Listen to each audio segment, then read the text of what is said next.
old and young, but they'll tremble at our voices when they hear these verses sung, for the union makes us strong. Solidarity forever, solidarity forever, solidarity forever, for the union makes us strong.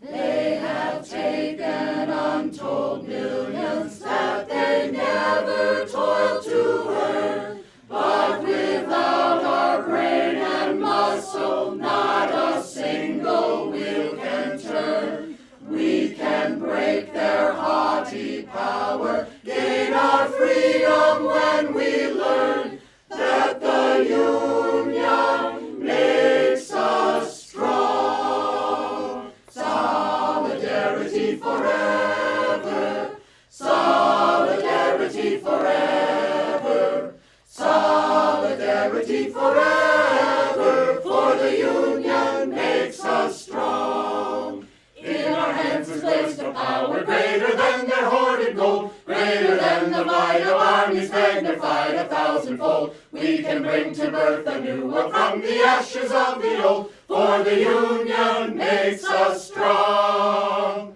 Solidarity forever, solidarity forever, solidarity forever, for the union makes us strong. Solidarity forever, solidarity forever, solidarity forever, for the union makes us strong.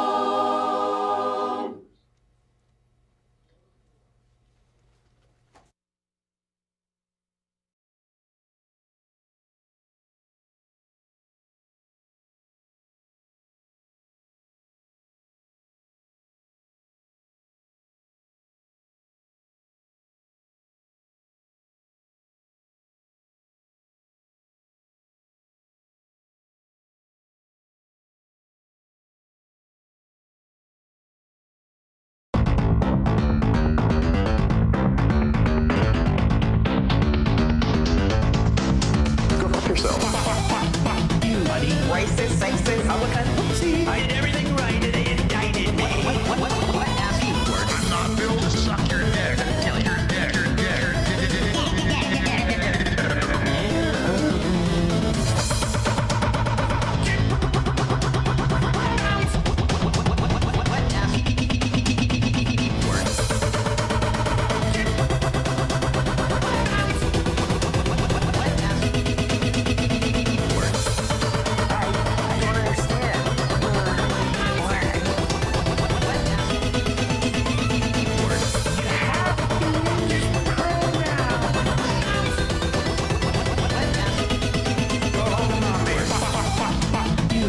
Racist, sexist, Republican. Whoopsie. I did everything right and they indicted me. What ass you word? I'm not built to suck your dick. Tell your dick, your dick.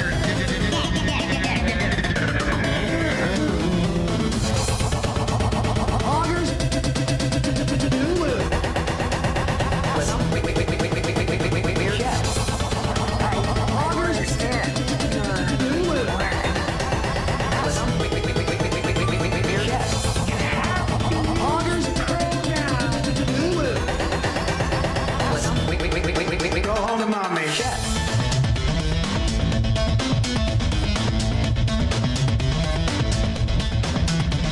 Dude, that was so funny when she said there's a global conspiracy to promote homosexual degeneracy.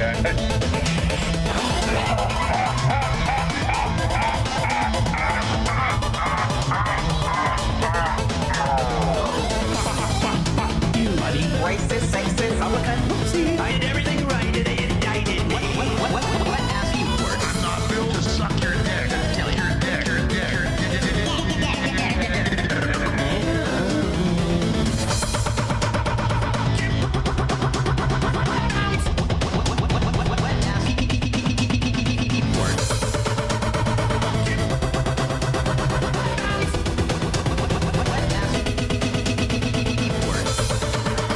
I don't understand.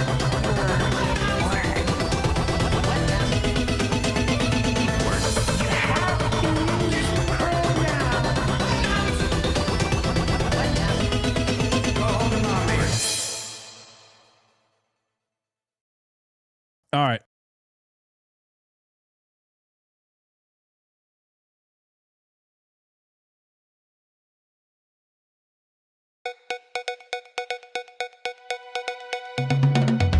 Thank you for joining us here at the Cable Center on the beautiful campus of the University of Denver. I'm Kyle Clark from 9 News, here alongside my colleague Marshall Zellinger. Victor Marks, thank you for your time. Great to be with you. So you have agreed to debate your Republican opponents on 9 News next week, and that discussion is going to focus on policy. Our conversation here is going to talk about your backgrounds and your qualification. Great. Your claim that your abusive stepfather forced you to kill a man when you were 7 years old, is that the only person you've ever killed? Well, I would say as a child, yes.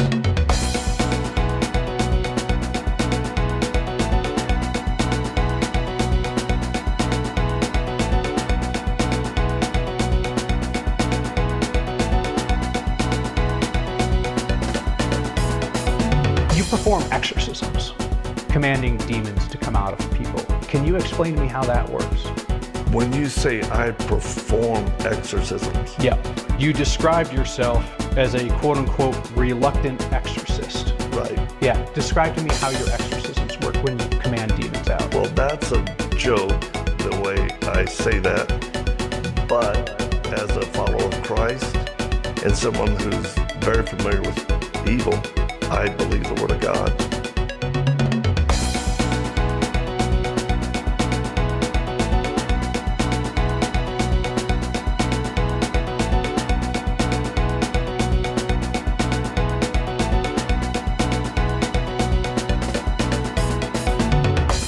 You claim that you once called in a U.S. military airstrike that killed 70 ISIS fighters. I didn't realize that civilians could essentially facilitate military airstrikes. Could you walk me through how that worked?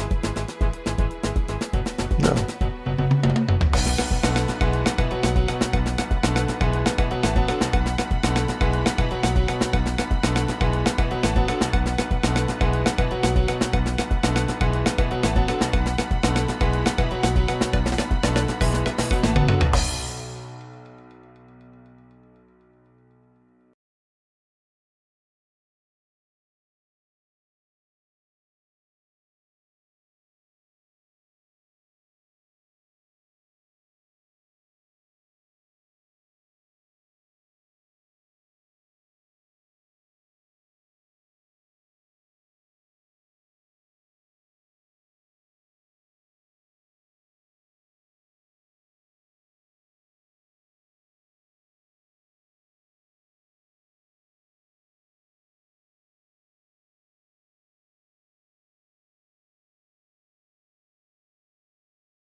swishy streams. All that content is bursting the seams. Politics, being and plenty more.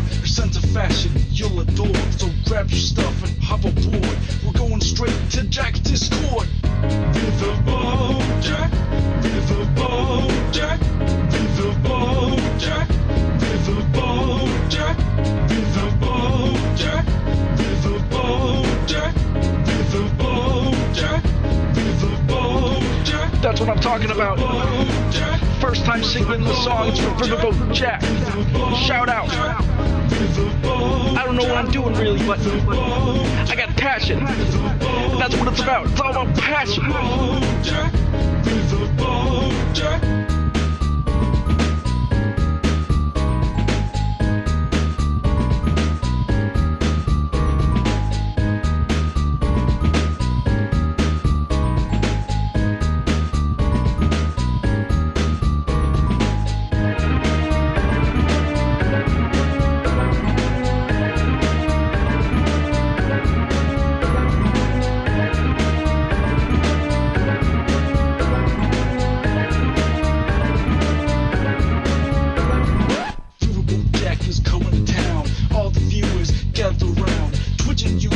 Where she streams, all that content is bursting seams. Politics, gaming, and plenty more. Her sense of fashion you'll adore. So grab your stuff and hop aboard. We're going straight to Jack's Discord.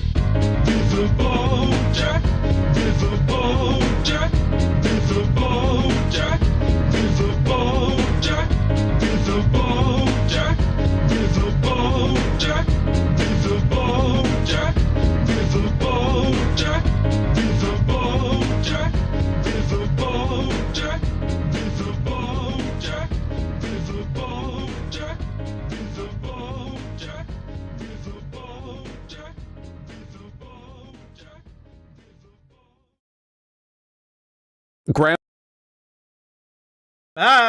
Hello.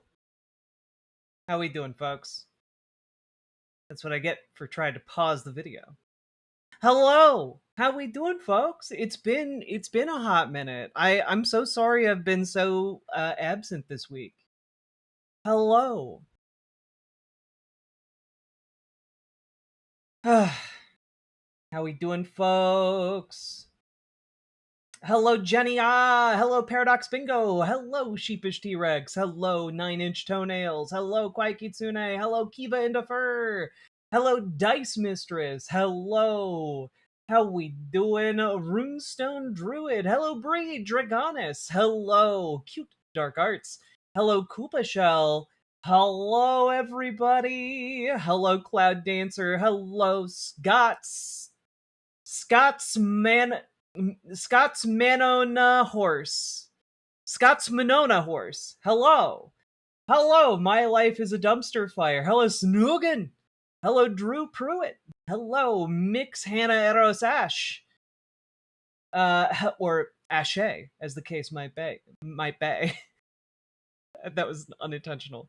Hello, Yannick de Newborg. Hello, T-Lave. Hello, Sonia Sluss. Hello, Crochet Whimsy. Hello, B. Parker. Hello. Oh, wait, Scotsman on a horse. God damn it. Okay, I can read, I promise. Hello, Ivar Bjornsson. Hello, Act.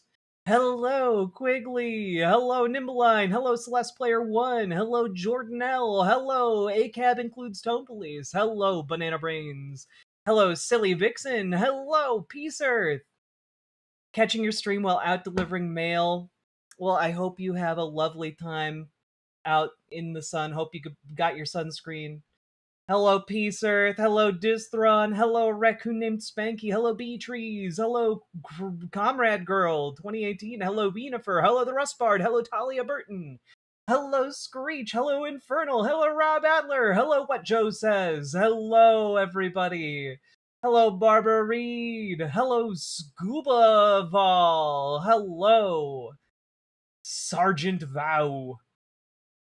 Hello, Forlorn79. Hello. Hello,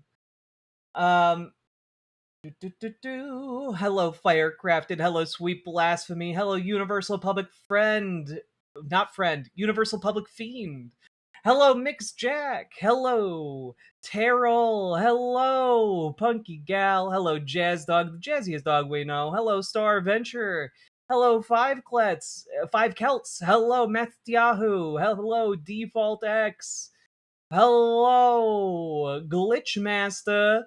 Hello, Murph. Hello. How we all doing, folks? Hello, Amber Brains. Hello, Coder Joe. Hello. 1 second. I'm still here, just unceremoniously having to get something out of my teeth.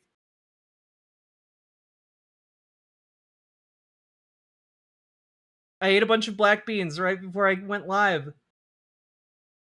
I need to make sure that they're not caught up in there. All right, we did it.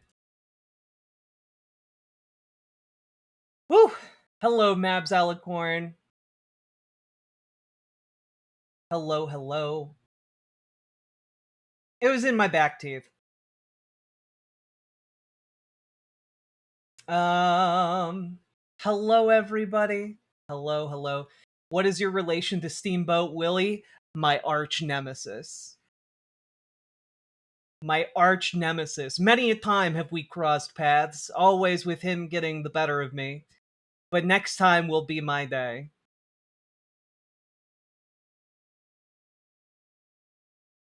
Hello, Mick Sinister. Disabled advocate in Florida. I put together a disability pride panel today because I was inspired by people like you. Well, I'm glad to hear that. And I hope it goes well, or went well, as the case might be. Hello, everybody. How we doing? Black bean in teeth is a good socialist trait. You know, I learned the other day that genuinely, if you eat more beans just as part of your daily diet, you will live like almost 10% longer. Generally speaking, it has like a every 20 grams of beans in your daily diet has like a reduction of mortality by like 7%.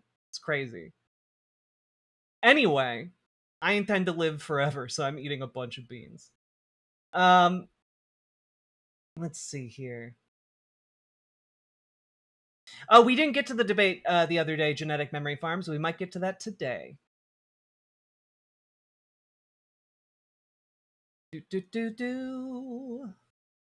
Beans. You know what? You guys have been good so far today. I'll do it. I'll do it for you guys. What? Give me the beans! I must have these beans! Beans? Why, I say, young fellow, did you say something about beans? Magical beans? Some mystical legumes? Well, I'll give you 1,000 gold pieces for it. Magic beans! So if you eat 10 kilograms of beans a day, you'll live for centuries. You know, no one's ever tried it. But possibly.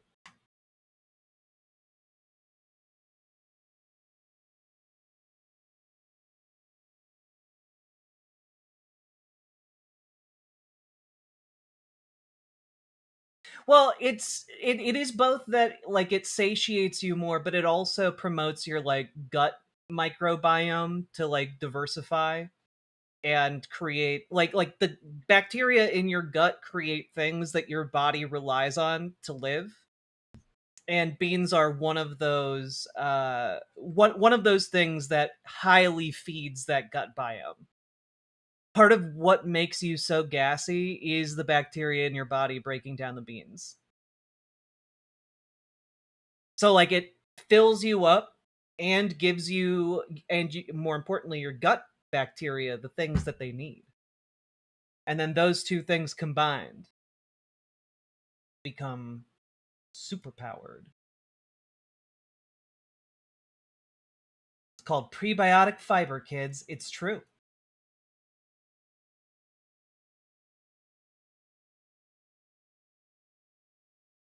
Beans are the musical fruit. Add the garlic to make you toot. Wait, the garlic is what's making people toot? It's been garlic the entire time? So you're telling me that inflation leading me to exclusively eat rice and beans isn't just good for my waistline? It's true. It will help you live longer.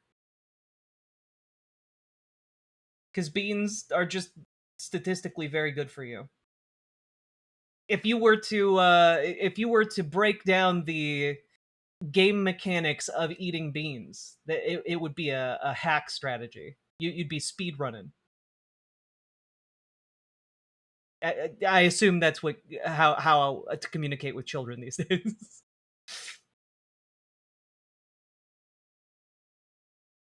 If you eat enough, the extra gas eventually levels out. It's true. If you make it a regular part of your day, like the gut bacteria become used to the level of food that they're getting, and like your gas level evens out. All right. Y'all ready to jump into content today, folks?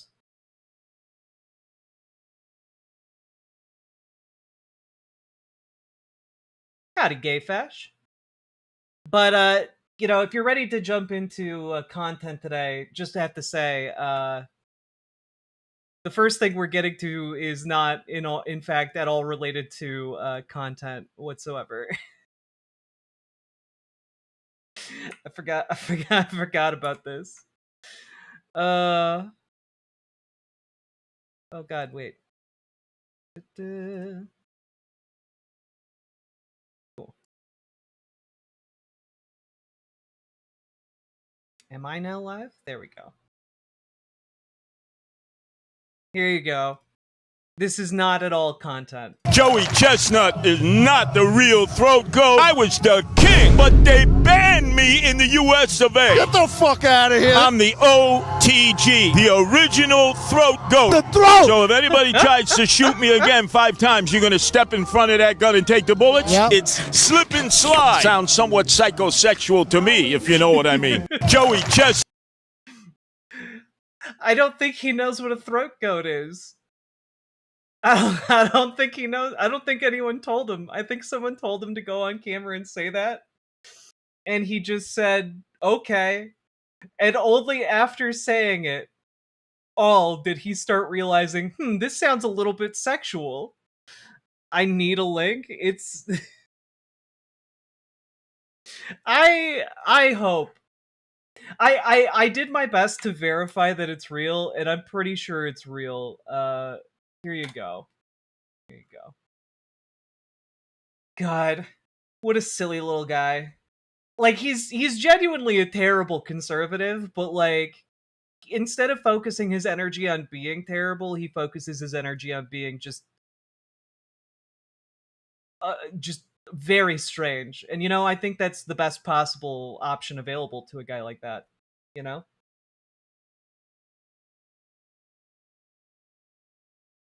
I used to be the OG throat goat. Is just we have to watch it again. Chestnut is not the real throat goat. I was the king, but they banned me in the US of A. Get the fuck out of here. I'm the OTG, the original throat goat. The throat! So if anybody tries to shoot me again 5 times, you're going to step in front of that gun and take the bullets? Yep. It's slip and slide. Sounds somewhat psychosexual to me, if you know what I mean.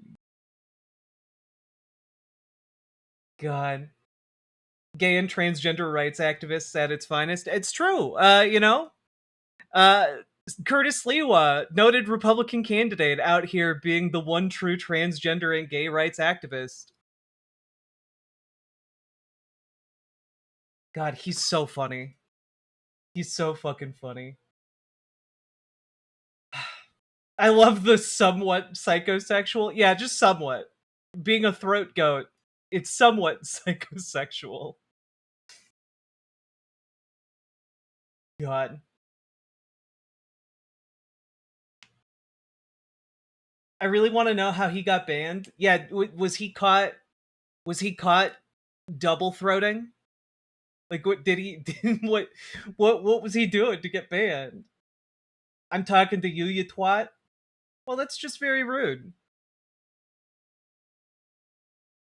Did your mother not love you enough?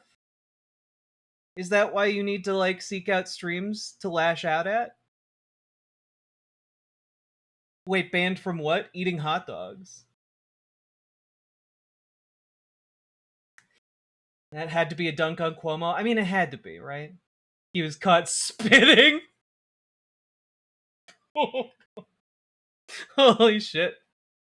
You guys are great. You guys are great. I do want to know, what is the lore of him being banned from eating hot dogs at the hot dog eating contest?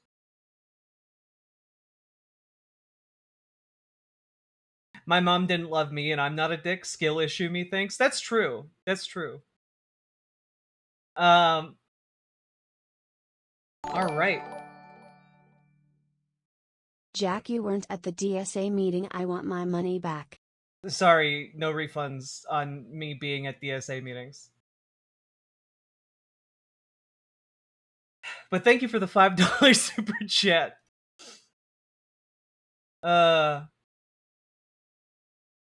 Let's see here. Yes, Eddie666. I am awake at this time of day.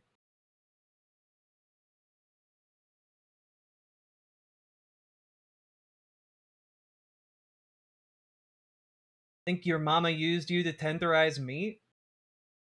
That's a really bizarre and specific deep cut. Is that what your mother used you to do? Like, nobody fucking thinks like that, bro. Like, that's some serious shit. You should go to therapy about the level of abuse your mother subjected you to. You know, like, go to therapy so that you aren't, like, displacing it onto other unrelated people. Like your partner, your kid, or your friends. It's not going to help you be very successful in life.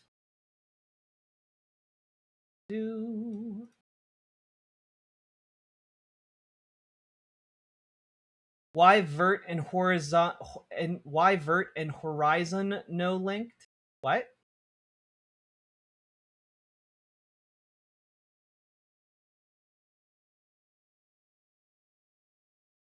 English, my only language, and I can't even do that right. Oh god. Just got here. What could you have possibly gotten called out for? We'll get to that. We'll get to it. All right.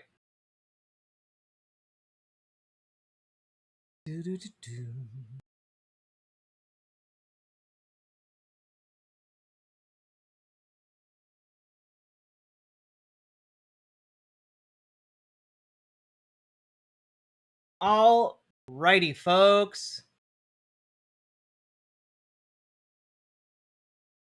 I don't need therapy because it is run by people like you. Oh, dog. You're like out here rejecting modern medicine because you're like so lost in the sauce? That's really sad. Do you also like reject blood like transfusions? Are you like one of those? Do you think that like germ theory is bullshit and it's all caused by like night air? Oh no. Dog, did you get so depressed that you started turning to like, I don't know, astrology for your health advice? Oh no. Dog. Dude would like there is a certain type of person here, chat, where like if they were drowning and like the kind of person that they didn't like came by to like help them not drown, they would just drown out of spite. There is a certain person who's like wired in that kind of way. You know, like, oh, if it means my life gets saved by a trans person, then I might as well die. Final thought before like their life spark goes out. You know? Some people are just born to be miserable, and that misery will lead them to an early death. It's sad. Drowning themselves to own the libs, it happens more often than you might think. Scientists have discovered a new item more dense than a black hole. The emotions this chatter chooses to bottle up. It's true. Jazz Dog, thank you for the $5 dono. And appreciate it. Because modern medicine has failed everyone like me. Dog, do you have any idea why life expectancy was so low prior to modern medicine? Do you have do you know why like the average life expectancy was like 35?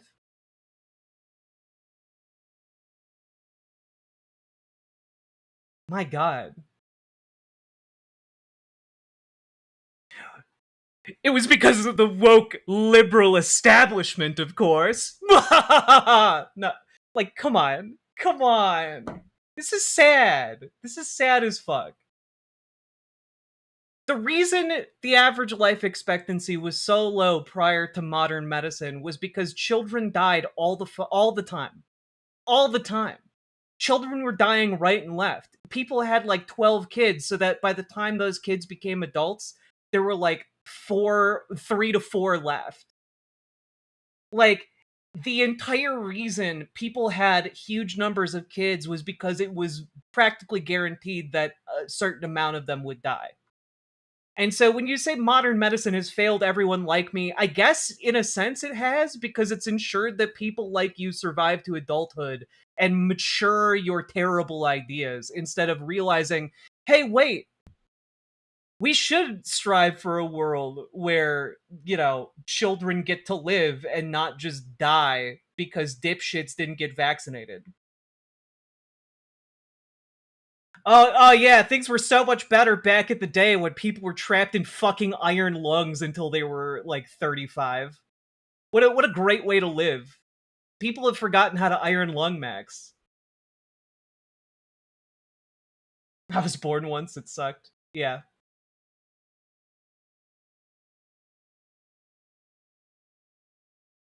It took years of convincing for doctors to wash their hands before surgeries. Yeah, because people still don't wash their hands. You guys know that. Dipshits like this guy in Vertical Chat are gonna go out there, shit in a public toilet, and not wash their hands because they're so worried about looking gay to their bros after a night out. Like, it's crazy. These kinds of folks, like, they're deranged. They'd rather have poo-poo pee-pee hands than actually, like, do basic cleanliness in order to avoid getting sick. Because they just view getting sick as, like, an incidental thing that just sometimes happens, as opposed to a direct result of, like, your daily habits and hygiene. And, you know, your ability to get medicine.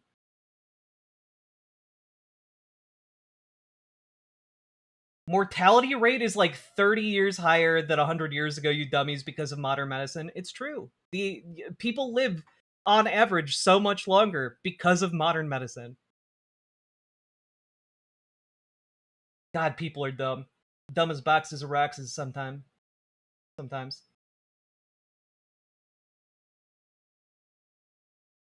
All right. You guys ready to jump in? Before we get started, do remember, click the like button, click the subscribe button, and do consider dropping those subs, donos, memberships, super chats, because you guys make this show possible. This show is brought to you by viewers like you. Thank you. Hello, Chillface. Go, go, go. Click the button, click the button, click the button, click the goddamn button, click the button, click the button, click the button, click the goddamn button, click the button, click the button, click the button, click the goddamn button, click the button, click the button, click the button, click the goddamn button, click the button, click the button, click the button, click the goddamn button, click the button, click the button, click the button, click the goddamn button, click the button, click the button, click the button, click the goddamn button, click the button, click the button, click the button, click the goddamn button, click button, click button, click button, click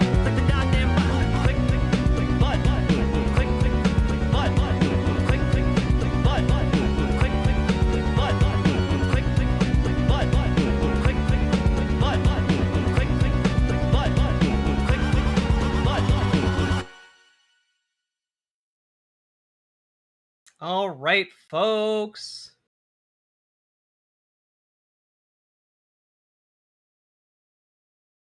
Y'all ready?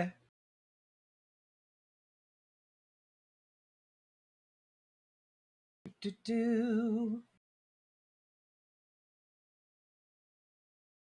Mamdani is the most conservative mayor in America. It's just Islamic conservatism instead of Western. His biggest fans are Sneeko, Andrew Tate, and Nick Fuentes. The mayor is a red pill guy.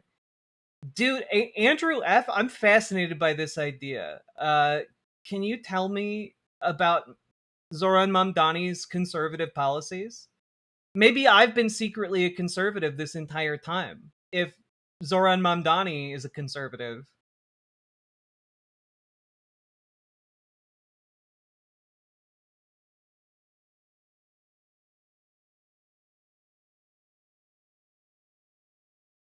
I love the unhinged crazies we get in vertical chat. I love it. I know that having the shields down means we just get absolute unchecked insanity flowing at a constant rate into my eyeballs, but at the same time I do think it's deeply funny. You know?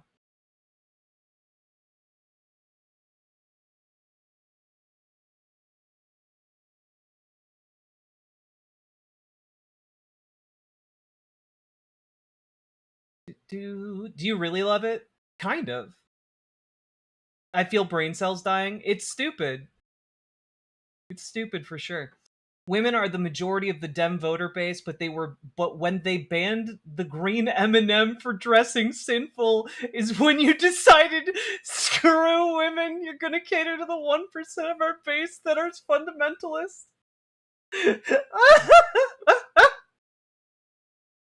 Guys, it's true. It's true. It's when they put the green M&M in a burqa, that's the moment that I converted to Islam secretly, because it was a real eye opener to how they the Islam properly like creates an air of humility around the dressing of women. It's true.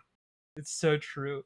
Like, dog, just tell us you want to fuck Candy and you're salty about it. Like, what are you talking about?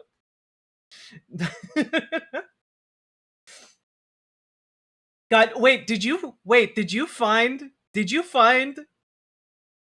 my Tucker Carlson Ben Shapiro B movie fanfic? It's starting to sound like you might have. You think being liberal on clothing makes someone a pervert. That's where you're wrong. Your grandmothers fought for women to have the right to wear bathing suits. It's true.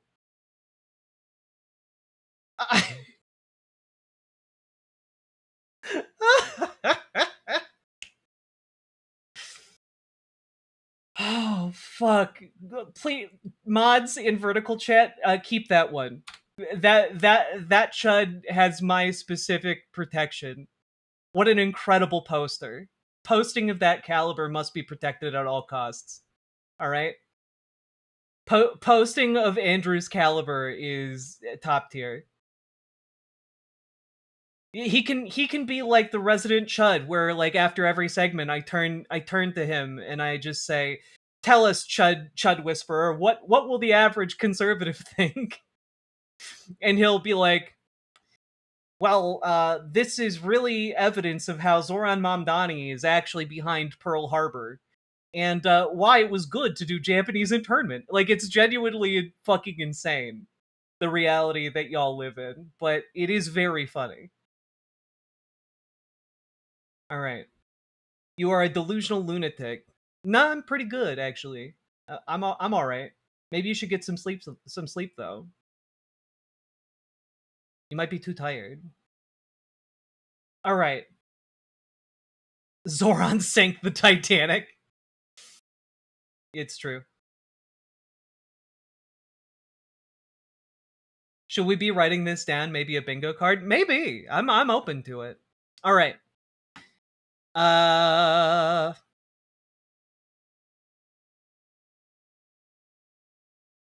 right. So, folks, today in Bad Signs for Our Democracy, it is now being reported that the National Guard is going to remain deployed in Washington, D.C. until Inauguration Day 2029, which you will note is a very long time to deploy the National Guard. And number two, it is the rationale being given is to combat the crime. Like there's a crime emergency in Washington D.C. allegedly that is justifying this deployment. However, Donald Trump does keep saying that ever since he deployed the National Guard, crime stopped existing in Washington D.C. So I'm not entirely sure. Like I guess they just think that if the National Guard leaves, crime will go back up to record emergency levels again. So I guess the solution is just soldiers being positioned like police officers around Washington D.C. indefinitely. Now, this is obviously a bad thing for a number of different reasons. Number one, there is the obvious idea that this could expand out from Washington, D.C., and have National Guards men start intimidating American citizens from voting. Yeah, this is some fascist shit. Exactly. And this, in turn, is one of those things where we have specific laws in this country against using members of the military as police officers. And we also have this idea that, oh, well, conservatives are just good with money, and so obviously they're fiscally conservative by nature. But guys, when you're deploying thousands of soldiers across a giant city to occupy it, that costs a lot of money. This is costing a huge amount of your taxpayer dollars. And it's the crime was already down in Washington, D.C. prior to the deployment to meet the emergency crime wave. And now we're just having an entire American city get occupied by the National Guard for, years on a rationale that doesn't make any sense whatsoever to anyone who actually bothers to look into the data, right? Record crime calls for more cops and even troops. It worked in El Salvador. It didn't work in El Salvador. Specifically, you think it worked in El Salvador because there's an authoritarian dictator that runs El Salvador who deliberately suppressed stories about how he collaborated with the gangs in order to achieve his political rise to power. Specifically, in El Salvador, crime didn't go down. The government just started being complicit with the criminals. That's it. Like, the entirety of the El Salvadoran government works hand in fist with the cartels. It's crazy.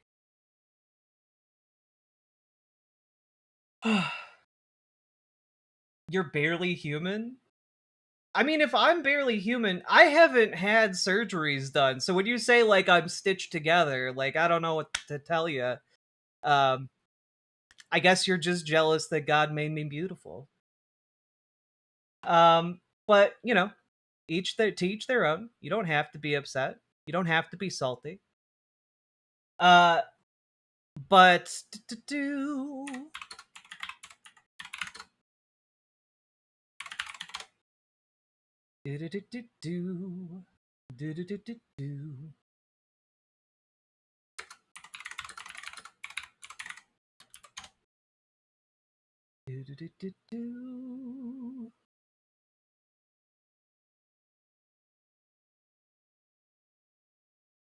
Let me pull this up here.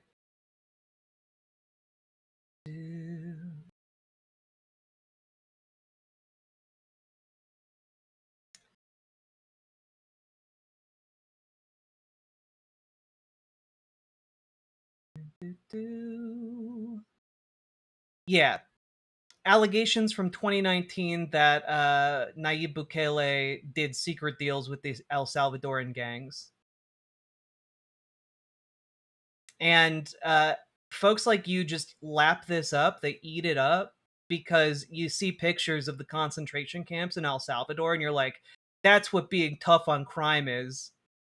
Like, conservatives like you would fucking fall for the Hitler line, hook, line, and sinker. You guys would be like, well, look at these pictures of like the concentration camps. Hitler's just being tough on crime. Y'all are being wild. Y'all are being fucking wild.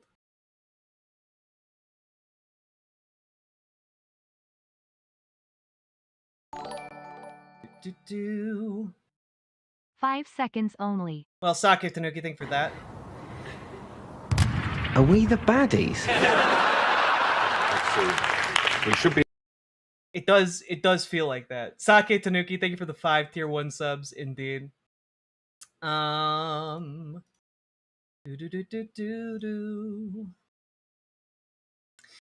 For those of you who are interested in learning more about the deals between Bukele and the gangs, you can look up Frontline did a piece on this entire situation, talking about the deal between the US government and Bukele, and also you can also find more from Democracy Now! Last year, they did a video with the journalist who reported on these dealings between the gangs and Bukele. For any of you who want to link to that, here you go. Link that into chat. I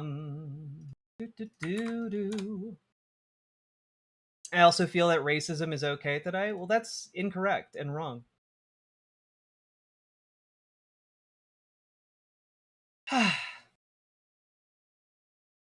Here come the MAGA experts who hate education but know real good what Alpha says. I mean, that is kind of the thing, right? Like, a lot of these folks are, they hate academia, they hate education, they hate learning shit. They reject modern science and they reject modern medicine, but then they're like, oh, but you don't know about blank? And it's just like, well, you don't know about that either. You get your information from like Steven Crowder. That's like the most knowledgeable guy you follow. And like, that's really pathetic. God. Anyway. Yet they're on the internet. Curious, indeed. Learning from leftists is dumber than anything ever, dumb fucks. In all caps. Yes, because you should only learn from people you ideologically agree with. For sure. Yeah. I can't. Did you give this litmus test to like your kindergarten teacher who taught you how to read? Did you give that litmus test to your like, 3rd grade teacher who taught you how to do math? Like, fuck, you guys are dumb.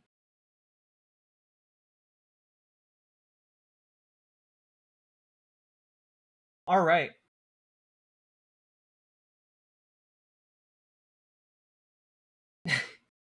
Not gonna lie, you're my inner monologue when I have to talk about fraud with constituents. Appreciate it. You think conservatives reject science? Yes, literally just a couple minutes ago, there was a guy in our chat talking about how conservatives should reject modern medical science because it kills more children than the old ways.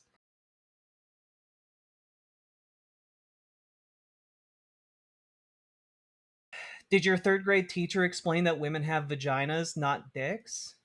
No. Did yours? Also, did your 5th, 7th, 8th, 9th, 12th grade teacher teach you that? What about your university professors? Like, y'all are fucking... Y'all are like, yes, my understanding of the world, it cut off in 3rd grade. Checkmate, liberals. And it's just like, fuck, man. I only have a limited time on this earth, and I can't be your, like, every teacher you should have had between 3rd grade and, a 4-year degree. I can't be that. It's biology, you all keep saying. And yet, biology is more complicated than you make it out to be. It's really interesting, isn't it? It's really interesting how, like, the idea of, like, what goes up must come down is, like, the end-all be-all of physics. And yet, once you start learning more about physics, wait a minute, up is relative. Space-time and movement is relative. Oh, wait, oh shit, our understanding of gravity breaks down on a quantum level? Wait a minute, this is all way more complicated than what goes up must come down. And you guys can understand that when it comes to physics, but when it comes to biology, you guys are just so fucking inured. It's like you're just trapped in your bubbles, and it's weird. It's weird. It's like arguing with like a third grader who thinks that only addition and subtraction exist and that multiplication is a lie taught to you by big pharma. It's crazy. You guys live in a crazy bubble. And y'all should really stop. But I know you're not, so this is my challenge to you guys.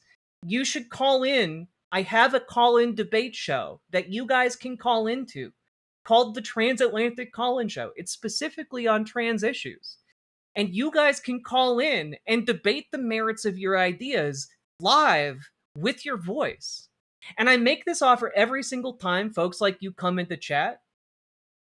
But y'all never take me up on the offer. Like, you, each and every one of you goes, yeah, we'll definitely call in. We'll all call in. And then you don't. It happens every fucking time one of you tries to step up in chat, and it turns out not a single goddamn one of you can actually defend your ideas, and so you scurry away whenever there's an opportunity to actually argue the merits of your idea. Because you don't want to argue. You don't want to have an actual discussion. You don't want to have a debate. You want to come online and say something mean to somebody on the internet because there's something not going right in your life, something lacking in your life, and you feel the need to like try and tear me down to build yourself up, which, you know, that's fine, I guess. You know, you can do that. It doesn't harm me in any particular way. But like, it makes me sad, I guess, for you guys, because you guys could be living much better lives. Lives free from hatred, lives that are not requiring you to do this weird kind of like dumpster diving so that you can feel good about yourselves. Like, maybe imagine a world where you aren't driven by this hateful rage. You'd probably live longer, just as an FYI. Anyway. Liberals use guns, actually? Well, yeah, it's a constitutional right. You're right. Anyway, folks, it's a really bad sign when the folks who don't understand modern medicine, science, physics, what have you, are all cheering on the death of democracy because, oh, wait, the Mad King has permanently deployed troops in the nation's capital. And that just seems like a really bad thing that can be misused in a million different ways. But again, the people who deny science, the people who don't actually accept empirical reality, they don't really give a shit because it's their team doing it. And it's all just team sports to them. And yeah. It's pretty disturbing. Around 5,150 National Guardsmen are going to be deployed, and 9 other states, I want to remind you all, of an uncertain number, have sent their National Guards to Washington, D.C. as well, which, want to remind y'all, that's a lot of people, a lot of soldiers being deployed to the nation's capital, and maybe we should be a little bit more worried about that than we currently are.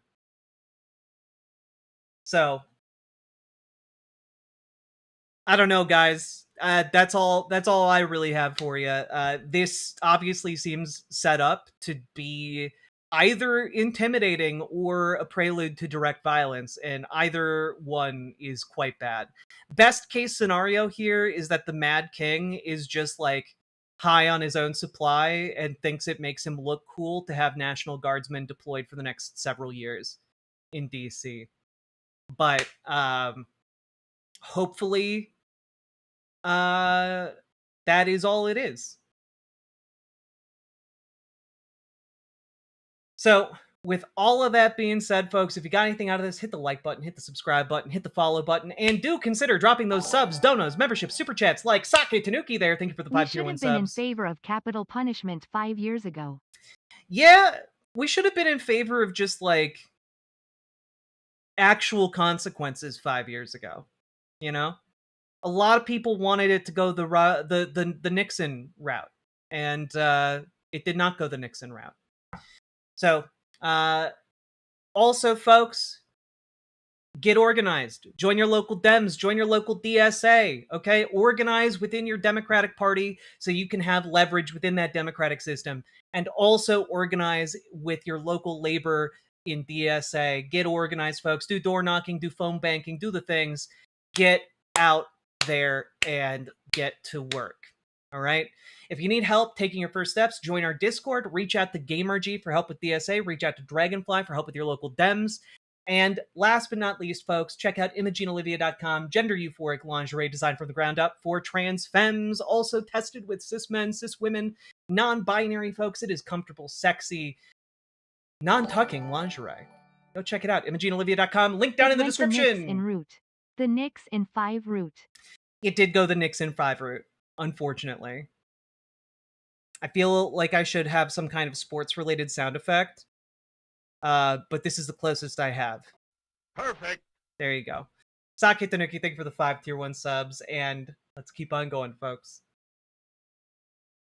Whew! Alright. The troops are there because Maryland is a fucked up, crime-ridden state. It's not, though. Like, crime has been steadily going down since the 90s. There's no reason to deploy the National Guard when there isn't a meaningful spike in crime.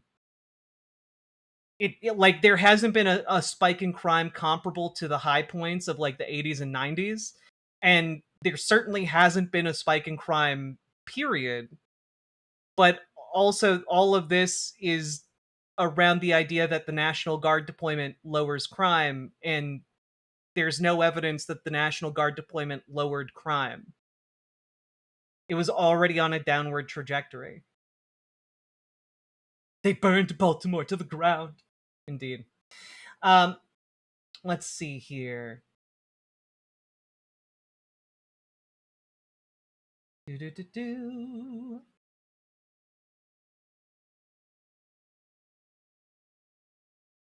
Do-do-do-do-do-do-do. Do-do-do-do-do-do-do. Science, Y chromosomes, XY chromosomes. Did I miss something? Yeah, because you're talking about something that isn't related to gender.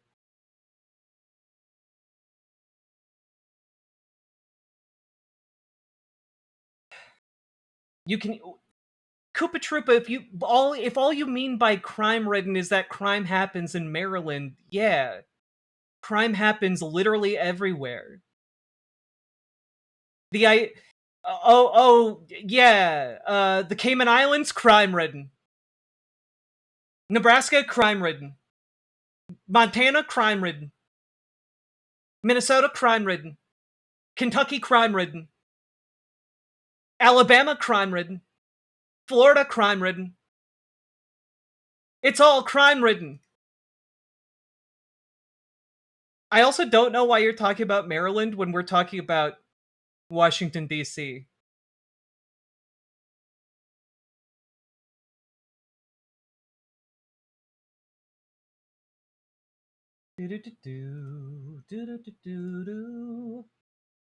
Also, shout out to, like, how many people are watching right now? We got... I think we got about 500 people watching, maybe 600. Yeah, we've got about 500-ish, 520-ish people watching. Pretty cool. All right.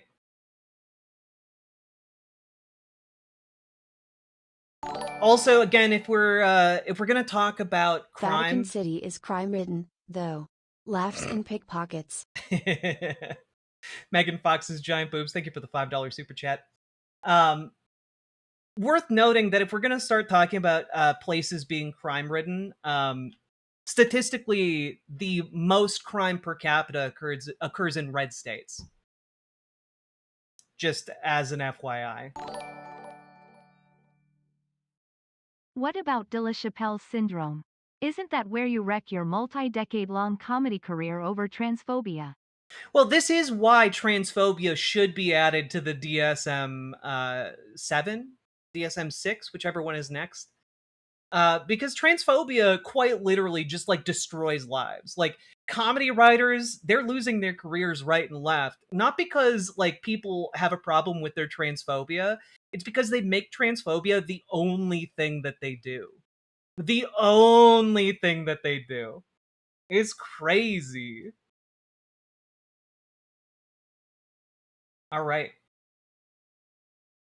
Miss Captain Lee, thank you very much for being a member. Appreciate you. Sake Tanuki, thank you for the 5 tier 1 subs. I forgot if I said that or not.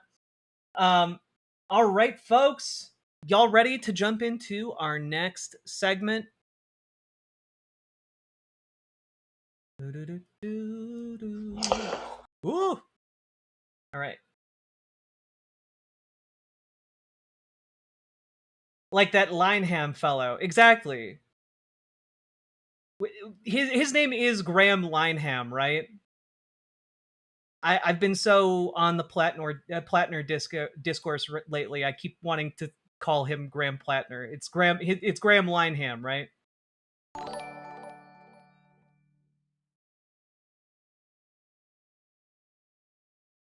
Oh, it's true. There is XX male syndrome.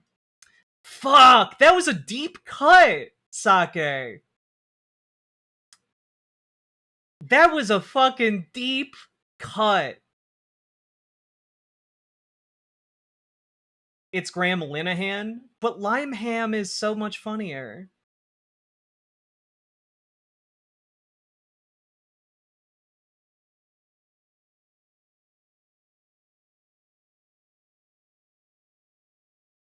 Also, I don't care if I pronounce Bigot's names correctly. Did Binface appear yet? No. We'll get there, though. All right, it's time for me to talk about getting called out. Are you guys ready?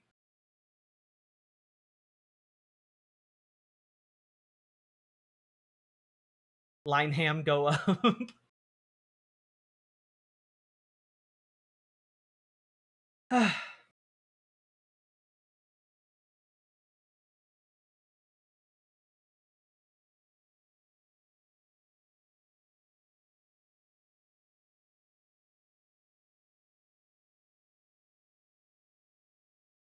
All right, here we go, folks.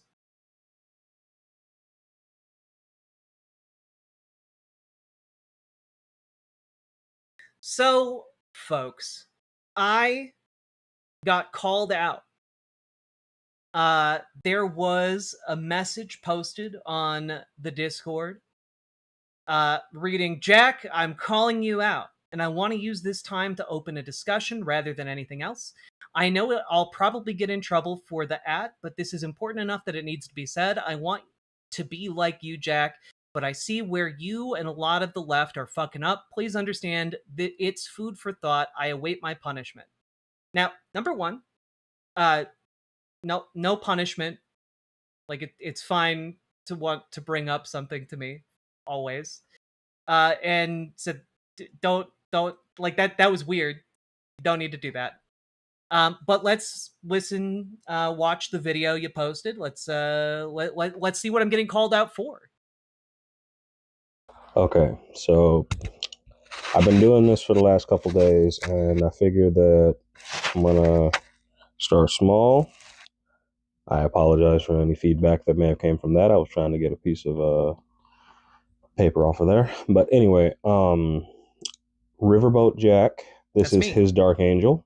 I have been in your chat for I don't know how long now, but you've been helping a lot with some things, and I like to think of you as a good example in this regard, but I'm calling you out. Called out. Here's the thing. Okay. And I'm not going to dog on you like you're a bad person for this, because you're not a bad person. I think what you're doing and your heart is in the absolute right place. We are on the same side. Cool. But this is a greater problem within the left as a whole.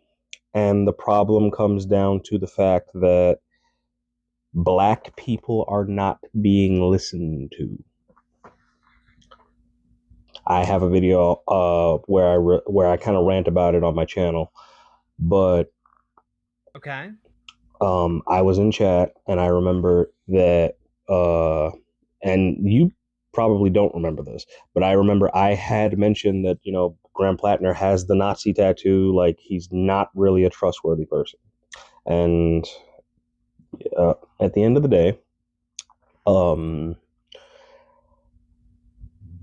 the fact of the matter is that the whole chat kind of jumped on me for that. And now, granted, we all need to work on parasocial relationships in some way, because, I mean, I've done that to other people who've been, you know, we all need to work on that.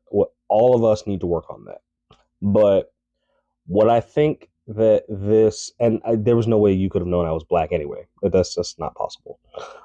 So that's not the point that I'm getting at here. Yeah. I'm thinking that white leftist creators like yourself, Riverboat, are not consuming or listening to Black creators, because the Black women have been telling y'all this whole time that Graham Plattner was a no. The Black men have been telling you Graham Plattner was a no. The people who've been in the military have told you no, but everyone made an excuse for him every step of the way. Why? Because he was a white dude. I made excuses for him because he was a white dude. Because I know that this country can't function behind brown people. This is a discussion. Okay. So, number one, I don't necessarily know how I'm called out in that. I do know that there is a tendency in the chat for folks to like dogpile on people who come in with like a talking point that folks are, you know, want to pick a bone with, you know. So I do want to say I would encourage folks in my community especially to be more open to people who are on the left but might not agree with us 100% lockstep. But that being said, I'm always open to listening to new content creators, right? And one of the only issues that I take with this is that, and I'm familiar with this particular talking point of like, you know, Black people are not being listened to. My problem is just that I don't necessarily know which content creators or which Black people I should be listening to, because obviously there's not there's like no group is a monolith, right? And so I do watch Black content creators. I do take in content made by Black people, and I also listen to the Black people in my community. Some of the people talking about the Plattner discourse in my community in particular were both from Maine and Black. And so it's one of those things where like, who am I to be listening to? Because I'm always open to checking out new folks, even if I don't agree with them 100%.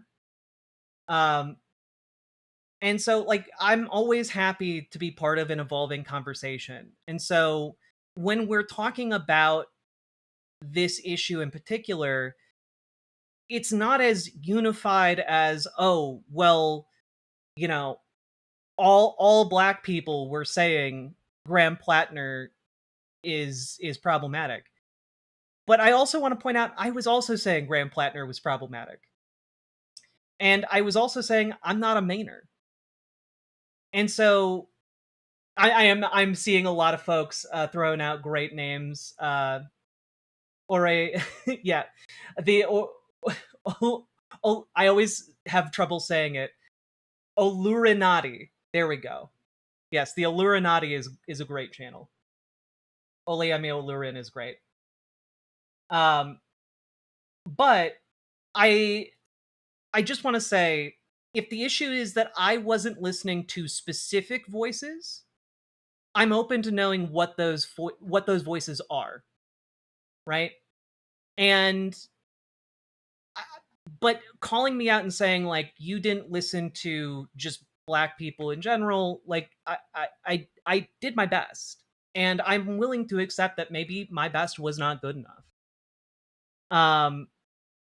So all of that being said, if you guys got like good recommendations, you know, I'm aware of cool folks on the left who are Black who make great content. Javon Bradley, in particular, Oleami Olurin, already mentioned. But like, if the issue is I wasn't listening to somebody who you think I should be listening to, tell me who that is, right? Because I'm not going to go out on I'm not like I'm not going to be bad faith and be like so I should listen to Candace Owens. Like obviously that's not what he means, you know. So all I just want to say is like give me like some people to follow, some people to check in on. I can't guarantee you that I'm going to agree with 100% of the things that they say, because at the end of the day, like I, like anyone else, take in ideas and like evaluate them based on my own principles. But I think that I'm always open to having that conversation. You know, I feel like this is less of being called out and more of like being called into a wider conversation. And I'm always happy to have that wider conversation. So all I'd say is the only people whose behavior I think was really truly called out there was just chat. And you know, that's fair. I'm calling you out too, chat. Be chiller with each other.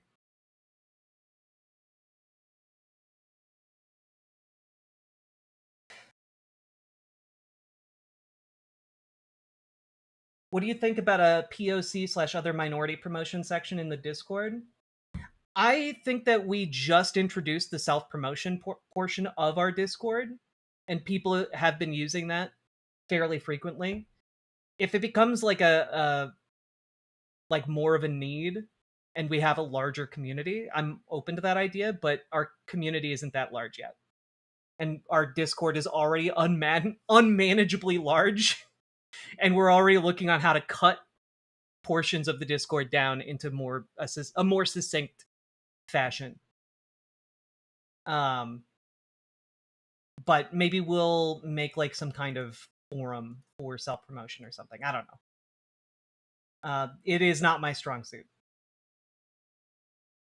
Community organization rather, is not my strong suit within like a digital space.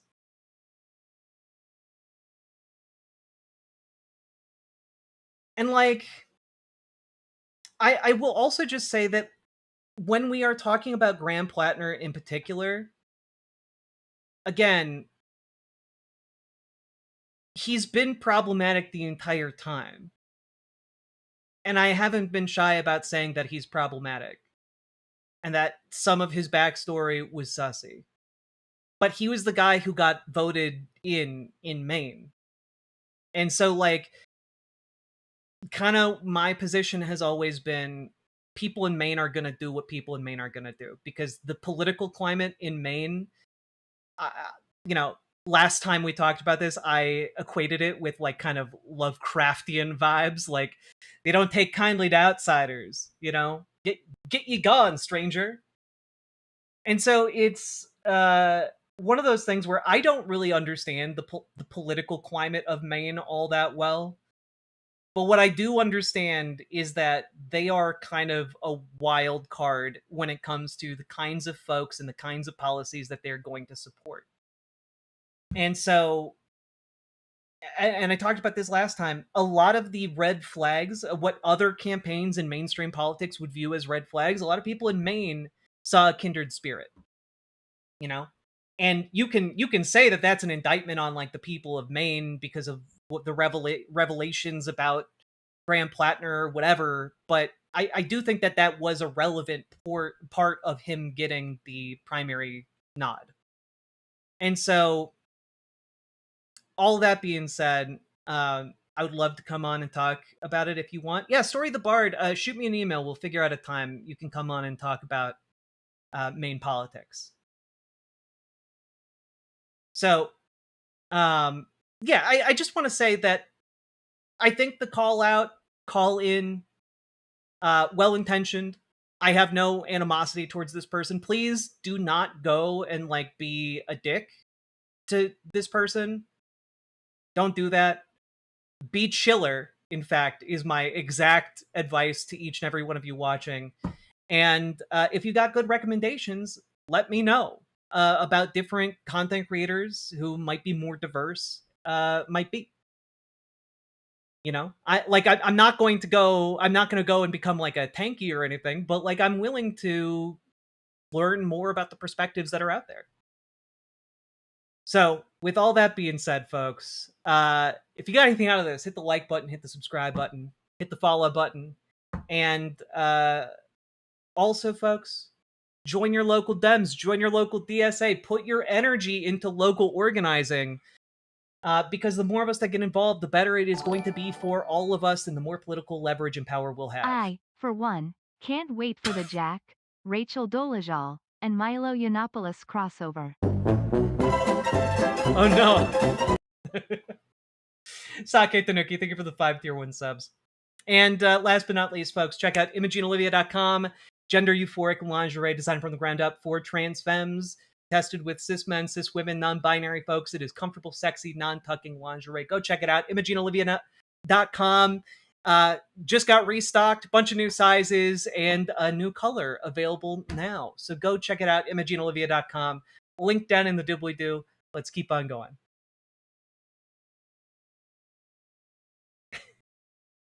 Yeah, so I got called out ish, but like it's for something that I always view like I'm never upset at being called to learn more and to maintain my curiosity, you know? Like I'm never upset at that. Like I'm not upset at people being like, "Oh, you should learn more about history in other parts of the world." Because I'm like, yeah, I should learn more about history in other parts of the world. That would be great. Let's do it. Um,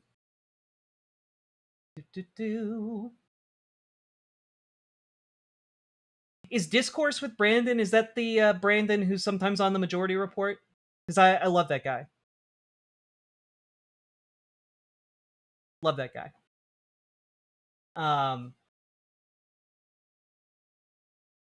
It is? Hell yeah. Fucking love his show. When are we getting the Riverboat Jack Why I Left the Left video?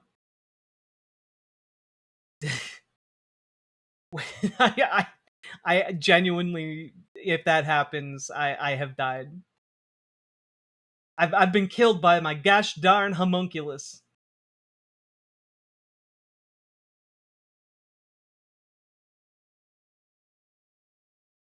All right.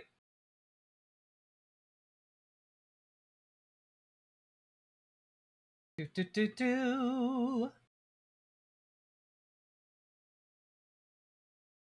and that's the thing, right? Like, I'm willing to take my lumps about being wrong about Graham Plattner. It's one of those situations where I wanted to believe that the best possible, outcome, best possible path forward was in fact available. And I, got excited about that. And people were right. People were right to be skeptical of him. And while I maintained a certain level of skepticism, I was wrong. And that sucks. But it was the situation where I knew that if I had to eat crow, I'd fucking eat some crow.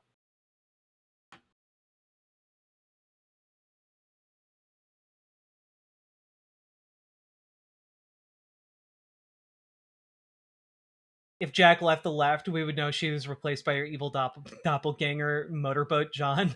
Indeed. Oh god. It's all good, pooping pigeon.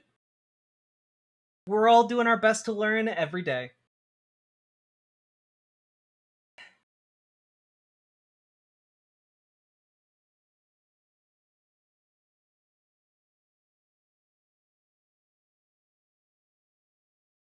Do-do-do.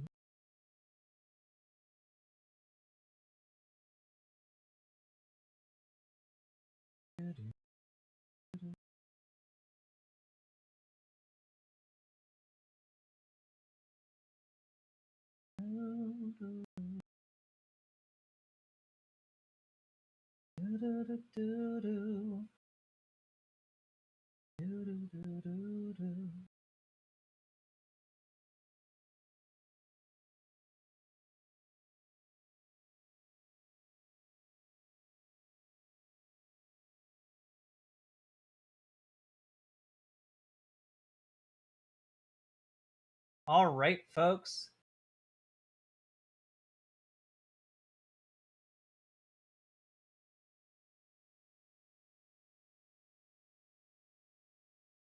Yeah, like I will say I don't regret believing that people can be bad and change into better people.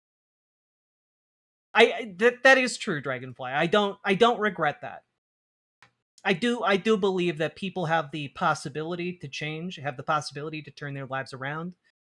I believe that for a lot of different types of people in a lot of different types of situations, and so like I do think that that is possible, and it like Graham Plattner does not disprove that that is possible for other people, but Graham Plattner does prove that that is going to make it very, very difficult to run for office, especially if you've been very vocally and publicly a piece of shit.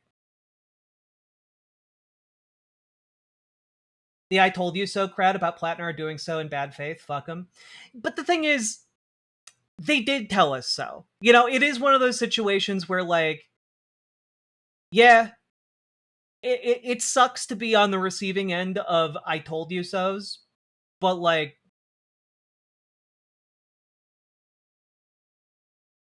when you take a risk to plant your flag on a certain position, like Graham Plattner, you got to be able to take the lumps that come with being wrong, if that is the case.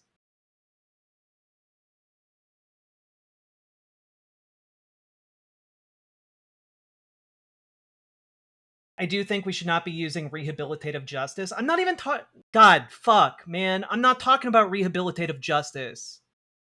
I'm talking about the fact that I grew up like with Nazi adjacent beliefs and I grew out of them, Like, I did not grow up in an ideal leftist woke household. And I know that a lot of people here didn't either. And so that there are a lot of people growing up right now who are going to have public online like trails that have a lot of red flags in them. And we're going to have to come to terms with the fact that like some of those people did in fact grow up and do better. But like I'm not going to apologize for believing that people can do that. And so when I do think that when we're talking about people running for a higher political office, like more skepticism and more scrutiny are warranted. But that being said, like a lot of people are using this opportunity to say, no one who isn't like curated from birth to be an elected official can run to be an official, and I reject that wholeheartedly.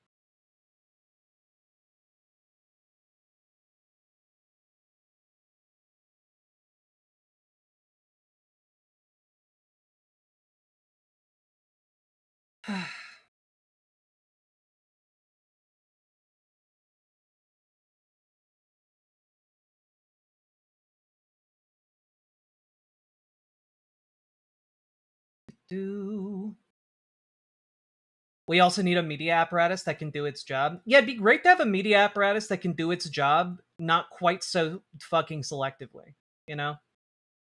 Like, it'd be great if the kind of vetting from the press that Graham Plattner got was applied to literally any mainstream Democrat or mainstream Republican.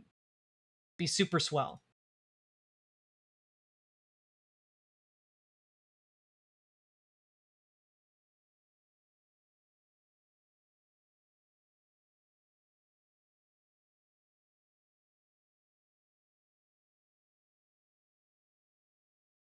My biggest issue is the people using it to dismiss all the policies he claimed. I mean, yeah, that is the aim for people with power who wanted him gone regardless of his, like past, you know. There are plenty of people in positions of power that wanted him gone because of the policy positions he championed. And obviously his personal behavior does not affect the quality of the policies he championed.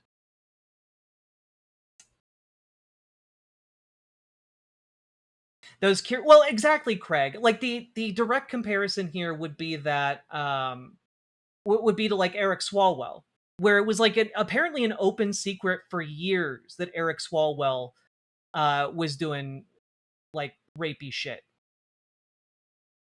And so it is one of those things where I'm kind of like, there seem to be an awful lot of open secrets that establishment press aren't willing to report on. But when it's someone coming up and challenging power, they are absolutely happy to weaponize those things. Which I just, like, I don't have a problem with that being used when it comes to Graham Plattner, but I also would really like it to be used against people in establishment power circles as well. I would like good reporting to be applied equally.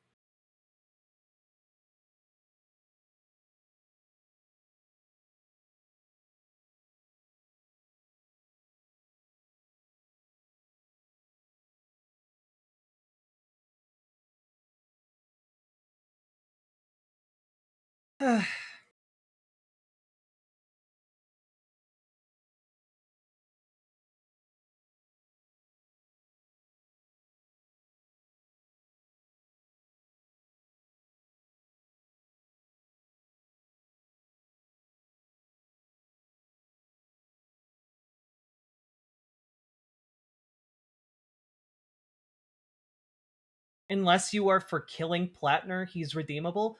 I mean, yeah, like interpersonally as a person, I still maintain that anybody can become a better person. But that doesn't mean that Graham Plattner should be the elected the elected member of the Senate for Mainers. You know? Like Jesus.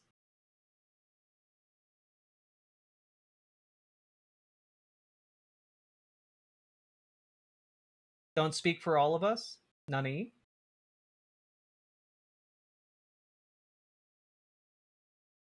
Yeah, not redeemable as a candidate. That. Yeah, exactly.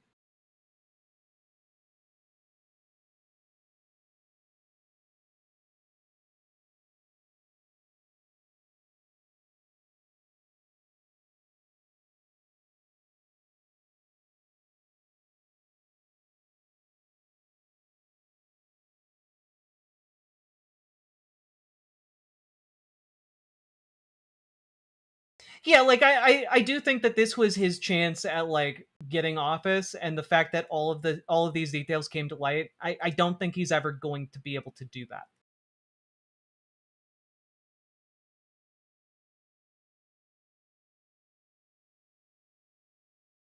I wish we could know how genuine he was about any policies. I mean, it doesn't really matter. You know, like, like it, like, we are never going to ever be able to tell the genuineness of any elected official ever.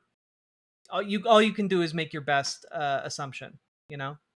Also, I don't know why alerts aren't popping up. Are alerts popping up over here? Weird. It's kind of weird that people are so concerned about him being redeemed. Look, people just want to be able to know that there's hope for themselves too, you know? Like, exactly, Pibblepunk. Like, it doesn't really matter if he's 100% genuine about his ideas if he's also a rapist. Like, it's irrelevant.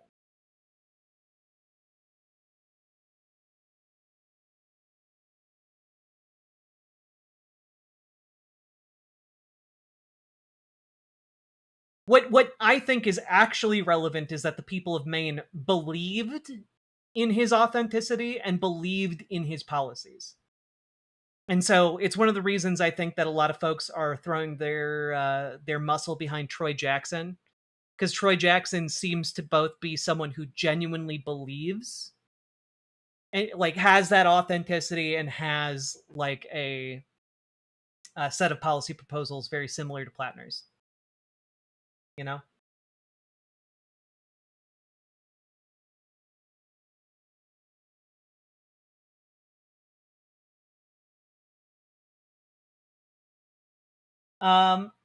Where do you draw the line on the matter hypocrisy / bad people with good takes? Can you elaborate on the question? Happy to answer Man, it. does Jeffrey Dahmer really love the beauty of nature?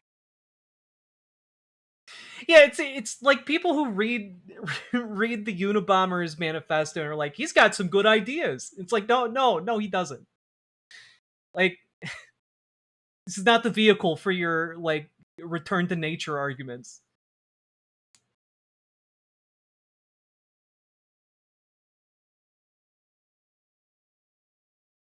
Jackson has his own redemption story. He was an anti-choice Republican years ago. See? Happens to a lot of folks. There's two questions. Does Plattner get to continue being a free man? And does someone like Plattner get to be leadership? Those are two separate questions. Exactly. Yes.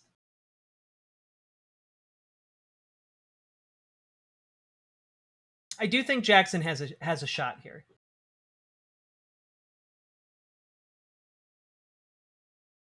Oh, when does hypocrisy start affecting the argument? It depends on the circumstance, right? And what I mean by that is, if you are having like if I were to have a debate with most conservative folks, with most like conservative content creators, they would knowingly and openly embrace hypocrisy in their argumentation. Because in that particular venue, hypocrisy isn't actually a negative to their audience. It's actually like part of their messaging. Like it's an included part. And so when we're talking about when does hypocrisy start affecting an argument, it's when it starts actually mattering to the people watching, right? It's why a good debate will incorporate like fact checking, will incorporate some kind of check on an individual who's participating's ability to just go up there and spew shit and nonsense, you know? I started out my political journey hating the Clinton-Gore ticket in 1992 because I thought Tipper was a stupid name for Al's wife. Look where I am now. You didn't support the Clinton-Gore ticket in 1992 because you recognized the thought of the idea of neoliberalism as a threat to the entirety of the stability of democracy. I didn't support the Clinton-Gore ticket in 92 because Tipper was a stupid name for Al's wife. We are not the same.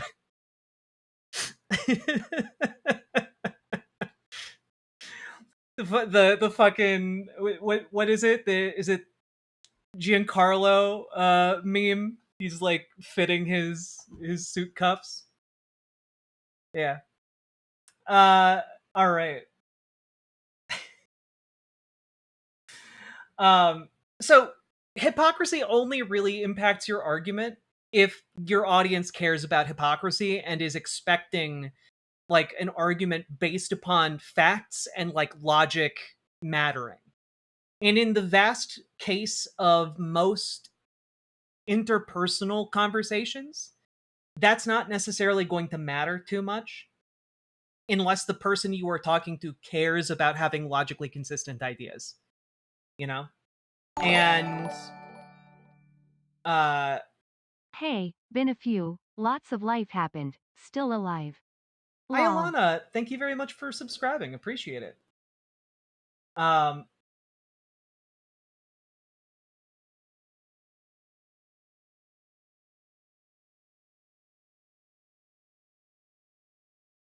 do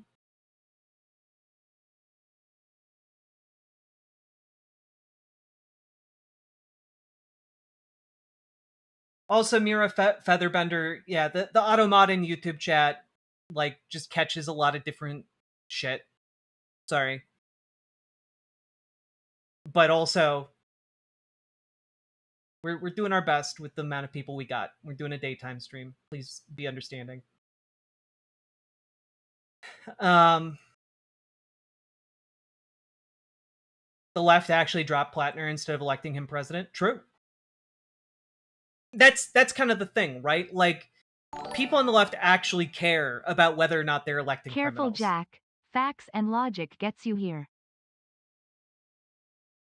So let's say, for the sake of argument, that all of the water levels around the world rise by let's say 5 feet over the next 100 years, say 10 feet by the next 100 years, and it puts all the low-lying areas on the coast underwater, right? Which, let's say all of that happens. You think that people aren't going to just sell their homes and move?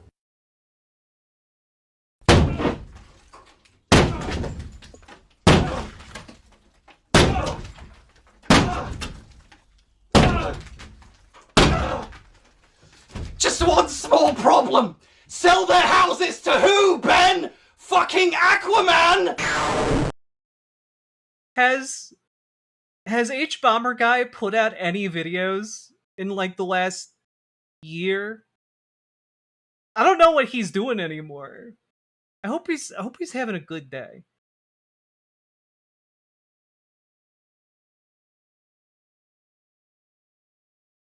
I miss H Bomber Guy videos. It's true. But the amount of work it takes, trust me guys, as somebody who sits and does like hours of live content every day, the amount of work it takes to put together like a 6-hour long crafted critique video of the fucking Sherlock Holmes BBC series or whatever niche interest you got, it's an insane amount of work.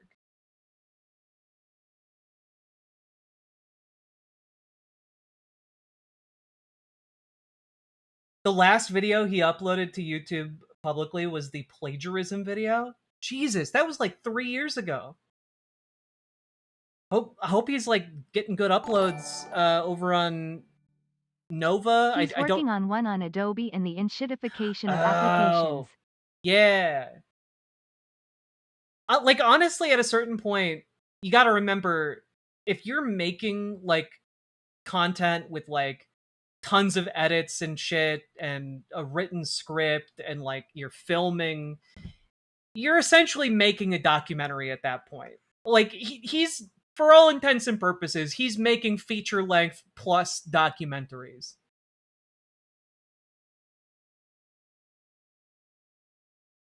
Jessica Davis, I'm so glad you're getting more involved in politics. If you want, you can join our Discord and reach out to Dragonfly for hookup to our local Dem shimp chat, or to Gamergy for our DSA shimp chat, just for folks who have gotten involved in their local politics who want to talk about it. He's also in Turf Island. He's trying to not melt right now.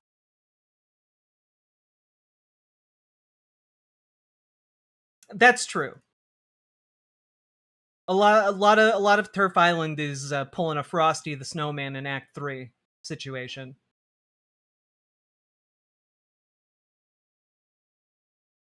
Do.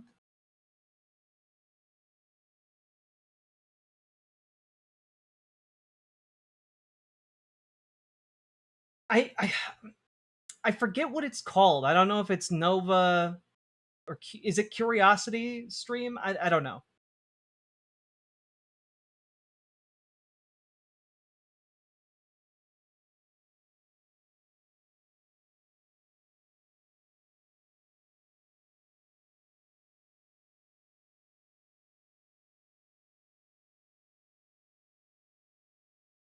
Nebula, thank you. Thank you.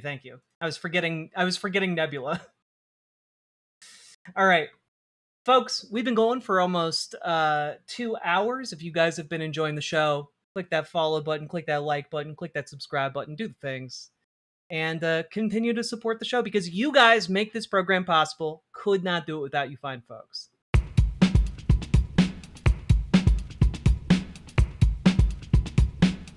Go. Click the button. Click the button. Click the button. Click the goddamn button. I was thinking of PBS Nova, which is not correct. Someone needs to make a point-and-click adventure game called Escape from Turf Island. Click the button. Click the button. Click the button. Click the goddamn button. Click the button. Click the button. Click the button. Click the goddamn button. Click the button. Click the button. Click the button. Click the goddamn button. Click the button. Click the button. Click the button. Click the goddamn button. Click the button. Click the button. Click the button. Click the goddamn button. Click button. Click button. Click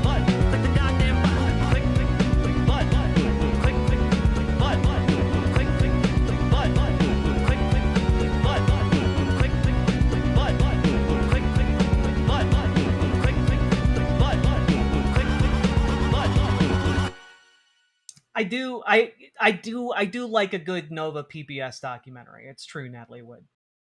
Jack, please check Paladin Lost. He's seriously being rude and disingenuous to us here. I mean, I don't think he's being rude and disingenuous to you. I think he's just disagreeing with your arguments. And I think that there's a difference between those things. Like, it's okay for him to disagree with you, just as it's okay for you to disagree with him. And you guys can just leave it at that. Happy for an afternoon stream. I'm still alive and kicking. Jack, I do miss you so much.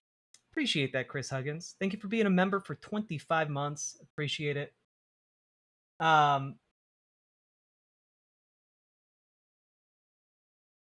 mean, I think that what the point he was trying to make wasn't that you would do that. His comment to me, like, I have only been vaguely following the discourse in Twitch chat, is that he thinks that at least Daniel of Olsen Canadian has been pumping out solid content. That's true. I fucking love folding ideas. He's a Final Fantasy IX aficionado, just as an FYI. We did that on a podcast together years ago. He said that if he thinks that an argument has no substance, he would imply that it can be disregarded. And like, I think he's just saying he doesn't agree with your argument. And he thinks that you would agree with his argument if he was applying it to, like, take Matt Walsh had. Like, he's saying that if he made that argument, you'd be like, yes, Matt Walsh's argument can be disregarded. So I don't think he's being mean to you. I think he's keeping his comments squarely on your idea. And, like, I do think that's okay. But yeah, just I'd encourage y'all, both sides, just chill and, like, interpret one another in the best possible light, because we are all on the same side here. Is Final Fantasy IX the one with Steiner? It is incredible to me that is, like, the one detail from Final Fantasy IX that you latched onto. But yes, it is about Steiner, the guardsman who has an existential crisis when he loses his job. I fucking love Final Fantasy IX. Hi, right-leaning trans chick here. I may call in to talk and debate peacefully. You can call into the Transatlantic Call-In Show. It happens every Thursday. I will be on this coming Thursday. Challenge So if each you other would to like an to do that, Kai. you can do that over on the Transatlantic Call-In Show, which is hosted over on The Line. Steiner is my favorite Final Fantasy character. He's so good.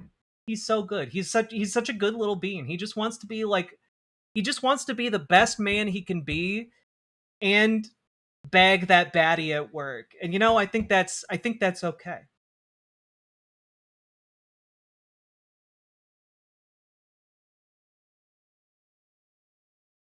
Have I heard of the critically acclaimed MMORPG Final Fantasy XIV? I played up until the one where they go to the dark world or whatever. I played up until that one. So I've played a lot of Final Fantasy XIV. And I do like it, but only because it satisfies my dress up sim motivation. My motivation to play like a fantasy dress up game. But I had to stop because it was taking up too much time. What are your thoughts on Final Fantasy 13? Are you based or do you think it's bad? I mean, I don't think it's bad. It's not exactly what let me put it this way. It's not made for me, and I recognize that it's not made for me. And that's okay. And in a similar way, Final Fantasy 15 is just not a game made for me. Like the mechanics don't click with me, the story doesn't click with me. But like I fucking love Final Fantasy X-2. Final Fantasy X-2 is top tier video game, all right? Square is straight trolling because they're not selling beer Steiners. Sake Tanuki, thank you for the 2 tier 1 subs. Well, yeah, Coder Joe, exactly. Lesbian Road Trip, the video game, versus Boys Road Trip, the video game. I'll take the Lesbian Road Trip video game.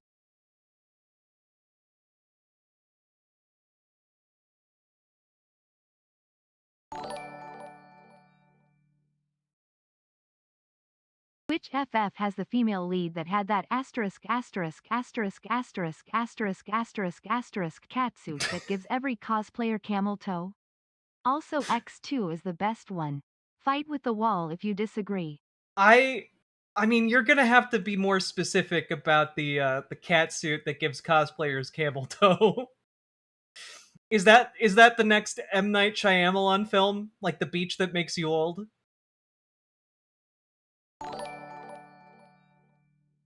The Beach That Makes You Old. Final Hallway 13 is bad. The Falsey can somehow talk? And Snowvilliers is an idiot. I like Final Fantasy 12 though. I will go to bat for 12. It is like it's a great RPG that deals with the ramifications of the War on Terror in a pretty critical way, in a way that I think is really cool. The beach that gives you camel toe. All right.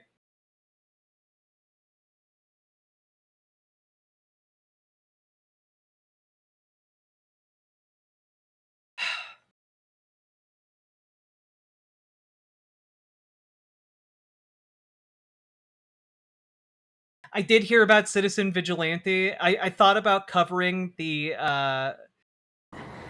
Patrick Bet David. Oh god. There we go. Thought about covering the Patrick Bet David interview with Uwe Boll, but I don't know how much of an appetite y'all have for that, so I thought maybe not.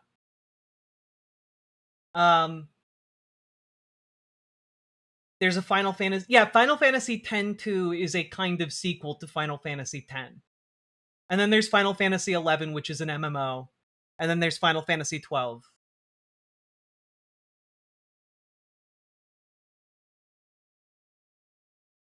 Is that the Army Hammer stuff? I've been avoiding that. Yeah, it's Army Hammer murders innocent Muslim people because he has a vendetta against Muslims. That's the plot of the movie. Ayla cosplay is fire and no camel toe. Chrono Trigger is the best FF. Chrono Trigger is very good. I need to actually go and finish Chrono Trigger at some point. Maybe I'll make a dono goal. Garnet's outfit is so unflattering AF. Like God, it just looks like asterisk asterisk asterisk on every single person who wears it. That's true, but I think you know, I think it needs to be crafted up a little bit more, you know? I think people get the fabric wrong.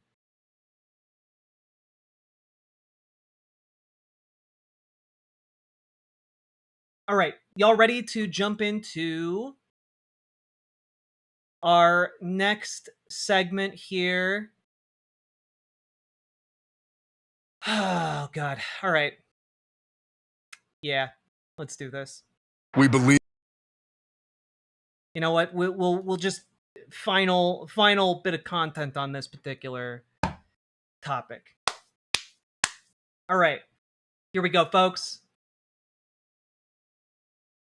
So, folks, as you all know, you know, Graham Plattner has dropped out of the main election.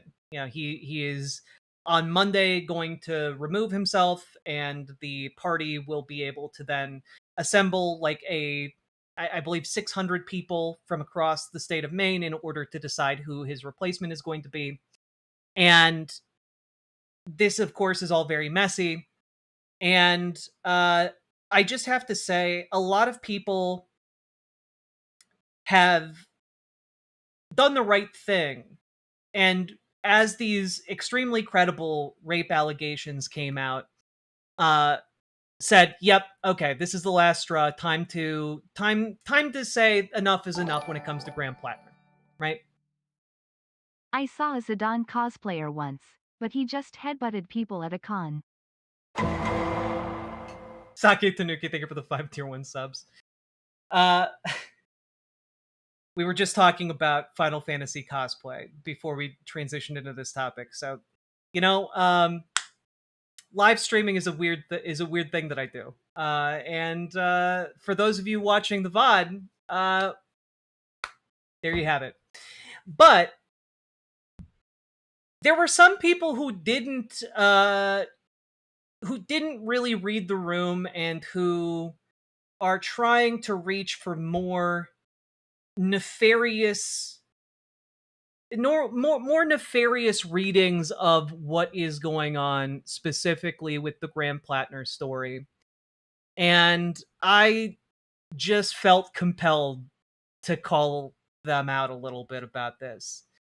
TYT did a Graham Plattner segment. Hello from your past. You are discussing beans. See you soon in the future. We also started stream off by talking about beans and how they're healthy for you. That's the context. We believe that for the movement to continue,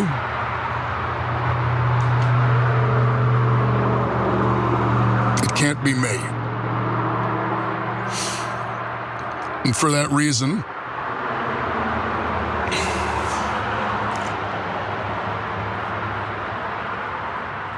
we are suspending campaign operations.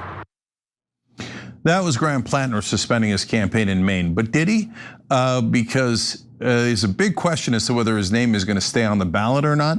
And what actually happened with Graham Plattner. You're going to hear some developments here that you probably have not heard elsewhere that are an amazing and important additions to the latest story about Graham Plattner. And then what in the world are we going to do next? So a lot to discuss here. Anna, tell us all about it. Yes. Well, for those who might have missed the story, let me just give you a little context and I'll give you the latest developments. Now, his decision to drop out of the race, of course, has to do with the Politico article that came out recently, where a woman by the name of Jenny Rassicot had accused Plattner of forcibly raping her in her own home. Now, the Politico piece omitted some details, and apparently there's this assumption that the American people don't need to know about certain details. You know, that Politico gets to decide which text exchanges they share with us, and we'll get to. Well, one, that is part of what journalists do. Like, if journalists get a hold of someone's cell phone text records, if that they're not relevant to a story, they don't publish all of the irrelevant details, right? Like, right off the bat, this is already extremely bad vibes. Like, what are they not telling you? Maybe you've gotten this Graham Plattner story all wrong. That in just a minute. But the way the piece was written made it seem as though, or made the reader believe that, Plattner like broke into her home and then forcibly raped her. The allegations, in my opinion, and not even in my opinion, based on what we have in front of us, lack concrete evidence that he carried out a serious crime of rape. But Rasicot had deleted all communications that she had with Plattner in the wake of the alleged assault. Politico cites the following as corroborating evidence: Facebook messages that she shared with a friend where Rasicot describes Plattner as consensually careless and then proceeds to spend most of her time complaining about how she thinks he might have slept with a lot of women. A disclosure to another friend whom she spoke to about the incident at the start of Plattner's campaign, a man that she dated after Plattner who said that she had divulged bits and pieces of what had allegedly happened. And then it wasn't until 2023 when she disclosed the whole story, and recent emails between herself and her therapist where she contemplated going to the press about the incident, to which the therapist, who opted out of providing a statement or comment to Politico, said that she would not have to go public about a traumatic experience in order to be believed. So all of that is actually pretty damning when you take it in conjunction with the allegation and the fact that she has like people she dated contemporaneously around the same time who corroborate that she talked about this incident.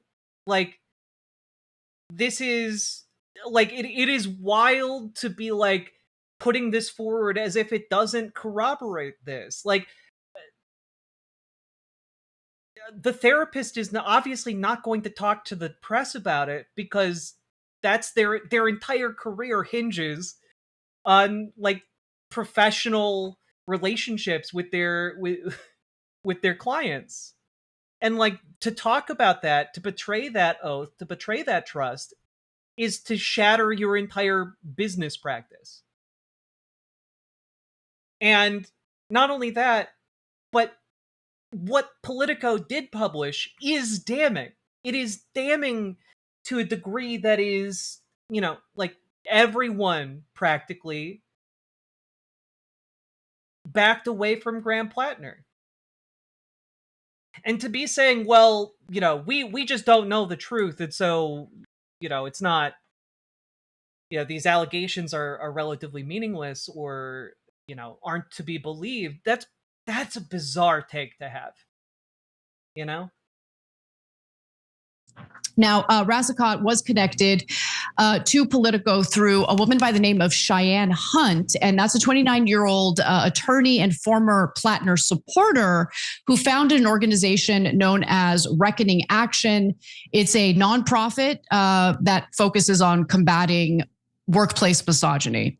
So the revelations about Plattner's alleged assault, alleged forcible rape is what eventually did him in. He decided to drop out of the race. And of course, it was after pretty much everyone who had endorsed him had reversed their endorsement, and it became clear that I'm sorry, I need to go back and like check myself because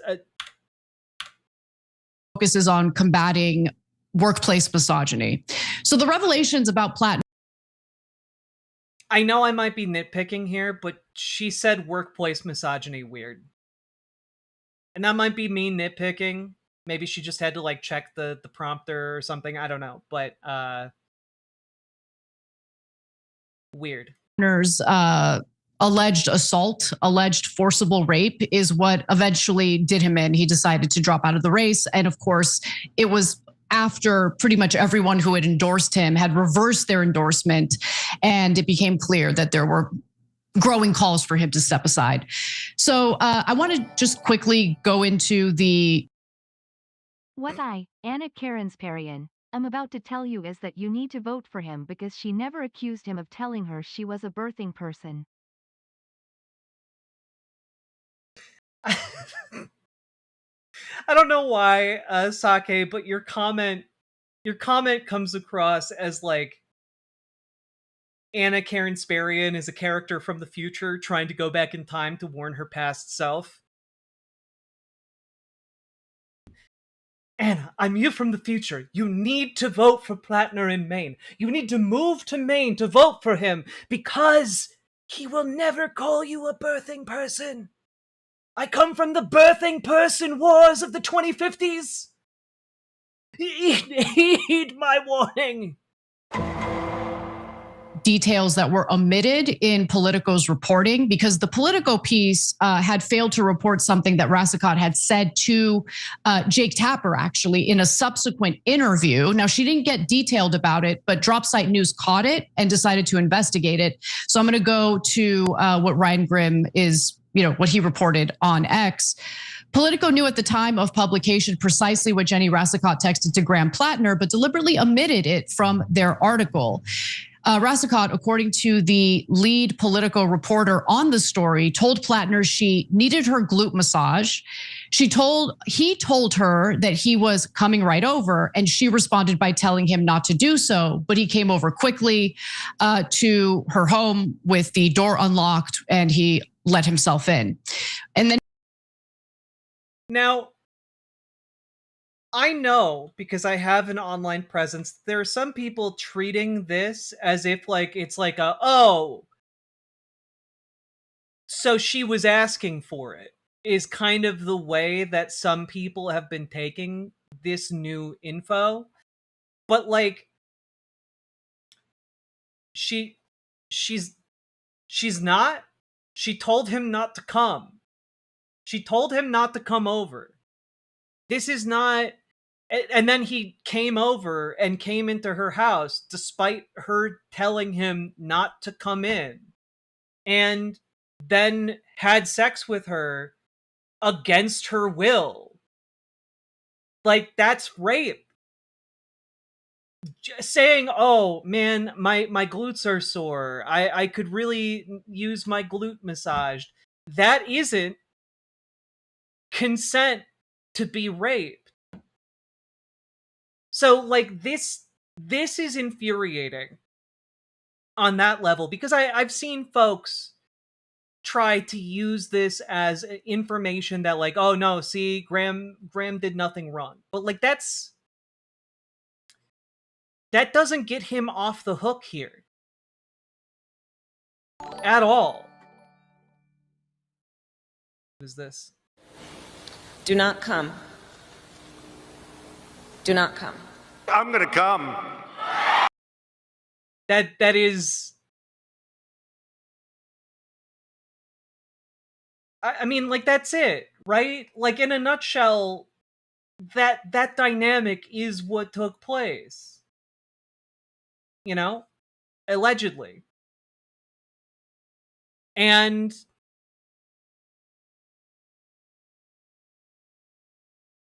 read the room. Well, it's because I said he came anyway. It's because I was talking about coming over. God, guys, you guys are interpreting this in the worst possible way. Stop it. He didn't even give a glute massage. God. Chat, come on. And Ryan Grimm says, whether this detail is important to you or not, it is a shocking breach of journalistic ethics by Politico and CNN not to include it in their coverage. And I agree with him. That detail might not change your mind about however you feel about this story or this alleged incident. But it is not up to Politico to decide whether or not we have the full story or the full context.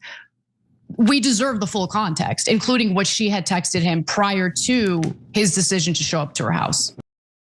The problem wasn't his decision to show up to her house.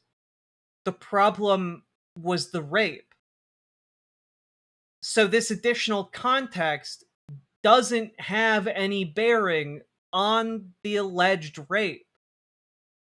Yeah, no, it's not close. So she says, hey, I need a glute massage. And they're going out at the time. Don't do this. Don't throw So I need Cenk, don't throw yourself on this landmine. You don't have to do it. you to massage my butt. He comes over, and then this event happens. Now, again, To be fair, you could hold on. You could say, hey, you know what? She changed her mind and said, don't come over. You could say he came over and she changed her mind then, and she has every right to change her mind. That's absolutely true. But what is not in dispute? I'm pretty sure even if she literally asked for it, she didn't. We'd still be saying the exact same arguments. Exactly. If someone drunk shows up, you can change her mind. Exactly. Like the entire issue is, even if she said, please come over, and like let him in, it doesn't change that she did not want to have sex with this man and allegedly was forced to. Like,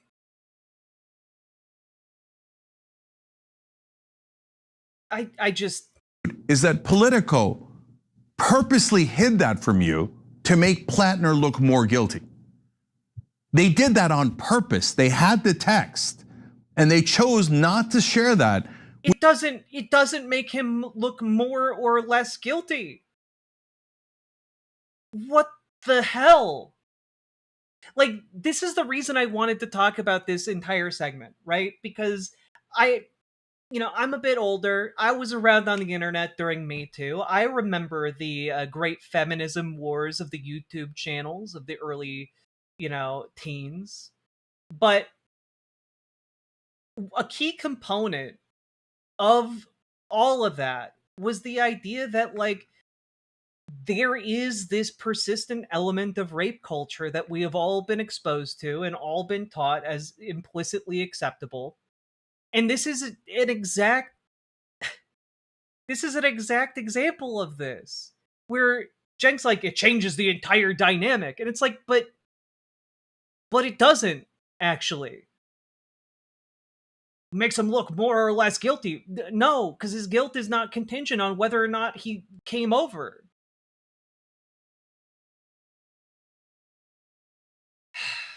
Which is, at a bare minimum, obviously relevant to the context of what happened.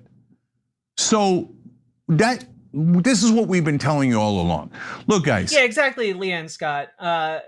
The Breaking Points video title was something like key points left out of Politico article. The fact that she could use a glute massage was not key information. No dynamic was changed. Exactly. I've said this a million times, not related to this story, related to every outsider who's ever run on the left or the right, what the press does, and it is driven by people with a ton of money who do not want those people to win. Well, but that's exactly it. Like, this is some classic, she was asking for it. If she didn't want this to happen, why was she dressed like that? Like, it's some real victim blaming bullshit. And this is a terrible argument to make. You don't have to make it. I think you can, like, if you wanted to have some kind of like discussion about how you think Politico should have published more like of the details around this, like, that's fine. But they are actively arguing that this makes Plattner look better or worse, which is a direct appeal to rape culture. Like, it's a direct appeal to rape culture.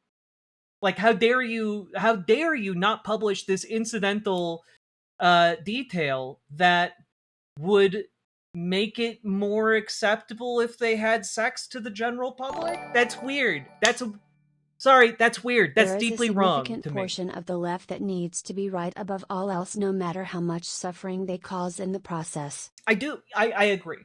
I actually do agree with that quite a bit. There are people who will put virtue signaling above literally anything else, and I despise it. I despise it. I think people should seek to be correct about things, but like,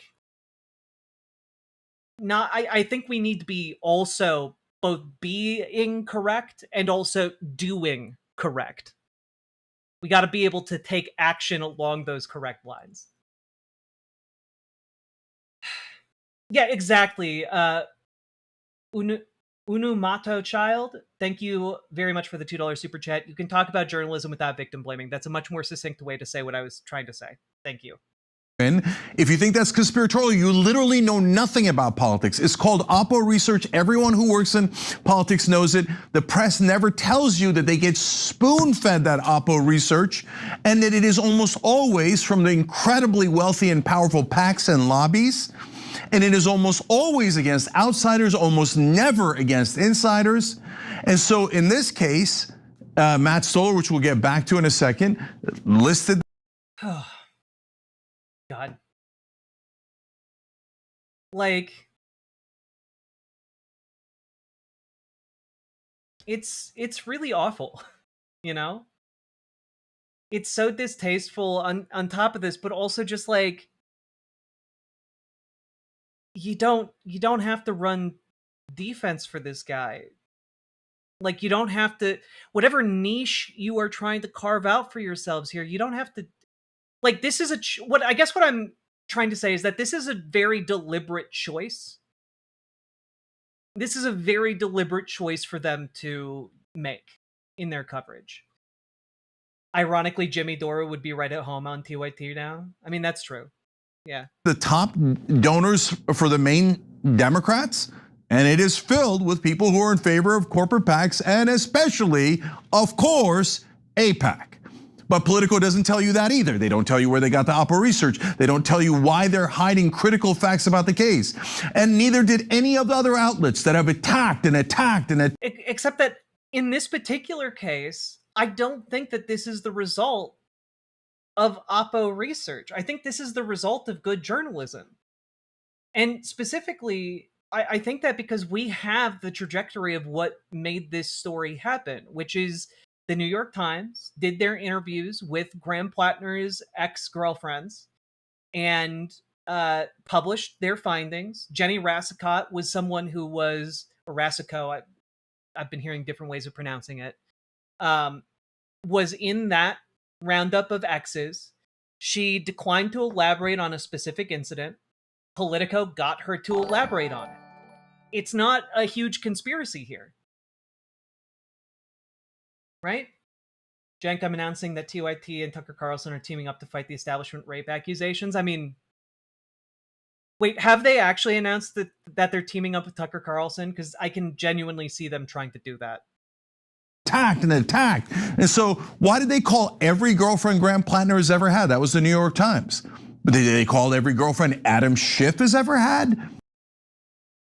And this, I do think that this is a criticism that I have and have made without, doing rape apologia, which is that journalism shouldn't, this level of journalistic rigor should be applied to everyone in power.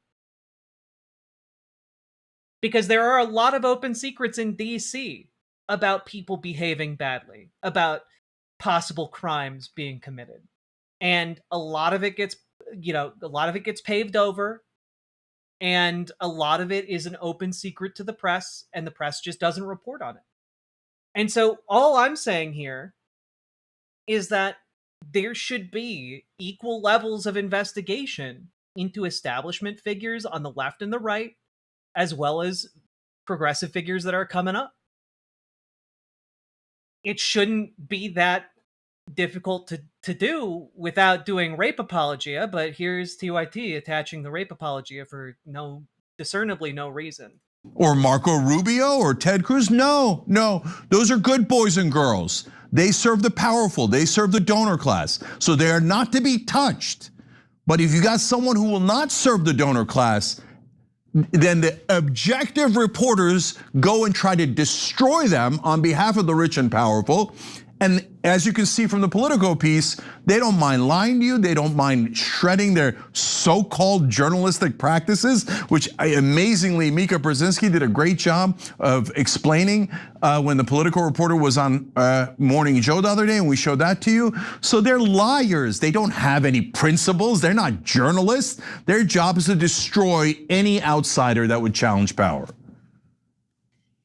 Yeah, I don't find these allegations credible. Sorry. Forcible rape Damn. is something that you would want to either fight or flee from, and just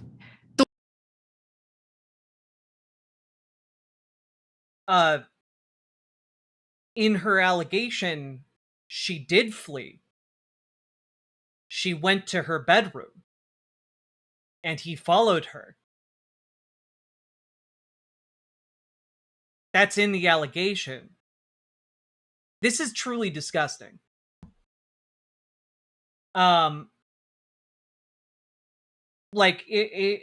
Also, the idea that people, when they are being sexually assaulted, don't freeze up or don't go along with it because the person they're having sex with is huge and dangerous and scary. Because there are actually a few different responses to trauma. You know, there's fight and flight. There are also two others that don't get talked about enough. There's freeze, and then there's fawn. There's actually four. Your body in a danger scenario either fights, runs, freezes up completely and shuts down, or seeks like social validation, social safety. And in the case of sexual assault, fawn and freeze play very big roles.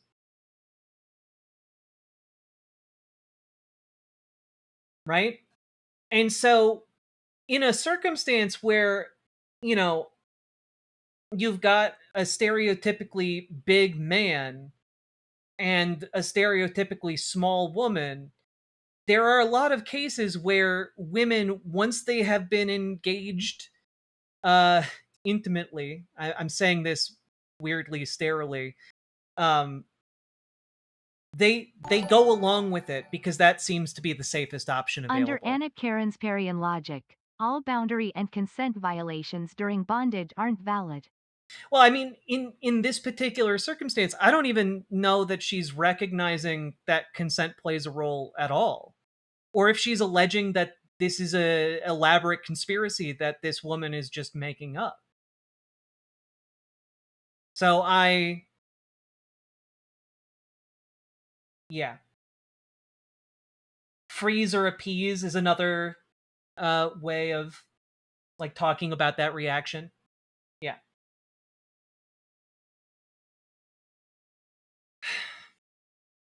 the way she tells the story, how do you stay in your house after the man who forcibly raped you falls asleep? Wouldn't you want to flee your home? And I know, Anna, you don't know how you would react if it happened to you. I would get the F out of there.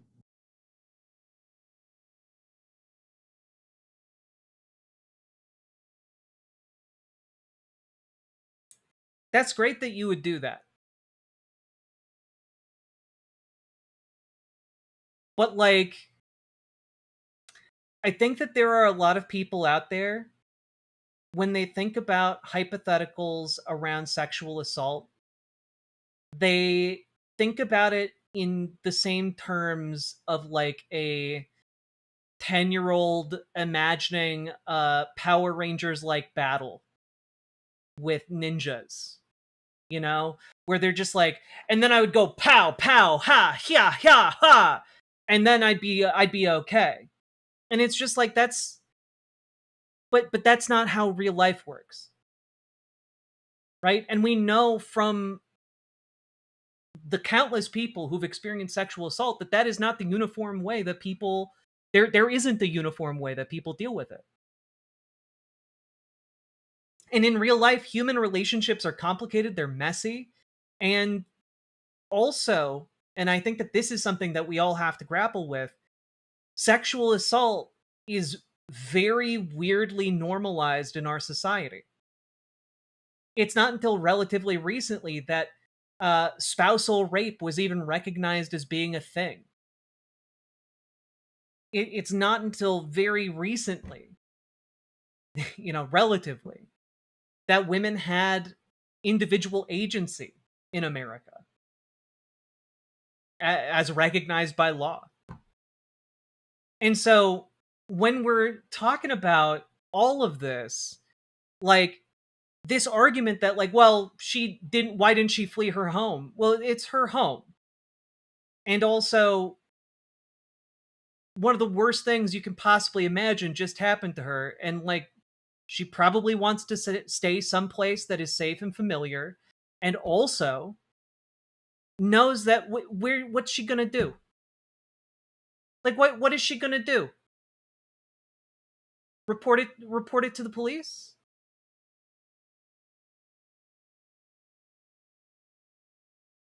Like, a lot of folks don't have an active plan for like what they are going to do if they are sexually assaulted. You know? And not everyone has like another place that they can go. Like, it's not like she had like some kind of playbook to like go through and be like, ah, yes, okay, so I'll talk to the police. I will collect all of the evidence. And then there are plenty of circumstances where women do that, and then police don't believe them, and then it doesn't go investigated. And a lot of women have already had that experience in the past, and so they don't report it at all. Like, this idea of what she should have done to be the perfect victim, I think is really disgusting. You actually would know how you would react. You were assaulted once, and you were furious about it, right? And would you have invited that guy over for a cup of tea? No. Okay. So, anyways, look, but this is super important, guys. She also didn't invite him over for a cup of tea. She told him she never wanted to see him again. Don't need to judge the women involved, and that's their personal lives, and they have different interpretations. I don't begrudge. Like the thing is, like, Jenk even points out, like, you were angry afterwards, which is like an indicator that like in the moment she froze up, and like that's a common response. That should have never happened to her in the first place, and it also. This sexual assault, alleged sexual assault, should not have happened to Jenny Rasico. Grudge them anything, okay? I care about how does the media treat the different candidates, and are they being honest with you guys, or are they purposely targeting people and trying to destroy them? And that's why they dig and dig and dig, and the other guys get a free pass. Okay, but also, two things can be true. That the Democratic establishment were digging for dirt on Graham Plattner, and that Graham Plattner has serious rape allegations in front of him. Like, both of those things can be true.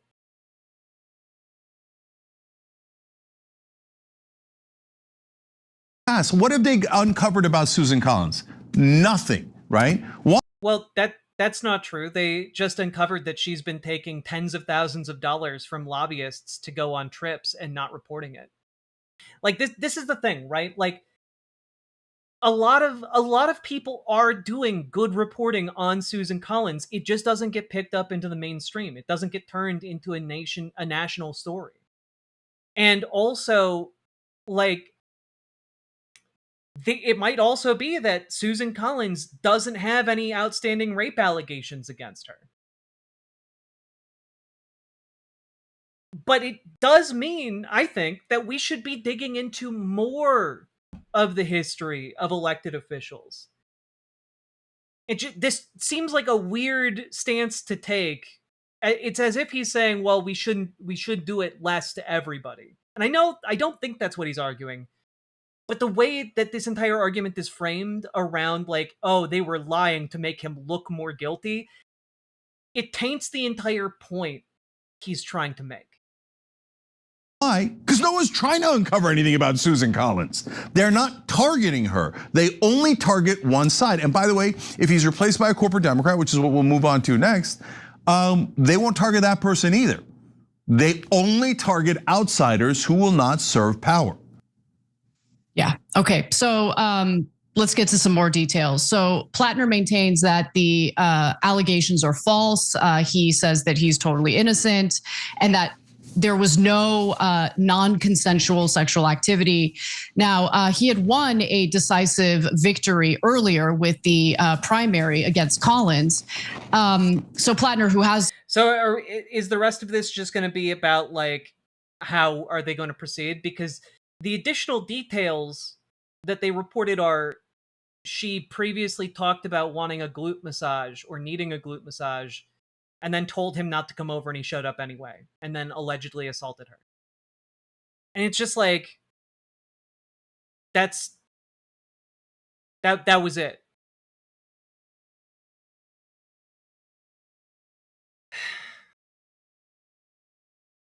The additional detail is that Graham Plattner's campaign denied the allegation. Okay, we already knew that. Thanks.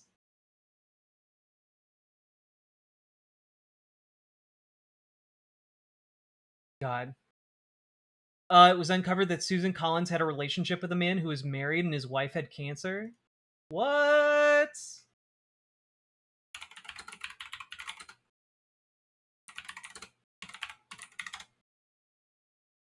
Do.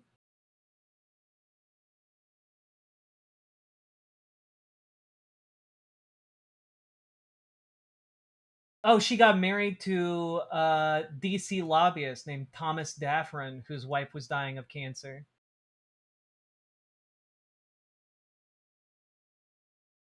Damn.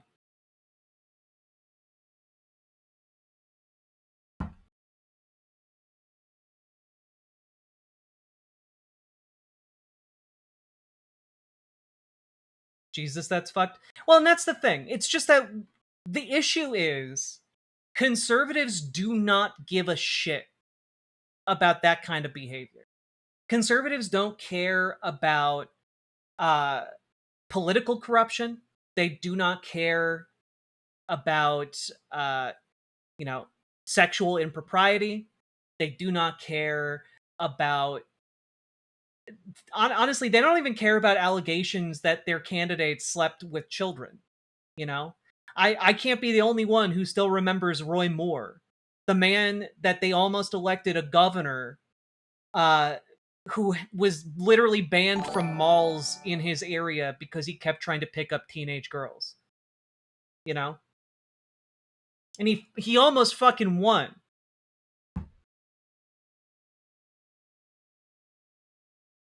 And so when we're talking about this, the issue is that people on the left care about whether their candidates are actually good people.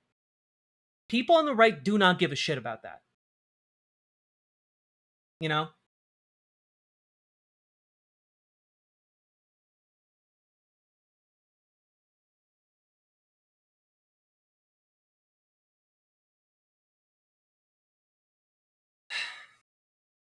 So it's just like I think that on the left it is good for us to have standards like we are not going to elect people that are like credibly alleged rapists. We are not going to elect people who are doing this shit and taking advantage of their constituents and taxpayers. Like, those seem to be really good rules of thumb for us on the left, and I wish that people on the right would learn those rules of thumb, So, anyway. I think that's about all of TYT that I can stomach at the moment, but like, just holy hell. You don't need to fall on this sword of rape apologia in order to encourage better journalistic practices applied more equitably across the political spectrum. You don't need to do rape apologia in order to do that. So, all that being said, folks, if you got anything out of this, hit the like button, hit the subscribe button. Let me know down in the comments, am I being too harsh? I don't think so. But let me know if you think I am. And also, folks, get organized. Join your local Dems. Join your local DSA. If you need help taking your first steps to getting involved, join our Discord, !Discord in any of the chats. Reach out to Dragonfly for help joining your local Dems. Reach out to Gamergy for help joining your local DSA. And they can also help you plan your next steps, maneuver within the organizations. We want to help you. We also have folks who have taken those extra steps in our community and are working together to try and be as effective as possible in their given areas. So if you want to talk with like-minded people, join us. And last but not least, folks, check out ImogeneOlivia.com. Gender euphoric lingerie designed from the ground up for trans femmes, also tested with cis men, cis women, non-binary folks. It is comfortable, sexy, non-tucking lingerie. Check it out, ImogeneOlivia.com. Link down in the doobly-doo. Let's keep on going.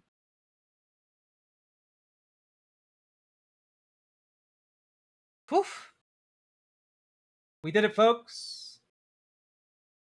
Hello, Uncle Tony. We have to assemble the Uncle Squad. We're lacking our unks.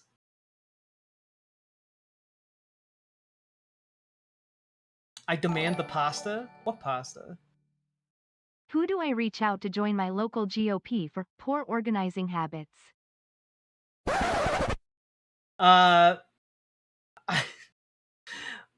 We don't have any contact within the dissonant GOP, the DGOP as it is.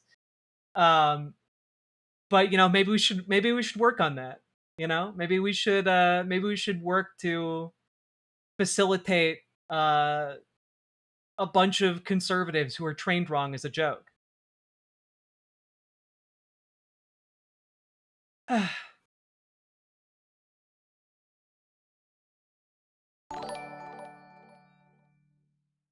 Missed super chat. I missed the super chat. Anna just claimed he won a primary against Collins, but that was against Mills. Oh, I missed that. Fuck.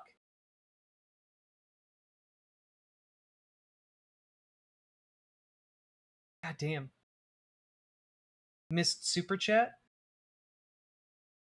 It's true, I did miss that one. That's my bad.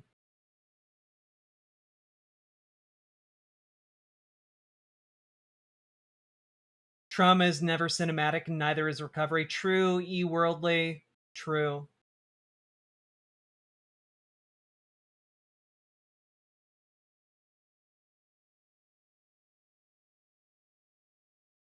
I can't be the only one in the audience who starts singing Zoobly Zoo theme every time you say doobly doo. I don't know what Zoobly Zoo is.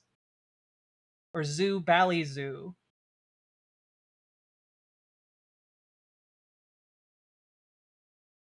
All right.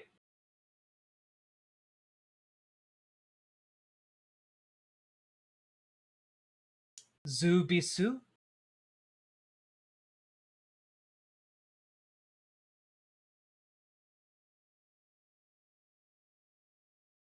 Zubisu.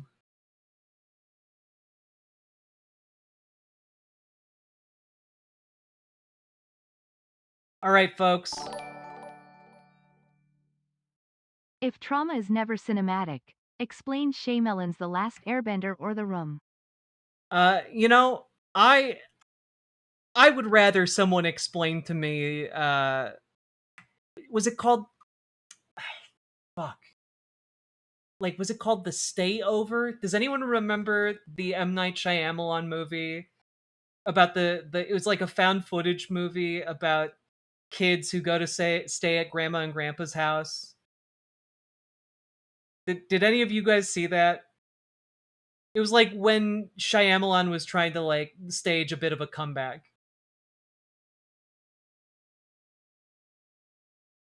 Yes, oh my god. Yeah, where they have he has a man shit himself.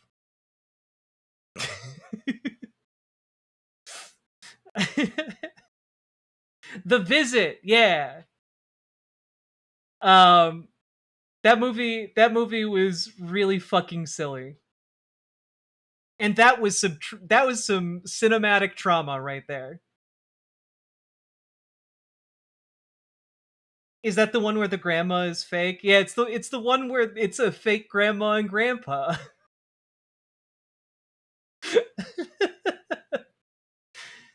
Oh, I thought it was great.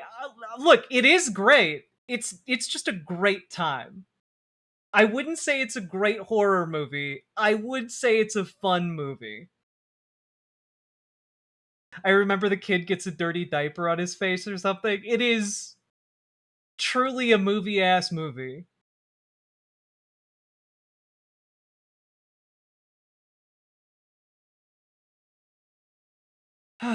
God.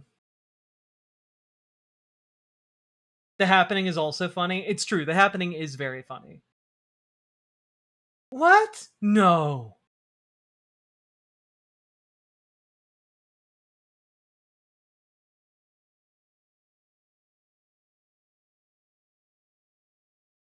Are we talking M. Night Shyamalan? Yeah. All right. Are you guys ready to click the goddamn button? Because, folks, you guys make this show possible. Consider hitting the like button, hitting the subscribe button, hitting the follow button. You know, the buttons that help the channel grow. Share the stream with your friends, your family, your dogs, your cats, your neighbors, your coworkers, your strange relatives. You are tearing me apart. Anna, on the soundboard. Oh, we do, Sake. Thank you for the 2 tier 1 subs. And folks, do consider financially supporting the show because you guys make this show possible. Thank you for being viewers like you.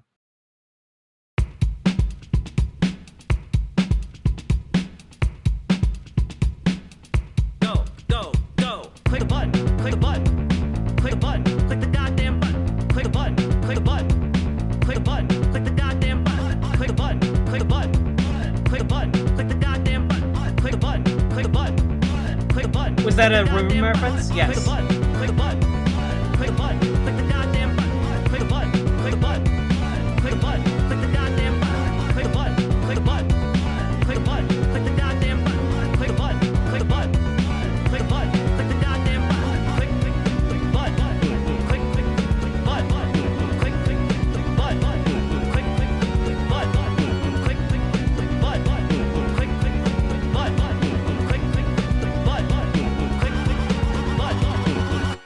God, I fucking love fundamentalist Christians who come into Vert Chat and say stuff like, "Ew, LGBTQ, bunch of freaks.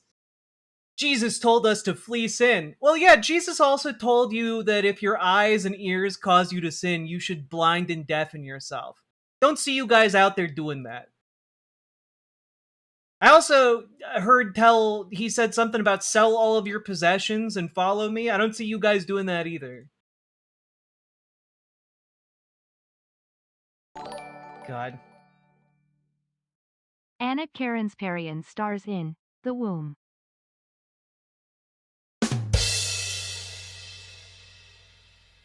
The Womb.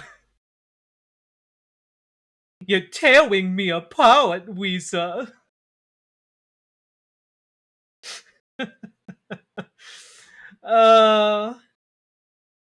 Thoughts on the Netflix Avatar live action? I have never seen the animated nor the live action Avatars.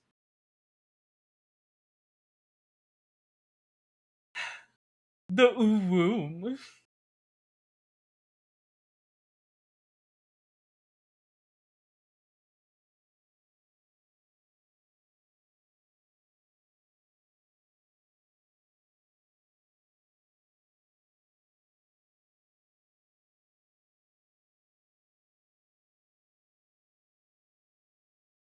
I haven't seen a lot of things that are considered insanely popular because the more that people tell me to watch them, the less likely I am to watch it, like out of a weird instinctive spite that I possess. I'll get around to it eventually. I also haven't seen Breaking Bad or The Sopranos.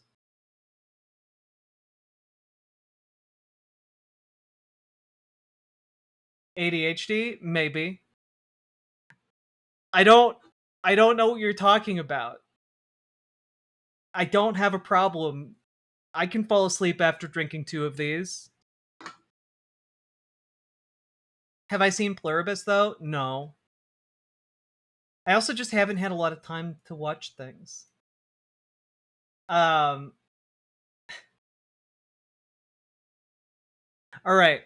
You guys ready to jump into the bin face discourse? What I'd give to have this in theaters instead of Paramount Plus. Oh, that's right. They just put out like a new animated Avatar series for Paramount Plus. Is it an entire season or is it a movie? Like I don't know. Don't watch Avatar if that logic works. Thank you. I need more of that energy. Oh, I will, because I know that this is gonna get the entire stream copyrighted. Looks good though. Just looking at some of the still shots. It does make me think that I should probably watch that first series to know, like, what the hell this little monkey creature is. And who this hot green lady is.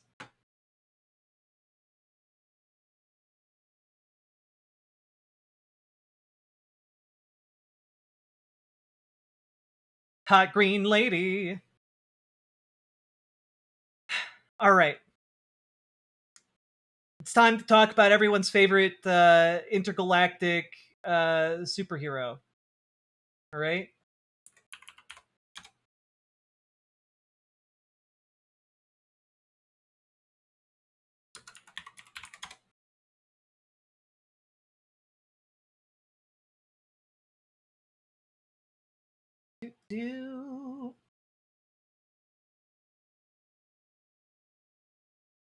Jack gravitated straight to Toph. I love it.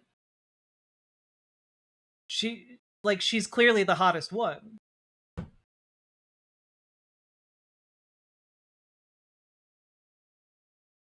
All right.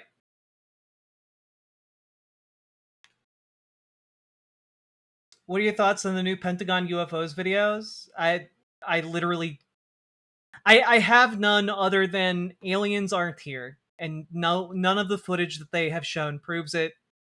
And I don't find it particularly interesting. I think they're just trying to do like fucking distraction politics.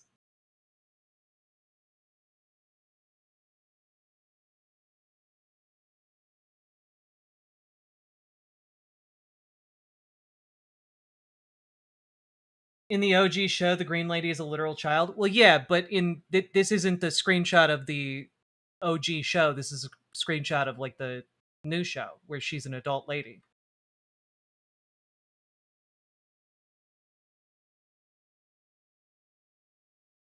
So, are you staying cool on this hot day? No, I'm not. It is 84 in this studio.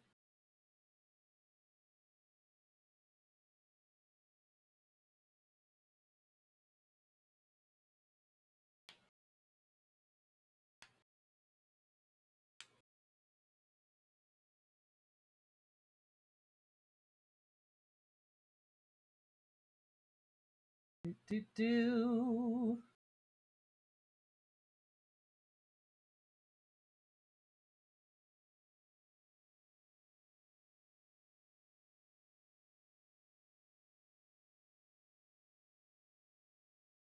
84 is okay. How's the humidity? Not great. You may have noticed that my hair is becoming steadily damper. All right. You guys ready to jump into the bin face?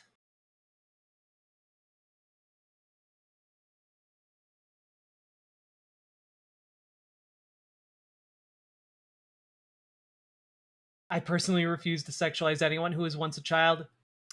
Well done. Walking the straight and narrow path. All right.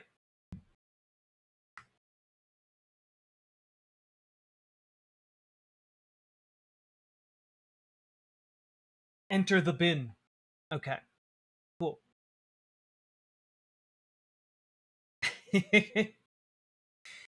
Here we go. So, folks, we got to talk about the adventures of one intergalactic planetary superhero who calls the United Kingdom his home. And of course, I'm talking about Count Binface. The British people were asked. The British people should be asked again. I suggest there must be another referendum about whether there should be another referendum. Surely that's the thing we can coalesce around. So many people want to pull apart these days. The Scots from the English, the British from the Europeans. Listen, guys, I have seen the size of the asteroid coming your way. You got bigger things to worry about, literally.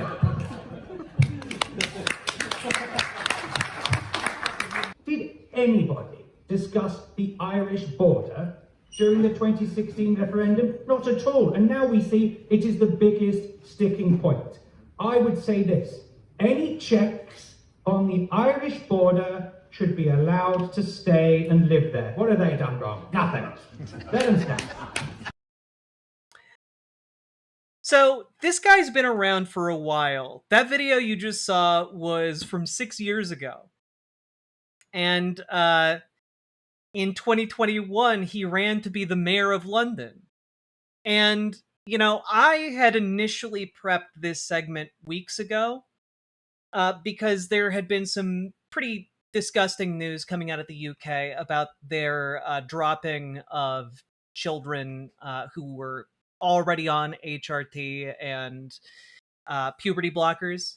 And I had started prepping this as just kind of like, oh, look, British politics is a silly place. Look at this guy. He's Count Binface. And it's kind of like the vermin supreme of the you know, the British, but something very strange happened, which is that what initially caught my attention was like, oh, this is silly. Oh my goodness.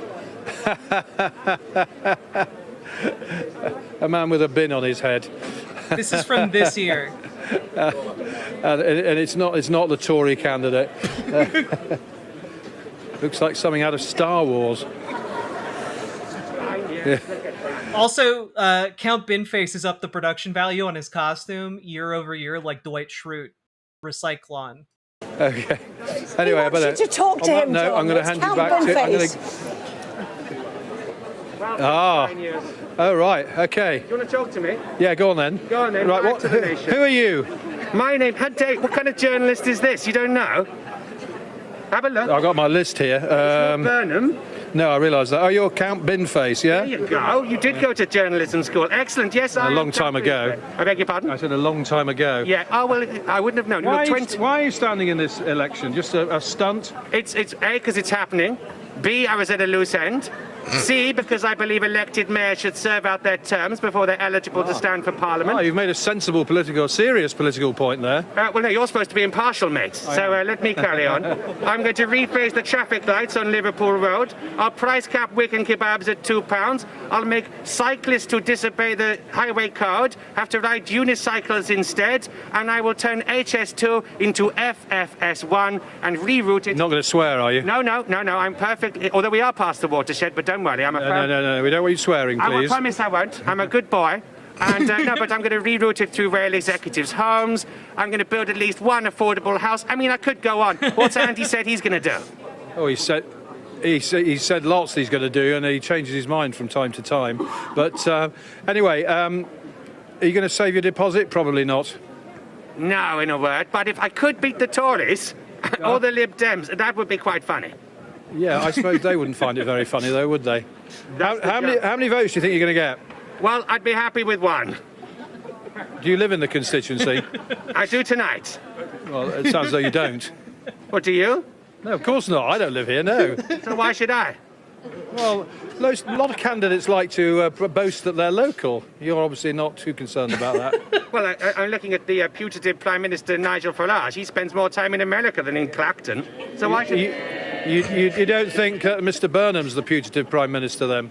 Well, they both putari, that they will be the next PM. But I think at least Andy feels like he's slightly local to the area. But that's something. If I was to win... He used to be the MP for Leeds, just not very far from here. Exactly. If I win, I swear... That's not going to happen. Well, exactly. So I'm going to say, I swear I'll move to Makerfield if I win. Okay, all right. I'm sure they'll all be delighted. Well, I'm sure there's other people who want to interview you. Thank you for talking to Sky News. It's my pleasure. Well interviewed. Well done. Like, he has an audience there who's like applauding him. It's wild to see. The Manchester Evening News. That's a proper journalist. Well, Anna, I think I got the short straw there. Got a crowd of people watching that. I mean, people were filming you interviewing Count Binfast, and I'm afraid for me, you've lost your by-election king crown because you didn't know who he was, and everybody knows who Count Binfast is. Let's be honest about it, but he's still there. Just fucking throwing this reporter under the bus, like, you lost your credentials, mate. Didn't know who Count Binface was. Didn't go to your first day of journalism school. What? He won't leave you now. Of course I don't live in the area, was the mantle. Go on, John. Yeah. I was going to say I don't normally interview those sort of candidates, but I think you bullied me into doing that. Anyway, I'm going to hand back to you now, Anna. You can continue. You had a crowd around you. Your feisty twosome. It just keeps going. It's so awkward. It's like you couldn't write this better. You couldn't write awkward comedy better than this. The serious stuff. Yeah, I know. Yes, we'll speak to you later. John Craig, thanks very much indeed. So the news from both the SNP and... So, that's initially where I was like, okay, silly, haha, look at this guy. He just kind of shows up places with a trash can helmet and talks about being a politician and an intergalactic space hero. And wouldn't you know it, the UK government shut out Hassan so that Hassan wouldn't be able to speak at Oxford Union. And yet... And I now look to His Intergalactic Majesty, Count Binface, to close the case for the opposition.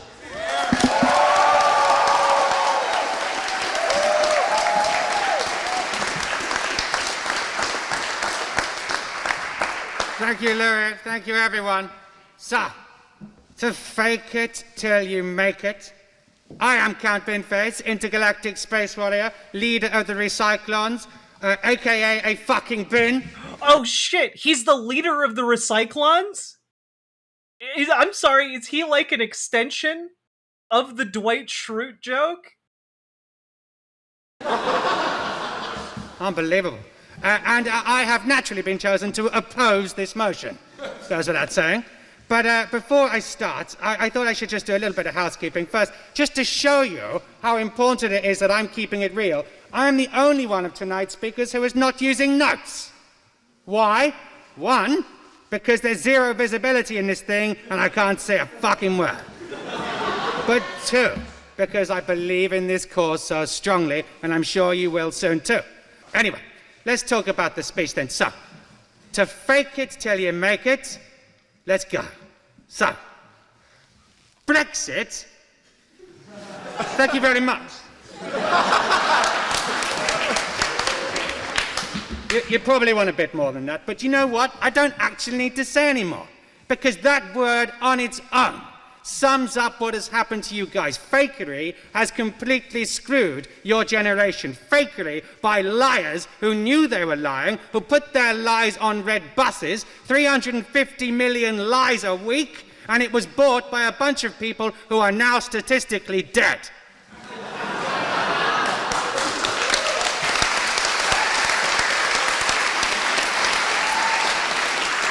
Yeah, that's the thing. That's the thing with Count Binface, folks.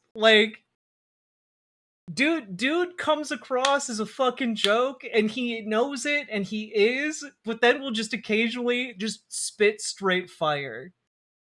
You have got to live with that for probably about 25 years, And none of the politicians are talking about it because they're scared. They're scared of the right-wing press. They're faking. But not me. I'm here to tell you as it is. Because look, what's going on this week? It's Manifesto Week, which I'm sure the linguists in the room will know. Comes from the root words manifest, meaning abundantly clear, and meaning nothing whatsoever. The Labour manifesto was released today. It might as well be called Fake It Till You Make It. What are they doing? They're saying absolutely nothing at all because they know they've got a giant poll lead and they're so desperate not to mess it up, they thought, let's just keep our mouths shut. It's Jose Mourinho politics. They're parking the battle bus, guys. It's pathetic.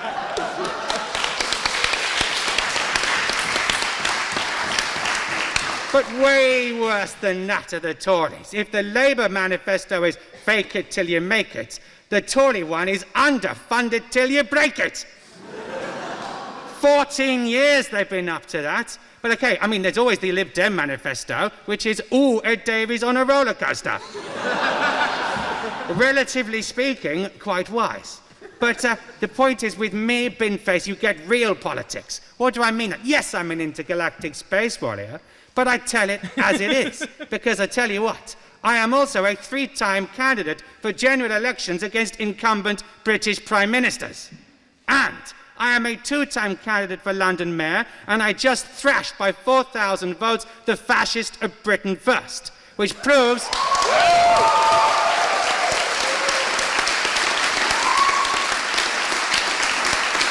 Yeah, let's not obfuscate here. This guy has run in so many elections that he is known for his presence at political events.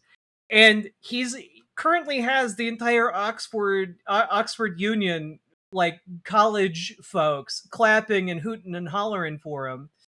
And also, he's out there literally running more powerful campaigns than the fascists in England. So, like, dude is actually out there campaigning. And, you know, maybe getting some results. That's called foreshadowing. You don't need to fake it. That was real, baby. And that's just starters. Take a look at my manifesto. Are any of the other parties offering to make water buses take a dip in British rivers to see how they like it? No. Is anyone else suggesting that the Houses of Parliament are fitted with a plank so that any MP that breaks the ministerial code is forced to walk the plank, drink the sewage-infested Thames, and it to be broadcast on all channels, including, yes, Rishi, Sky TV, because that's what I call a live stream. I am telling you that the other parties have no idea how much harm they are doing to you with their fakery. It's about time someone stood up for it. And you know what? It's not just Britain, it's America too. I only have to say one word, Trump. Well, so exactly. Actually, that should have been a lot worse. Hang on, Trump. Now, you guys are a bit fascist. I'm about to take you on as well. Anyway, no. Obviously, complete convicted criminal arsehole should not be anywhere near elected office, try to fake an election win, and yet he's still allowed to run for president. The point is, guys, 2024... His platform was abolishing the Lords. Accept him. And stop selling saw weapons and buy lasers from Binface, then Buckethead. I mean, you know, I'm in favor of abolishing the Lords. It's the most important year for democracy for about 2,500 Earth years. If you're not careful, it's going to go down a Swanee. You need to be real, and you need to tell the politicians it's real. And on that point, not to be funny for a second, do use your vote. Register and make sure you vote, because they do listen and it matters. Because that is being real. Democracy is under threat like never before. The Russians are after it. The Chinese are after it. We've got to do better. Tonight is our chance to take revenge on the Brexit bastards and all the nefarious forces. Vote against fakery. Tell the world that Oxford cares about what's real. Yes, I do appreciate the irony. It's coming from an alien in a bin. Anyway, I want to be graciously supportive of your arguments, guys, but ultimately they just fall down because there is no alternative. When it comes to fakery or the real thing, tonight is our chance to say there's nothing like the real deal. Thank you very much. So, that appearance was from about a year ago. And, well, folks, since then, Count Binface has been a bit busy, and this is an article from yesterday. Count Binface, the intergalactic warrior who could upend Britain's strangest election. Because, turns out, folks, he's doing weirdly well. He's doing weirdly well in this election. And it's especially funny because this special election was created by Nigel Farage, right? And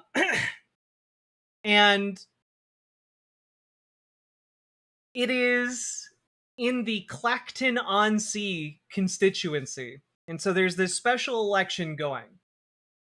And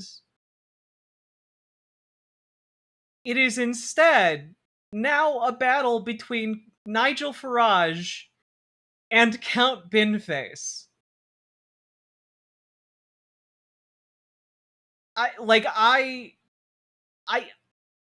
don't know what to say, but there's a very real chance here Nigel Farage and Reform could be defeated in this area. And I don't know what to Binface say. has kids. I hope they're called wastebasket heads. But the reason he's looking like he might be able to pull it off is because apparently many of the major parties didn't committed to not fielding any candidates in the election. And well, that just means that it's really Nigel Farage running in this election against Count Binface. A lot of basically the reason Labour and the Lib Dems aren't fielding a candidate in this special election is because they largely view it as a political stunt done by Nigel Farage in order to distract from an investigation into Nigel Farage's finances, right? But Count Binface, he's a candidate who will enter any and every field if it is in fact funny. And in this particular case, it is, in fact, funny. I wanted to play this. This is from 3 weeks ago. Because Count Binface has hilariously now been doing, the media rounds for UK politics. And it's pretty surreal.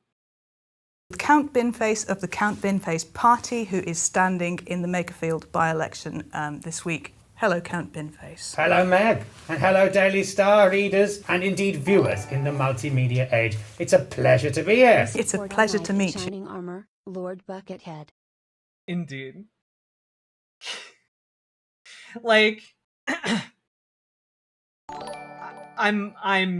This is all incredible stuff. He's been getting a bunch of press for the Makersfield by-election, right? Which then leads up very nicely into him entering against Nigel Farage here. Why Makerfield? Why have you decided to stand for election there? What's your connection to the place? Well, the reason I'm standing in Makerfield is that's where the election's happening. Right. So, if I stood in a different area, it wouldn't be much fun right now. And also, everyone is trailing this by-election as being the most important in British history and could well determine the identity of the next Prime Minister. So I say, count me in.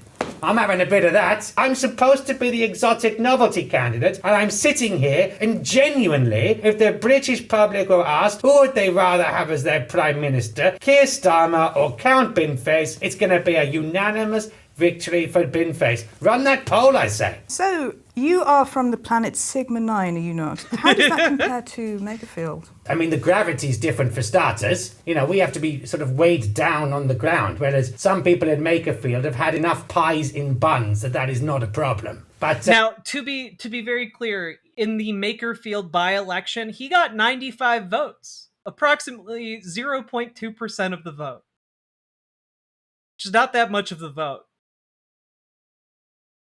But it's still very funny. He did come in front of the monster raving loony party, though, which only got 45 I've loved votes. Count Binface for over a decade. I'm glad he's finally getting the recognition he deserves. You know, he's doing great, and just statistically, he's doing better than the Independent Party, Rejoin EU Party, Libertarian Party, Climate Party, and the Monster Raving Loony Party. So, you know, like, good for him.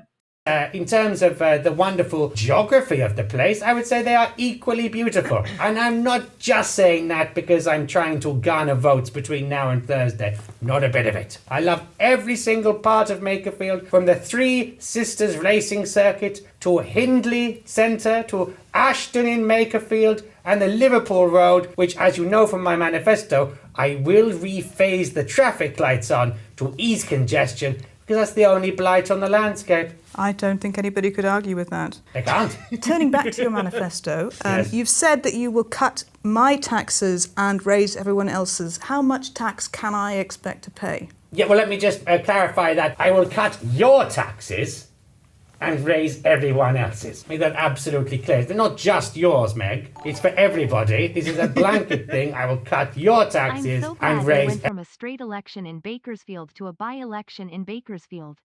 Progress. Indeed. You know? It's why the progress flag flies over Makersfield. Everybody else's. Okay, so how much will I pay? A reasonable amount, but just less than everyone else. Okay, and how much will everyone else pay? A little bit. Oh my god, you were right. Ego Bomb, she's making eye contact with the bin and not where his actual eyes are. Oh my god. More than you. Okay. What do you make of the recent moves to ban under 16s from social media? Good question. I mean, I would go further. Now, some people might say that under 16s should be banned from smartphones. It's not just the software, because they're not stupid. Whatever you ban them from, another app will pop up like a whack-a-mole and take the place of Snapchat, and you get your VPNs, blah, blah, blah. The thing to do is to actually remove from them the hardware, the phones. But I would go further than that, and instead of some people saying you should ban smartphones from the under 16s, I would ban them, Meg, from the under 61s. Now that is bold. It is. I don't believe you or anyone in this building who is under 61 uses your social media in a healthy way, uses your smartphone in a healthy way, and is destroying your one shot at life on this remarkably lovely little planet. And instead of staring at that horrible screen and giving yourself a bad back in the process, why not get rid of them all? Because I'm going to punish the over 61s, don't you worry. The pensions triple lock is going, and I think voting should be capped at 80, because it's not going to matter to them much, right? So, in return, they can have the smartphones, they can have Wordle, they can have whatever they want, and piss away their lives on a screen. Until that point, why not enjoy your lives and, dare I say it, improve the economy? You've talked about getting rid of the pension triple lock and replacing it with a double lock with a bit of chain on the side. Yes. I don't understand. Well, do you understand the triple lock? No. Well, that's my case. Okay. You mentioned a few times nationalising Adele. Yes. How's that going to work? It's very simple. The Treasury would have to have a meeting with Miss Adele's record company. They'd come to some agreement. Then the British taxpayer would buy out her contract, so she would become Britain's first national pop star. She hasn't done a record for a while. You know, when she does the next one, it's going to be mega. So get her while the stock's low. Then the record comes out. Boom, bang, a bang, Meg. We are all quids in. And then actual British assets could be making coin for actual British people instead of great big US multinationals. Where's the problem?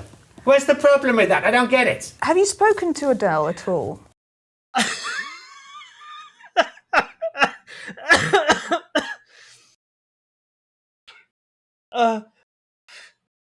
He's so funny. And the fact that the British press have been forced to take him seriously is so funny. It's so fucking funny. Not yet.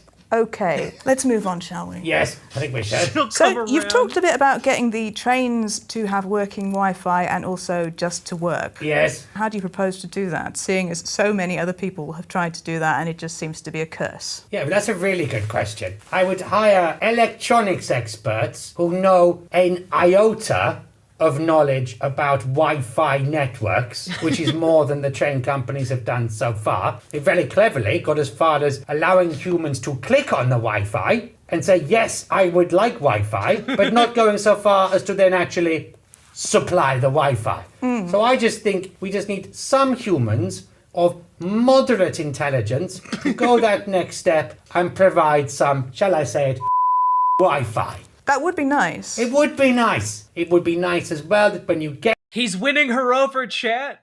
He's rizzing her. He's rizzing her. Get on a train, it actually takes you from where you've been to where you'd like to go. It sounds complex, I know, but other countries are able to employ humans to maintain, drive, and manage railways. So I would say try and do a bit of that. I feel like guys, if he wins an election in the UK, I'm not very familiar with UK politics or law, but I think the law is that all other British politicians also have to adopt the bit. I think it becomes kind of like the powdered wig, phenomenon across the UK. I think it's like that. If he wins, it's the new head style.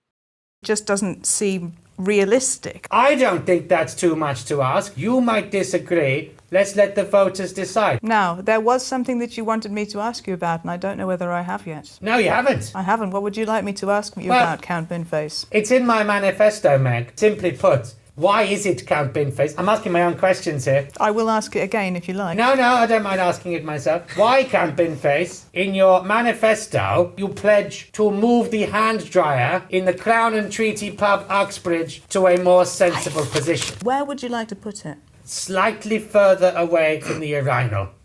I see. It's a death trap, and as you can see, I believe in this so strongly that I put it in my manifesto in Greater Manchester, just like 2 years ago I put it in my manifesto in Richmond and Northallerton, North Yorkshire, and got my highest ever score. I see. 308 votes. Because the people of North Yorkshire appreciated, just like I am sure the humans of Makerfield will appreciate, that this is a national issue.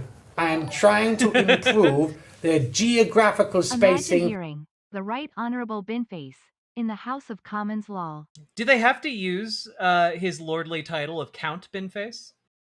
Of public toilet facilities in the process. Also, Comrade Girl 2018, thank you for the 2 tier 1 subs. Appreciate you. So, have you been following the World Cup?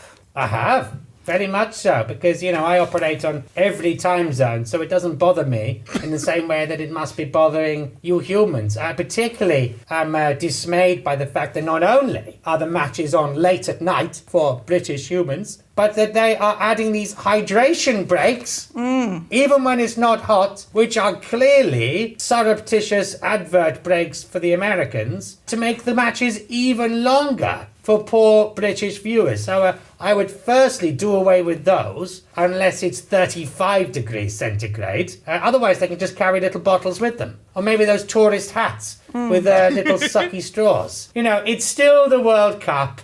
And as much as everybody should be boycotting that horrible Fanta Führer, Mango Mussolini, Donald Trump, even so, it's football. It's the universe's game. And I'm all for England and Scotland doing as well as they can. And Curaçao, or however you say it, because I'd never heard of those guys. And I'd like to see them have a bit of a pop. So it's nice to see new kids on the block. just like in Parliament. Yes. Is there anything you'd like to say directly to the viewers? Well, thanks for sticking out this far, if you've watched the entire thing. Also, if anybody out there is adept-handed air conditioning, this studio could really do with some, because it's absolutely perishing in here. And, you know, whether you vote in Makerfield or beyond, I hope you will continue to celebrate British democracy while you've got it, because, you know, it's very precious. Celebrate it. Celebrate the fact that anybody can stand, whatever you believe. It's a wonderful thing. And of course, the Daily Star knows better than anybody.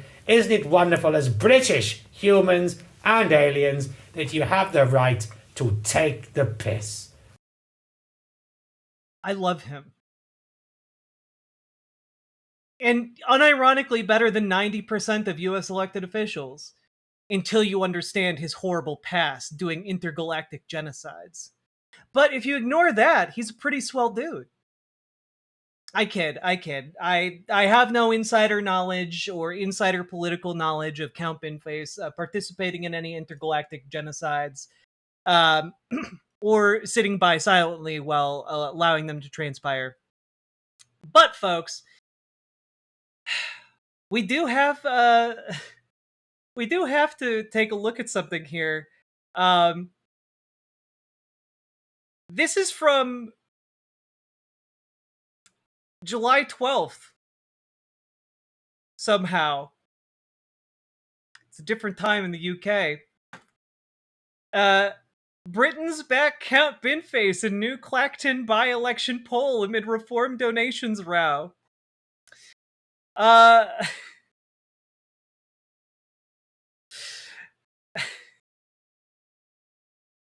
Let's just take a quick look. Do we have the actual poll results here? It's silly here. 1 in 3 British adults, 33%, would rather see Count Binface winning the Clacton by-election, a new poll has shown. Only 21% told YouGov they would like to see Nigel Farage re-elected as MP, while nearly 3 in 4, 74%, said that the Parliamentary Standards Commissioner should be investigating the Reform UK leader. Guys, Count Binface is polling a full 12 points better than Nigel Farage. I mean, we've had presidents commit worse atrocities than these supposed intergalactic genocides, so we can only go up from here. Oh, Pact, thank you for the $5 super chat. He's winning. He's winning right now. He's winning in the polls. It remains to be seen if people will actually vote for him. Binface has been crushing it for a while. Sake Tanuki, thank you for the bucket on his the 2 tier 1 subs.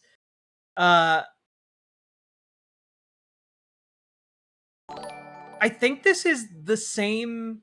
No, this is from before he was Count Binface. You're right. I do know from experience, though, that if I play a John Oliver segment, the Last Week Tonight will claim the footage, even if it's not their footage. But yes, the OG Count Buckethead, or Lord Buckethead, rather. But he's been doing cool shit for a while. But let's take a look. Yesterday, you may remember, because now we have footage. We now have footage of his first appearance in British media for the Clacton by-election. Let's take a look at his appearance on LBC here. we reported on Nigel Farage's decision to resign his seat of Clacton-on-Sea to trigger a by-election. I've thought about it hard, and I've decided today I will resign as a Member of Parliament for Clacton-on-Sea, thereby forcing a by-election, which should happen, I hope, in short order. No, I've decided that the people of Clacton should be the judges of my actions. This will be a people versus the establishment by-election. Yeah, but by the way, he's being investigated for around £500,000 being donated to his political party, allegedly illegally. So. But what I hadn't fully thought through at the time was that with only one candidate standing against him, Count Binface, it is possible that Binface beats Farage, We are, after all, the country which voted to christen a ship Boaty McBoatface. We have a lot. That I will be honest with you. Bodie McBoatface has weighed upon me while thinking about the the Count Binface election. The Bodie McBoatface votes. I do think that the UK might have a Bodie McBoatface political culture right now, which would in fact allow for the rise of Count Binface, and that bodes poorly for Nigel Farage. Long tradition of subversive humour. And I don't know, but I wouldn't rule anything out. Anyway, this periodic visitor from another galaxy has policies which may prove popular in Clacton. Nationalising model railways, for instance, and also nationalising Adele. Renaming London Bridge, Phoebe Waller Bridge, and of course, moving the hand dryer in the men's toilet in Uxbridge's Crown and Treaty pub to a more sensible position. He joined me a little earlier. I asked him, had he contemplated the worrying possibility that he might actually win this by-election? Well, I mean, Andrew, thank you for your... The fact that they allowed him to call in with the space background is so fucking funny.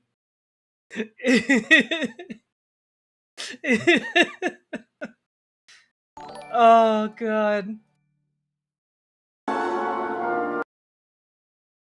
God. I'll take a look at this in a moment. Your question. I mean, of course, I've computed every eventuality, and there is a small, a bit like Avengers Endgame, there is a small window of opportunity within which I actually become an MP. That is something which I think the British people would find hilarious, the rest of humanity would find hilarious, and dare I say, I would find hilarious too. It's true. This is the funniest possible thing that could happen. Nigel Farage being brought low by Count Binface. It would end his career. It's the perfect way to end Nigel Farage's career, by the way. And also, wouldn't be completely unprecedented. Like, I don't know if folks remember this, but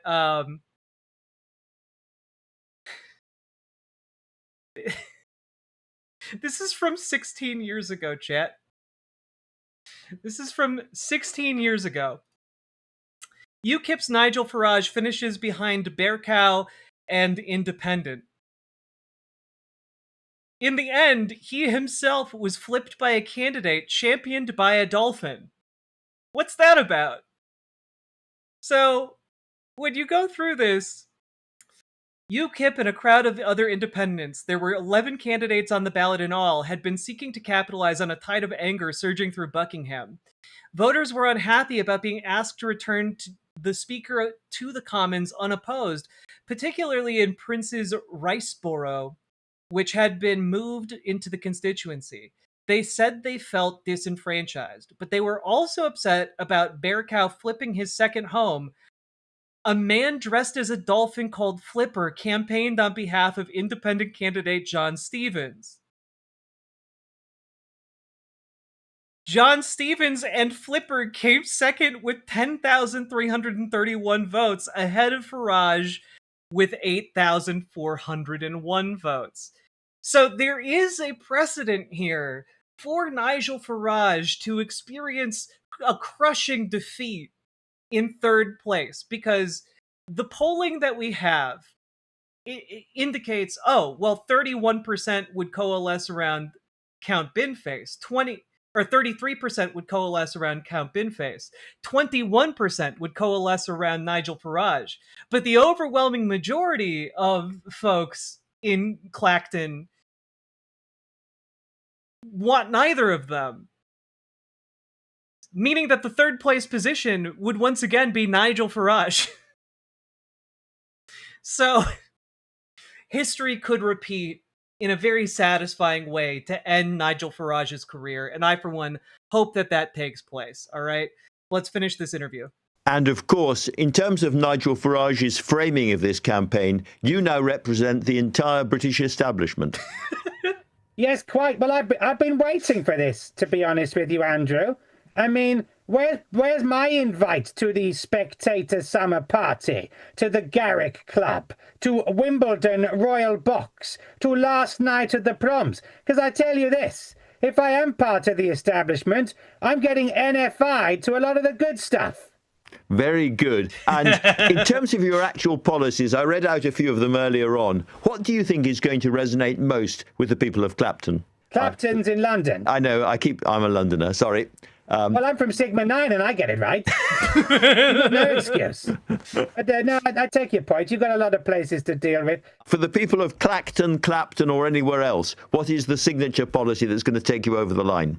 Well, this is the thing, you see, Andrew. I mean, I'm not actually on the ballot yet. You know how it works. I need to persuade 10 humans who live in Clacton to nominate me. And indeed, other candidates can do that too. That's the wonder of democracy. And should I get on the ballot, then naturally I will have a fully costed suite of policies that mixes the national and the local. But you can guarantee that I'll be looking at my price capping of 99 flakes at 99 pence. I mean, it's a seaside town. Yeah. That's got to be an easy win, wouldn't you say? I think so. I think so. National policies, nationalise Adele, build at least one affordable house, tie nurses' pay to that of ministers, rename... As you can tell, he's been remarkably consistent with his policy ideas. Like in a way that should make an established politician blush. London Bridge after Phoebe Waller. What does NFI mean? I'm assuming not fucking invited? Or no fucking idea.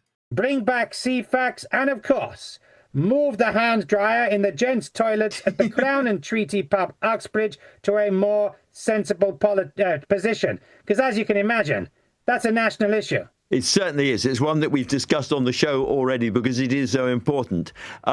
If you got elected, do you realise that you would not be able to wear your current facial covering? The Commons rules, which I've got in front of me here, are very, very clear, and they forbid face coverings. Well, I mean, the Commons rules are very clear about what you can do with donations. But that seems to have got all murky, so why can't I? He's so good at this! Elect Count Binface!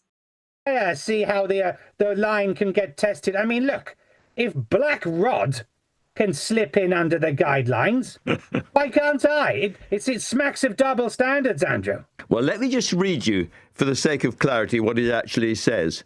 Clothing should demonstrate respect for... I do think his argument should be that isn't his head. It's just his face. I think that should be his argument. The house and uniforms, large slogan-bearing items and other forms of demonstrative dress are generally not considered in order. I'm just closing my eyes and looking forward to you actually taking the oath. Well, look, Andrew, I'm not a lawyer, but let's just pick on two words there. Demonstrative? I'm not demonstrative. This is just who I am. I'm a recyclon. It would be binnist of the speaker to attack me for that one, and then you also use the phrase generally.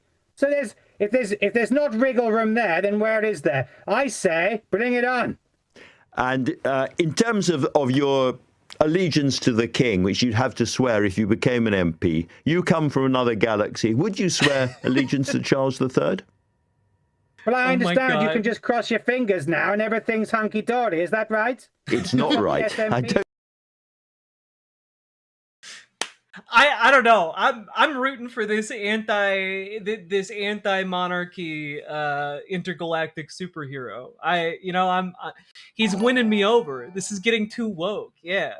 You know, if Binface tried to appeal to the Clacton-on-Sea furry constituency, he'd basically guarantee his win. He might genuinely do. He might. Like, I could see him right at home at a furry convention. I bet he would love some tips on how to get some air cooling going on in there. I don't think it is, but some have done it. It's true. It has been done before. Just coming back to the campaign itself, is there a danger that, for instance, the monster raving loony party stands and splits the anti-Farage vote? I think more to the point, it would. I think the danger would be Farage that they would split the reform votes, because they're actually to that side of the political spectrum. And I'm not entirely kidding on that one. So, no, I'm quietly confident. And, like I say, it's democracy. Let the people of Clacton have their say. There'll be plenty of candidates. I doubt it will be a two-horse race. I mean, hey, in this day and age, you might have candidates dressed up as horses.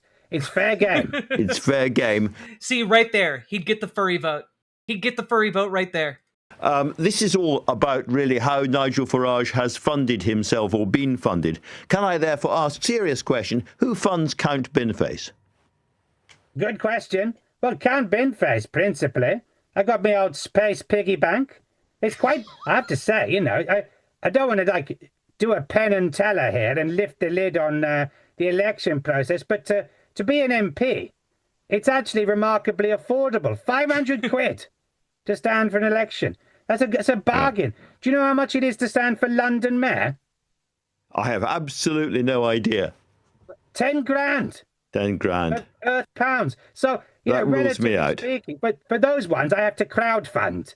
And, humans, they drop me the price of 3 affordable croissants, £3, or whatever they can muster. And that's very kind of them. But, I'm not looking for your crypto. I'll let you into a secret, Andrew. I actually did get an email from somebody asking if I wanted to get involved in crypto. I thought, aha, that's what this is all about. I'm not falling for that one. This could be quite a tight race. And lots of people who would normally vote Conservative. I love our anti-NFT, anti-crypto, anti-AI bin savior. Or Labour or Liberal Democrat, but might be anti-reform, will come to you or may come to you. Are you actually going to fight a sort of serious door-by-door, street-by-street campaign in the seat? No. You're not? Well, why should I? I don't have to do that. It's a heat wave, for goodness sake. It's hard enough sitting here talking to you, Andrew. Are you trying to kill me or what? I'm not trying to kill you, but I am very, very much looking forward to the contest ahead. We are just truly in bananas territory. And again, this guy he's been this way the entire time, all right? Here's from 2019.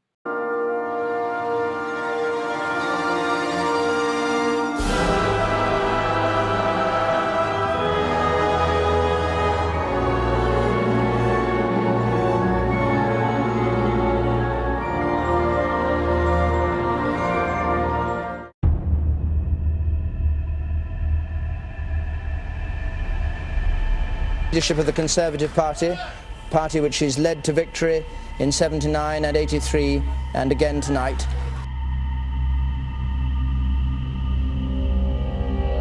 I fucking love the horror music vibe.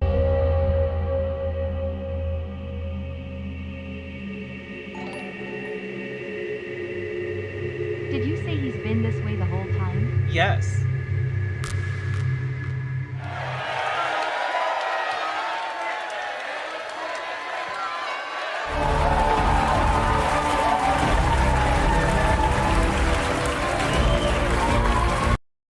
Nope, you're not getting me there.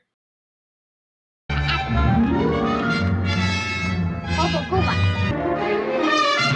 I help you? I will invest in 20,001 new police.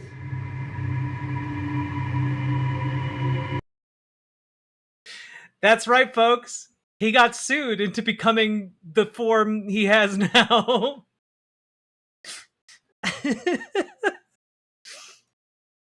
The transition from Lord Buckethead to Count Binface has been a long one. God, I honestly, I think Count Binface is a better name. I think it all worked out for the best. Now, of course, we also need to take into account his interview with the BBC. Now, so far, one of the only few who say they will stand in the Clacton by-election is Count Binface, who was last seen sharing a stage with Andy Burnham at the Makerfield by-election. Now, I do seem to recall one of you mentioned something about furries, and I can't help but note the figure on the far right edge of this image. And Count Binface joins us now. Good morning, your time. Good evening, Sigma 9 time. It's a pleasure to be with you. Good morning from space. Hello to you. First question, why would an intergalactic space warrior want to stand to be the MP for Clacton? Why not? It's a good question. Tell me about your manifesto. What?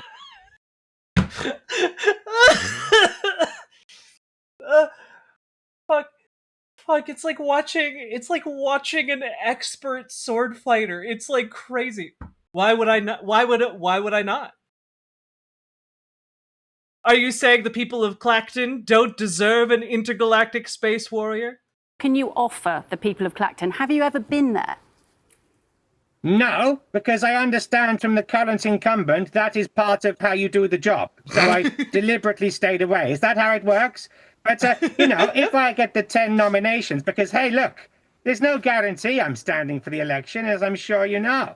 I'm game, but I have to get the signatures from 10 local inhabitants. Otherwise, this is a non-starter. And then, of course, I will tailor my manifesto to the local area as always. But most of my national policies will remain: building at least one affordable house, nationalizing Adele, bring back CFAX, and of course, moving the hand dryer in the gents' toilet in the Crown and Treaty pub Uxbridge to a more sensible position, because as you know, it's a national issue. Those policies didn't go down too well, did they, with the good people of Makerfield? I believe you got 95 votes at the recent by-election. So how are you hoping to do any better? What a disgracefully scornful tone. How dare you? 95 actual votes? That's a Dolly Parton. 95, just one shy of a reverse 69, which I scored against Boris in an Uxbridge sports hall in 2019. So I'm cock-a-hoop. I'm over your moon. I'm over my moon. I'm doing very well. I came 7th out of 14. I mean, what more do you want? What do you say to those other parties who have decided not to field candidates in Clacton? Well, I mean, that's for them, isn't it, mate? That's democracy. They can choose to run away from my beneficence and magnificence, or maybe they just noticed that Nigel is up to a rather peculiar hissy fit, and they're keeping their powder dry for a sec. For the day. Here's your cut of my paycheck. Thanks Thank you. for making my day more interesting. Silly Vixen 420, thank you for the $20 super chat, and I hope you have a relaxing evening. Appreciate you. Second by-election, when of course the parliamentary committee reports. But interesting, you see, the thing is that second election, which would cost 380 grand, will only happen if Nigel wins this one. So if you vote Binface, you save the British taxpayer £380,000 without me doing anything. Stick it in the Ministry of Defence. How'd you like them apples?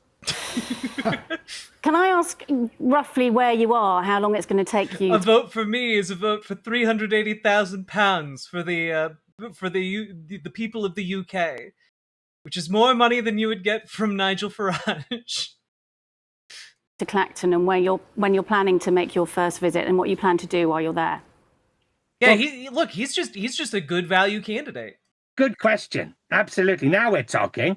We're cooking on gas here. I was on my way back to Sigma 9 in my starship, the Alboreto, and I caught wind of what was going on. I fucking... The Alboreto? I love this.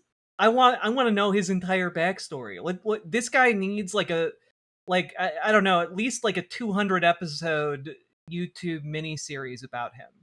On yesterday, so I did a quick old U-turn, bit like Keir Starmer, did one of those, lovely jubbly, and zoomed back, so I'm approaching the Kuiper belt of your star system, and yeah, I'll be with you in a jiffy.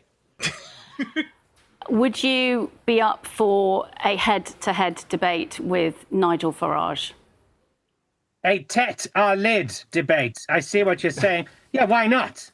I'd be up for that. I'd like to understand how you get 5 million Earth pounds in crypto donations, which, if they're completely above board, I think we'd all like some. I'm not getting the Alboreto reference. It's the name of an Italian, I think an F1 racer. Some would say famous he's for a going good fast. value candidate, but nay, he's a great value candidate. Indeed. He's a great value candidate, capitalized. That, so we could ask him how he can enrich our coffers just like his own. And, you know, I think that I'm sure he's got nothing to hide. I'm sure he's not going to do a reverse ferret because it looks like it could be the Binny McBinface election to demonstrate the wonders of democracy. Even he is that he knows what he's about. He knows he's a Bodie McBoatface candidate. He knows it. Like never before. No, I'm sure he's up for it just as much as I am. Clearly, Mr. Farage denies any accusations of wrongdoing. Very quickly, Count Binface. Please, for the love of God, let a Farage Binface debate happen. I need it. I need it. I just need it. I need this in my life. I need this as somebody who experiences this barrage of far right politics. I need to see this intergalactic superhero stand up for us, the working people. I need it in my veins now. Can you win? Yeah, this is the idealized form of British politics right here. Exactly. Probably not, but you know what? It's the taking part that counts. My job is to demonstrate that British democracy is wonderful and unique in the entire cosmos because you can stand for whatever you want. You can stand no matter who you want. You could stand if you want. Come and join me. Why not? Exercise your democratic right. And let's see where it takes me, or indeed you. You might be the next MP for Clacton. Who knows? I love him. I think he's great. I really hope we don't find out he's racist or something. Like, I hope there's not like a 40-year-old clip of him doing something unspeakable. Like, I hope this isn't another milkshake duck situation. And of course, we do have to end our coverage of Count Binface on this incredible video that he posted to his YouTube channel not that long ago. I think this was from 1 month ago. All right. Yeah, this was for the Makerfield by-election, but you know, if you're in Clacton, you can, you know, pretend it's about you and your area, because he'll bring this exact same energy to the Clacton by-election. The country's sick of Starmer. He's only in year 2. You voted him in with a crazy landslide, but he didn't know what to do. Now he's burning broken West Street. They got him lost your palace coup. They might be better than Barrage, but so's anything. Now you know what to do. So am I voting for Binface. I'm standing for the people of Makerfield. Voting for Binface. Treat you to a bad piece yet on me. You got Nigel's crypto millions, and the Tories got no chance. And as for the Greens, they're really something. If you wanna hypnotize your boo. What? But boy, you got a friend in Binface. Democracy's in trouble. You all need Look, it's his ship someone to make some coming to sense. Bakersfield. I pledged all 99 flake ice creams, but only cost 99 pence. Gonna bring back CPACs, and I'll nationalize Adele.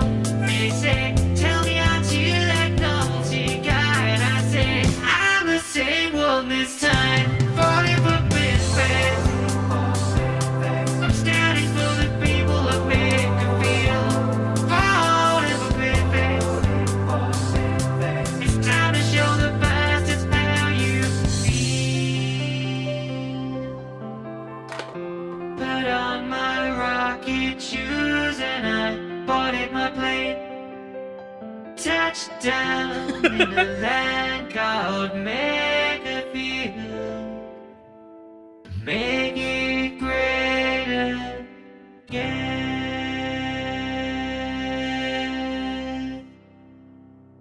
Incredible. And you know, or don't. Yeah, exactly. Incredible stuff. I just want to say, I do believe in his message. Any one of you in a democracy can run. And any one of you should run, even if it's just to be a silly little guy or gal or non-binary pal. All right? Running in an election, giving people options, it is a great thing, and it inherently challenges power. It is inherently a good act. And you know what? I endorse Count Binface in the Clacton by-election. If I had a nickel for every time a British person has made a parody of Walking in Memphis that gets stuck in my head, I'd have 2 nickels, which isn't a lot, but it's weird it's happened twice. Indeed, love stuff. Thank you for the $5 $5 dono. I just want to say this is an official endorsement for Count Binface in the Clacton by-election in the UK. I'm not in the UK. I've never been to Clacton, but you know what? I do appreciate a little bit of whimsy in my politics, and I appreciate someone who is just joyfully pro-democracy. And I think that energy needs to be embraced both in the UK and here in the United States. All right? So, all that being said, folks, you got anything out of this, hit the like button, hit the subscribe button. Leave a comment telling me why you are or are not pro Count Binface. And also, do consider getting involved in your local politics. Join your local Dems, join your local DSA. If you need help, join our Discord, reach out to GamerG for help joining your DSA, reach out to Dragonfly for help organizing your local Dems.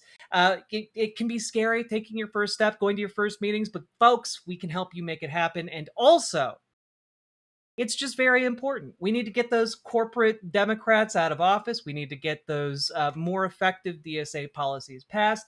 We need to organize, folks, because it is the only way we are going to get out of the problem we find ourselves stuck in. So, folks, all that being said, last but not least, check out ImogeneOlivia.com, gender euphoric lingerie designed from the ground up for trans femmes, tested with cis men, cis women, non-binary folks. It is a comfortable, sexy, non-tucking lingerie. Check it out, ImogeneOlivia.com, link down in the doobly-doo. Let's keep on going.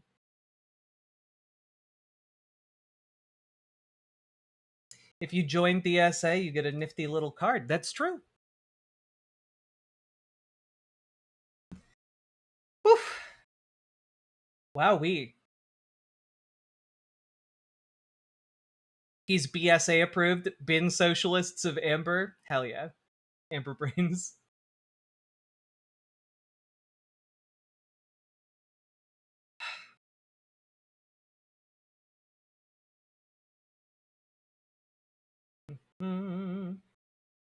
Folks, we've been going for almost 4 hours now. If you've been enjoying the show, hit that like button, hit that subscribe button, hit that follow button, and do consider dropping those subs, donos, memberships, super chats, etc. because you guys make this show possible. Click the goddamn button.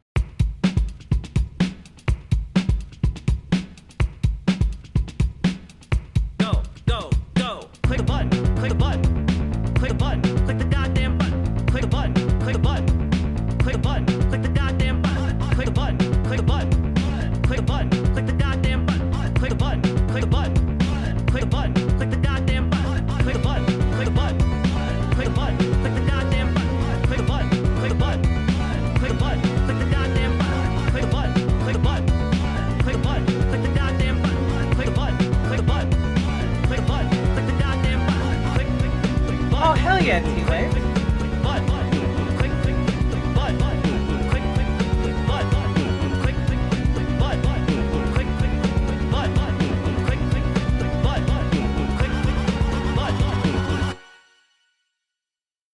The enhanced one. Hey, Jack, do you know someone in the community who's really active on Twitter?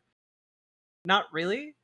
I mean, I'm sure there's somebody in the community who's active on Twitter, but I don't use Twitter except to, like, search up, you know, stuff we might cover for the show. But I don't really post there or pay attention to people who post there very often. Do.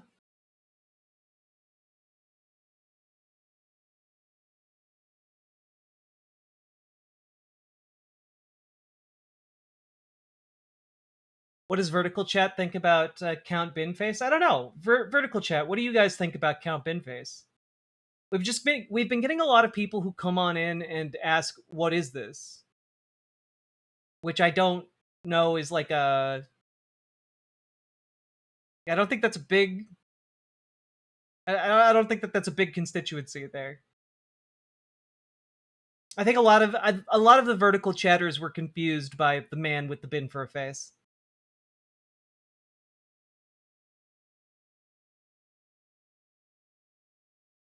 Do you think Mitch is dead? I think he's dying. I don't know that he's dead yet, but I do think that, like, he's dying. If he wasn't dead, they wouldn't be being so cagey and weird about it.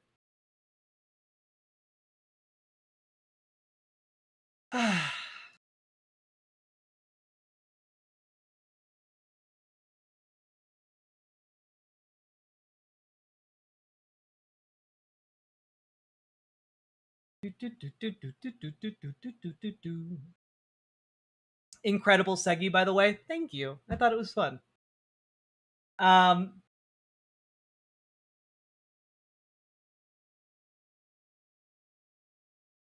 I'm trying to decide here. Like, do we...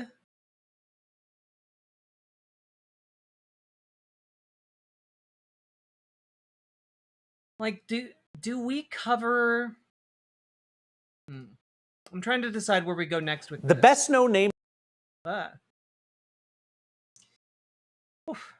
think, for starters, I need to stand up and be able to air out this room a little bit, because it has gotten to, like, 86 degrees in here. So I'm going to take a little break to, like, cool down the recording space. And when I come back, we will... hopefully be doing the Colorado debate, or not Colorado, Michigan debate. BRB.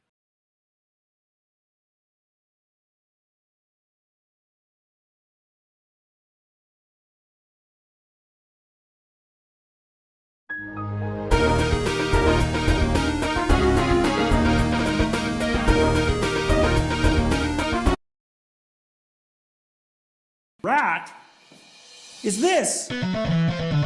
Normal rat's like this. That's a normal rat. Normal rat's like this. That's a normal rat. Normal rat's like this. That's a normal rat. Normal rat's like this. That's a normal rat.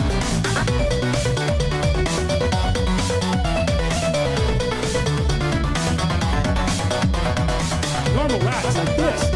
That's a normal rat. Normal rat's like this. That's a normal rat.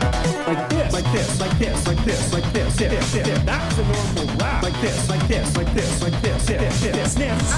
This, like this, like this, like this, like this, that's a normal rat. Like this, like this, like this, like this, sniffs. Point the wire, point the wire, point the wire, point the wire, point the wire, point the wire. You are now a normal rat. Normal rat's like this. That's a normal rat. Normal rat's like this. That's a normal rat. Normal rat's like this. That's a normal rat. Normal rat's like this. That's a normal rat.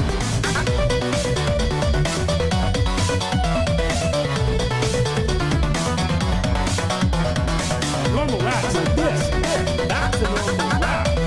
Normal rat's like this. That's a normal rat.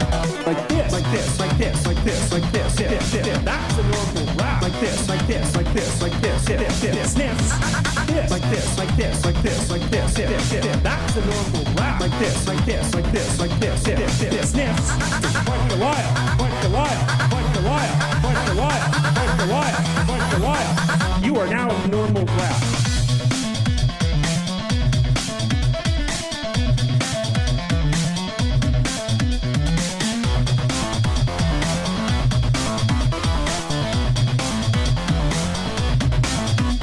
Like this, like this, like this, like this, like this, that's a normal rap. Like this, like this, like this, like this, sniffs. This, like this, like this, like this, like this, that's a normal rap. Like this, like this, like this, like this, sniffs. Quite the while, quite the while, quite the while, quite the while, quite the while, quite the while. You are now at normal rap.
right now are a bunch of idiot buffoons. They have the audacity to blame the queers for being too left-wing and insist on shifting their politics right. Now, I ain't saying they's all bad, because that Mamdani guy, he's pretty slick, and AOC even endorsed his ass. I know what a wise guy like you can do. Get out there and protest them fascist dingrods. No kings, no problem, am I right? And since you're the musical type, spread the message through your art. Just tell him Vinny sent you.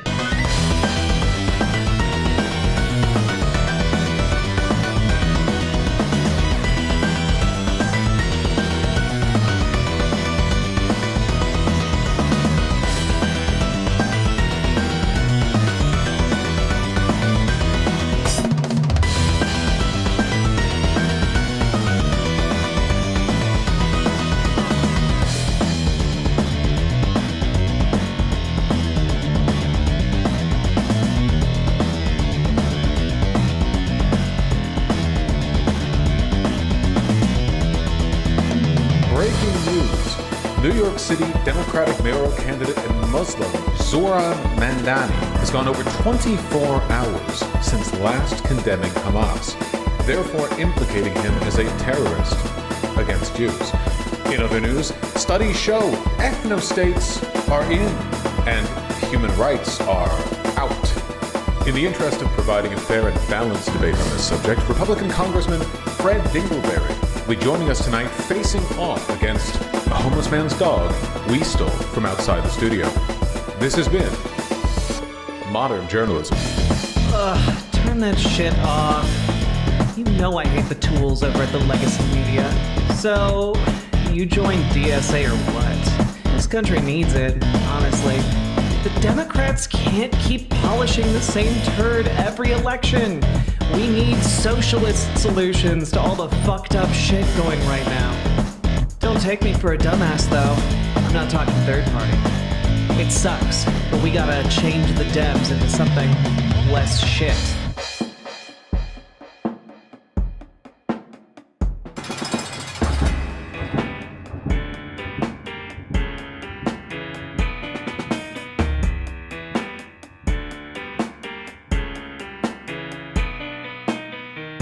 I had hoped that the white moderate would understand that law and order exists for the purpose of establishing justice, and that when they fail in this purpose, they become the dangerously structured dams that block the flow of social progress.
Welcome to America's best radio show, Patriot FM.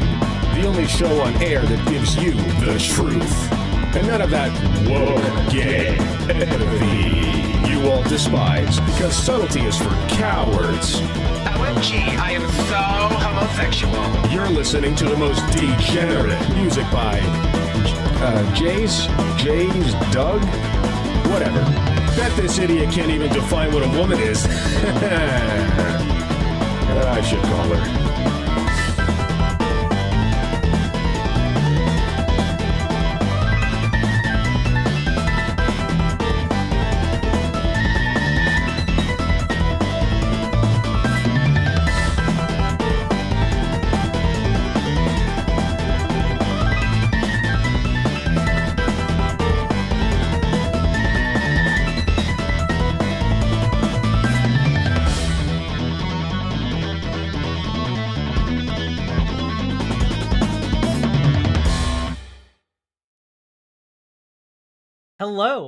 Hello, everybody. God, this rips, don't it?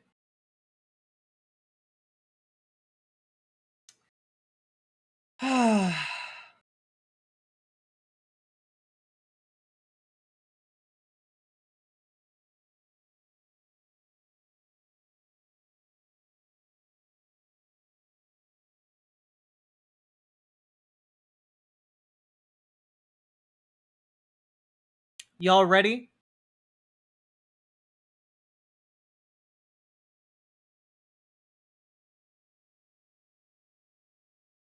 A place like Washtenaw where I think this is the last thing that I have like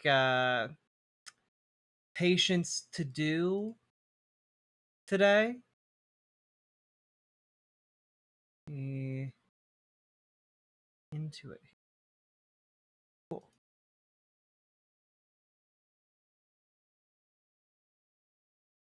And folks, we are about to jump into covering the Michigan Democratic Senate primary debate. Hope you're all ready for that. And also, do consider supporting the show because you guys make this show possible. Couldn't do it without you fine folks. And I'm trying to think.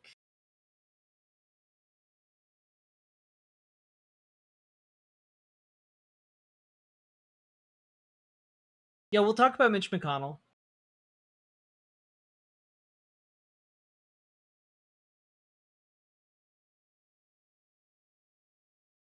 Yeah, I need to figure out the time, Christina. Thank you for the reminder.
One second. Sorry. Max Danger, thank you for the gifted membership. Do, do, do, do, do.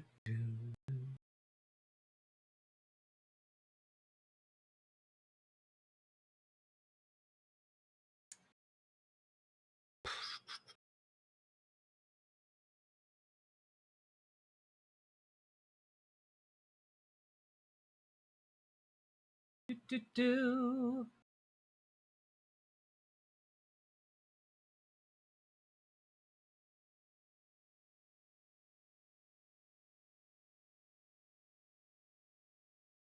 Yeah, it'll probably be like 9 o'clock would be like the safe time, Christina?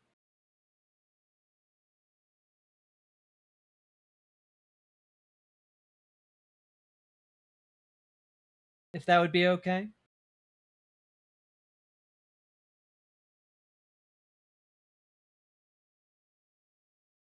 Just DM me on Discord when you figure it out. All right. I'm going to put it in my calendar at 9 p.m. just so I have something there. Here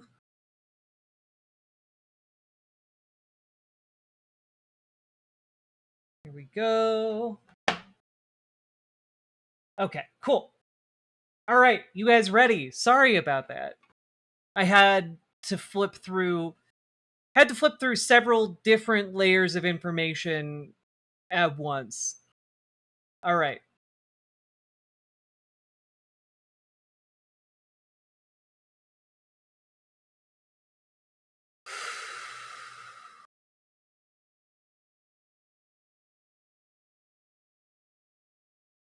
So, folks, we are about to jump into the Michigan Democratic Senate primary debate between not Natalie McMorrow anymore, Haley Stevens, and Abdul Al-Sayed. I'm real excited for this. Let's take a look. Is a made in Michigan moment, and we have a story to tell, and we need a champion in the United States Senate. Who earns the chance to carry the Democratic banner into one of the most consequential Senate races in the country? The choice is yours. Live from the Wood TV studios in Grand Rapids and your local election headquarters. This is night one of Debate Week in Michigan, Democratic Senate primary. Good evening, I'm Rick Albin. God, the music that they play is just so bizarre over political things. Moderator for tonight's debate, along with Amber Crisco, who will be here with viewer questions. Candidates, welcome to you and welcome to viewers across the state watching here on Wood TV, our sister station, WLNS in Lansing, and partners in Detroit, Marquette, Alpena, Traverse City, and Flint. This truly is Debate Week in Michigan. Here's a quick review of the rules. Each question goes to each candidate for a 60-second response. You know, Gamergy, I'm glad that you're here to appreciate my long-running joke about Fire Emblem music being effectively the music of modern-day politics. You know, I don't think anyone else necessarily in chat appreciates the joke, but I know you do. In an order determined by a drawing earlier in this process. A 30-second rebuttal will follow after each candidate has given their initial response. The only possible change to that would be for the final question. Depending on how much time is left in the program, we may eliminate the rebuttal or adjust the length of time to answer the question. There is no opening statement. There will be a 60-second closing. It is time for our first question in Debate Week in Michigan. Again, welcome to both of you. The first question will go to you, sir. The number one issue facing people from coast to coast and right here in Michigan is no surprise. It's inflation, it's affordability, everything costs too much. You can't. You know, I'm sorry. Just I like to comment on the candidates' appearances sometimes. Number one, Abdul Al-Sayed is like classically handsome, right? And number two, I don't know what he's doing with this little soul patch thing, but it's working. Can't fix it all, but if you're elected to the U.S. Senate, tell me one proactive thing you would do to make Michiganders' lives more affordable. 60 seconds, sir. I've been up and down my state, 110 different cities, 450 public events. No matter where I go, people say the same thing. I just can't afford to live here anymore. I'm so worried about the price of groceries. I can't afford my gas. It's $5. I'm worried about getting sick because I can't afford my deductible. There's a number of things we need to do. Number one, we need to tackle healthcare by guaranteeing everybody healthcare without a deductible, a premium, or a copay through Medicare for all. Number two, we need to stand up to the monopolies and oligopolies that are picking our pockets. Number three, we need to stand up to increase wages. And that means standing with unions like the UAW and the nurses who've endorsed us. It means making sure that we are standing with Michiganders. Ooh, dropping those union endorsements right at the top. Love it. Love to see this, King. In their moments of crisis, by making schools somewhere that our kids can go, by addressing the potholes that cause punctured tires every time you try to drive anywhere. But all of this has to happen by way of getting the corruption out of our politics. So long as corporations are buying politicians, we can't actually enact these solutions because they're getting the policies that they signed up for when they pay for their politicians. Congresswoman Stevens, 60 seconds, please. Well, thank you so much, Wood TV, and to everyone across Michigan tuning in tonight. As your next United States Senator, I will run through anyone and anything to lower costs. Will you run through our brick walls and give us Kool-Aid? Like the other former holder of the Senate seat for Michigan, the Kool-Aid man. No tariff on groceries bill. My bill to lower your utility bill. Look, I'm the only person running for United States Senate in Michigan who is not a millionaire. I am not trying to sell a book or a podcast. I'm the only one on this stage who doesn't have a talent agent trying to pitch me for paid speeches. And that might be because nobody wants to pay you to do speeches. Actually. Unlike my opponent, I'm not running at the first mic or camera I see. Instead, my head is down doing the work for the people of Michigan who need the work to be done. We do not need a celebrity senator. Wait, yeah, you do. You need someone who's willing to go in front of constituents repeatedly and consistently to describe what you are actually delivering to them. You actually do need a candidate willing and able to do that. We need a workhorse. And as the most effective lawmaker for Michigan in the House of Representatives. Yeah, she really does sound like Bobby Hill from King of the Hill. I can't unsee it or unhear it either. If you want a fighter and an effective leader for our state, that's me. We also don't need politicians bought off by corporations. In this race, you've probably seen ad after ad after ad. Not one of those ads was brought to you by the Congresswoman's campaign. All of them brought to you by corporate PACs and APAC, trying to buy a politician who's going to do their bidding instead of yours. That's been the story of our politics for far too long. The question is not whether or not you're a millionaire. The question. She looks like she's plotting his murder. Like, look at her face. Instead of yours. By corporate PACs and APAC, trying to buy a politician who's going to do their bidding instead of yours. That's been the story of our politics for far too long. The question is not whether or not you're a millionaire. The question is whether or not you are bowing down to billionaires. And for too long in our politics, we've watched politicians beg for those dollars only to do that bidding when they actually get to office. That has been the story of my opponent. If you want politics is different, I'm the only one who's never taken a dime from a corporation. Congresswoman, 30 seconds. Well, look, transparency is oh so important. And this is why I have released my tax returns. My opponent, Abdul. Wait, but that doesn't, like, transparency is so important. Girl, he just talked about how you are using, like, corporate money just funneled through other means to back your campaign. Like, he's accusing you of being bought and paid for by people who have unseen ties to your campaign. And your response is, well, I've released my tax returns, but obviously money that is funneled through other mechanisms and then buys ad space, obviously that money isn't going to be related to your tax returns. He said that transparency is key, but yet he hasn't released his tax returns. Abdul, you talk about getting money out of politics and putting money in people's pockets, but who is putting money in yours? What are you hiding?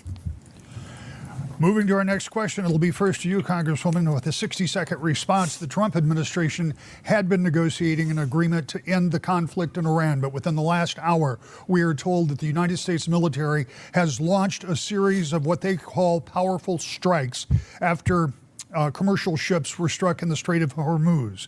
The question is, what should our policy... I genuinely... You know, I had been confused why I hadn't seen her in front of more cameras, because like I haven't seen her at all campaigning in this election. I've seen Natalie McMorrow, I've seen Abdul Al-Sayed, I haven't seen this lady. And honestly, that was a good decision on her campaign's part, because her physical presence is disorienting. Be going forward with Iran? 60 seconds. Well, our next United States Senator has one mission and one mission only, and that is to fight for the people of Michigan and represent the people of Michigan's interests. Donald Trump selling... Yeah, it's incredible. She doesn't have resting bitch face. She has resting evil face. I've never seen it. Us out to this war in Iran that no one asked for, that is raising costs for every Michigander, is totally unacceptable.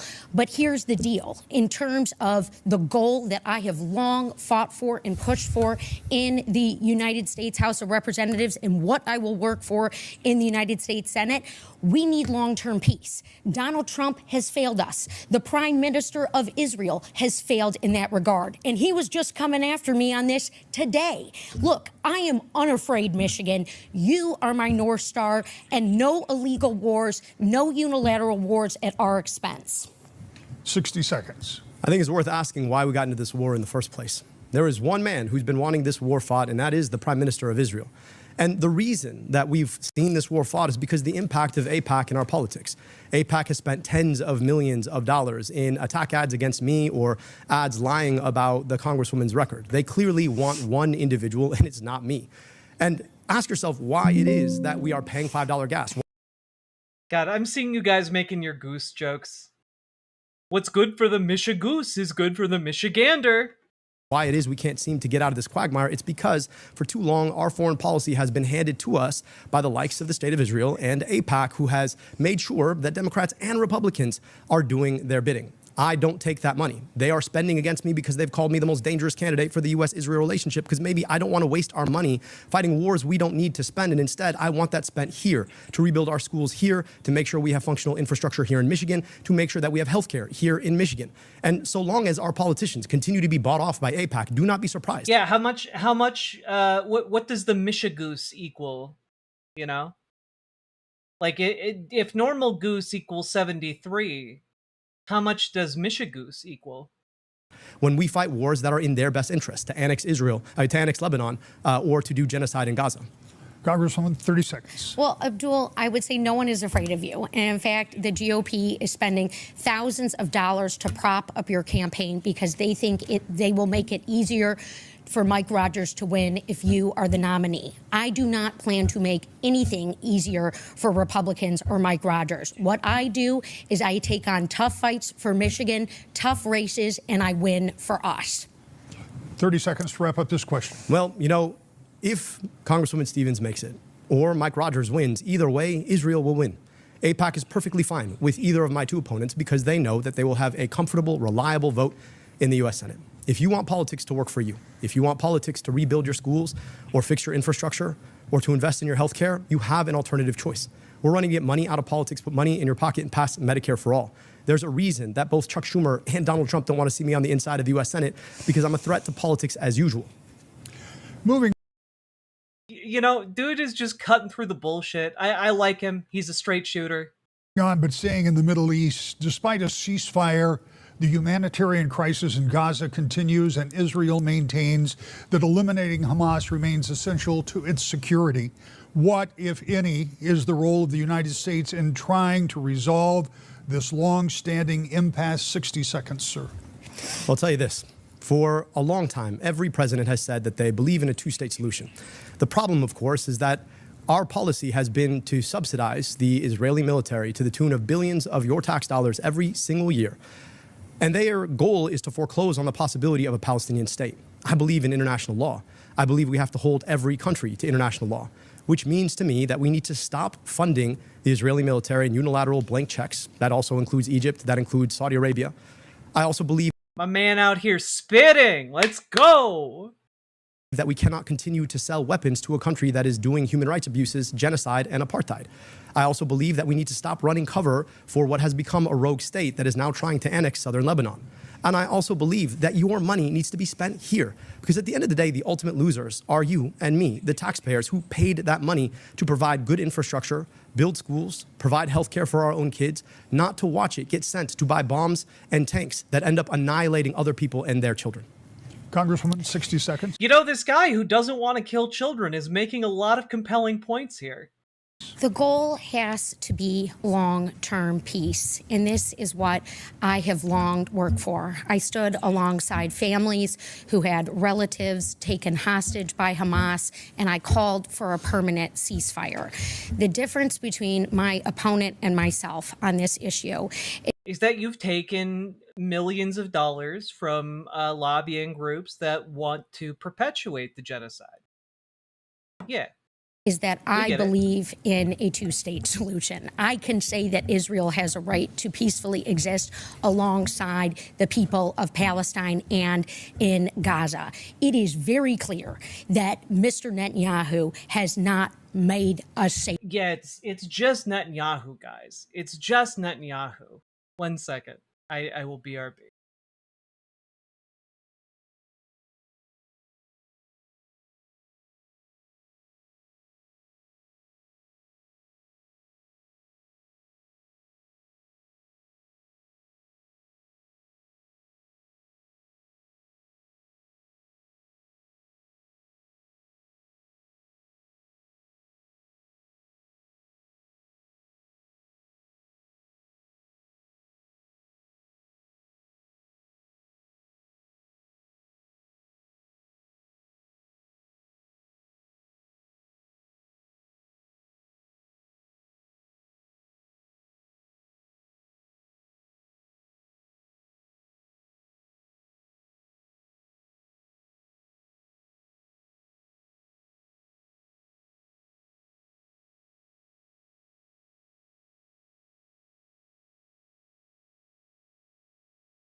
Sorry about that, folks. My partner just came down and I had a short conversation with her. It's all good.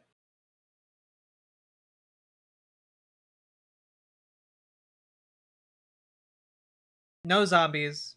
Everything's okay. Just talking about a little bit of a family emergency. But neither here nor there. Smooches must have been involved only minimally. Was it zombies? You have to tell us. No, I ain't been bit. You been bit?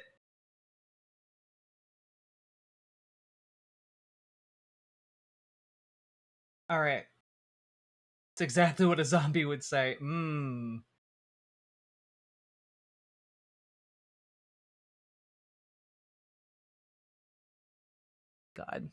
My makeup.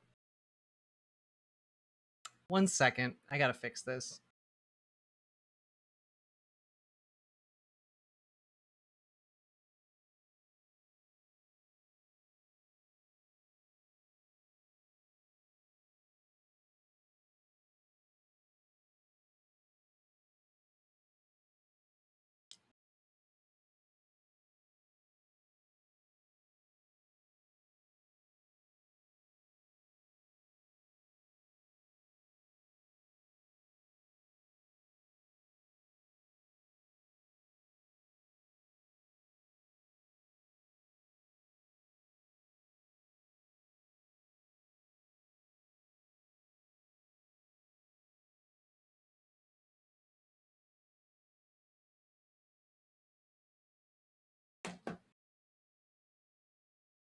There we go.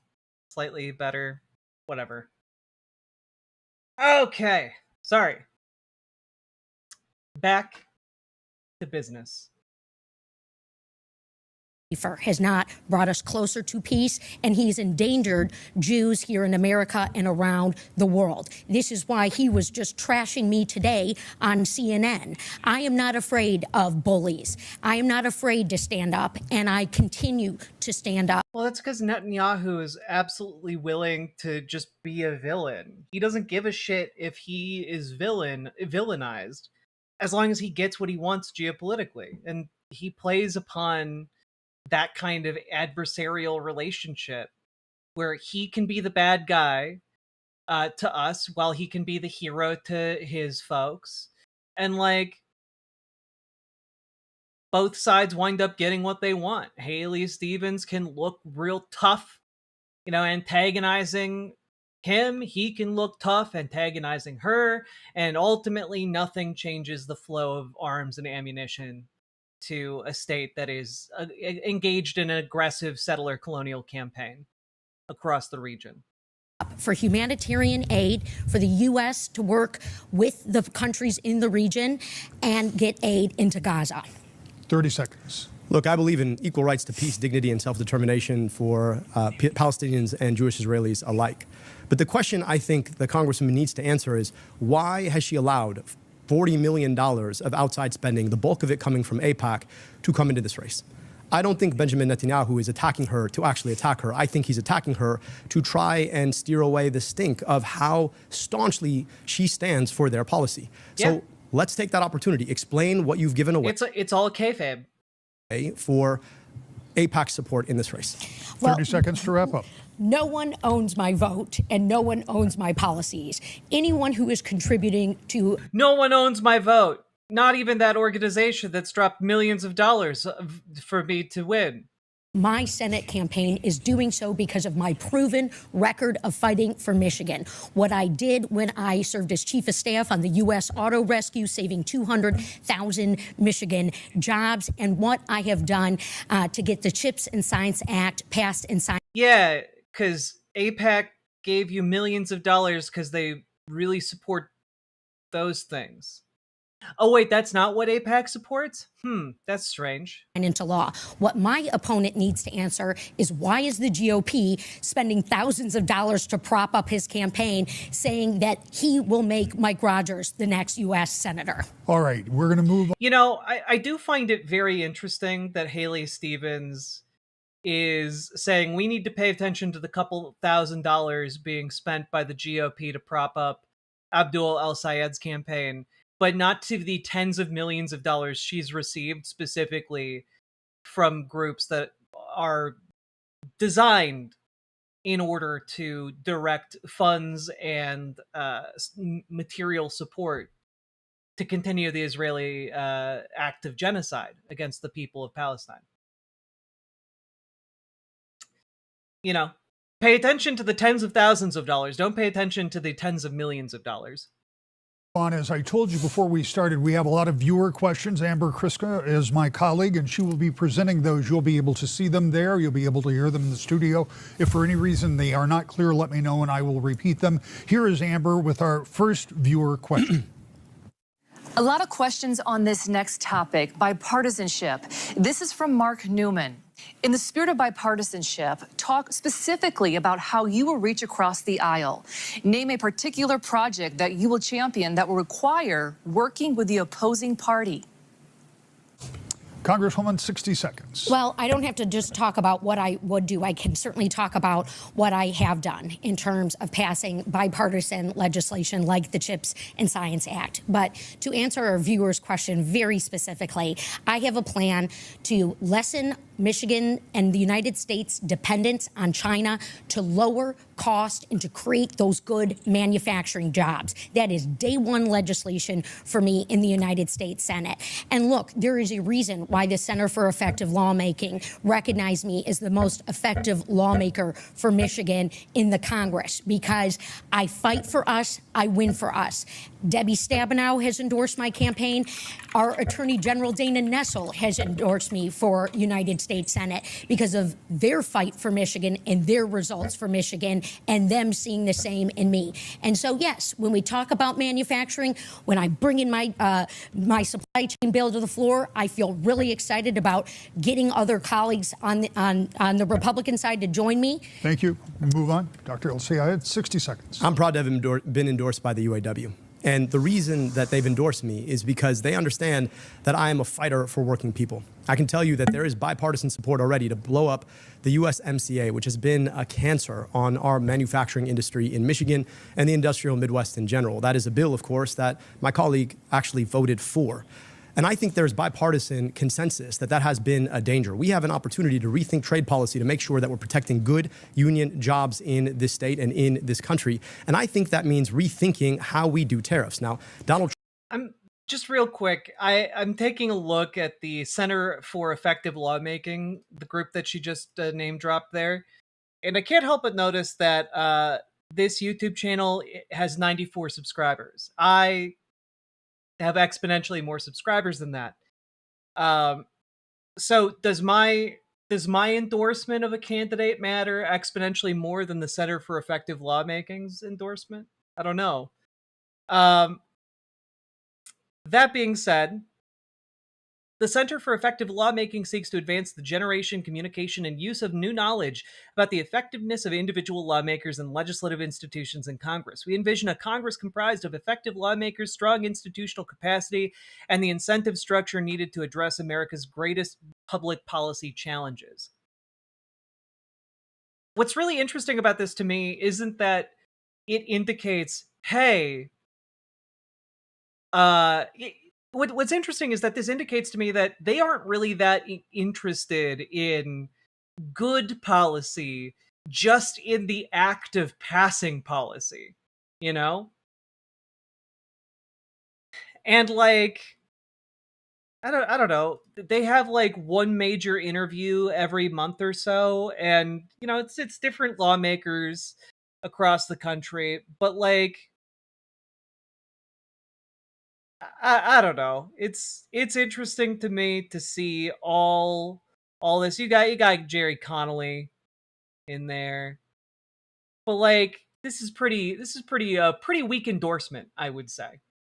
Trump's version of tariffs is like chemotherapy, but you give the patient all the chemo at the same time. I think there's an opportunity where you pace it up. Obviously, they do more things beyond just YouTube. I'm being a bit tongue in cheek. It is a University of Virginia school or think tank, what have you. But that being said, this seems to be an effective, like a very ineffective and high on its own farts kind of endorsement mechanism. Or not endorsement mechanism. Like legal consultancy, think tank, whatever you want to put to it.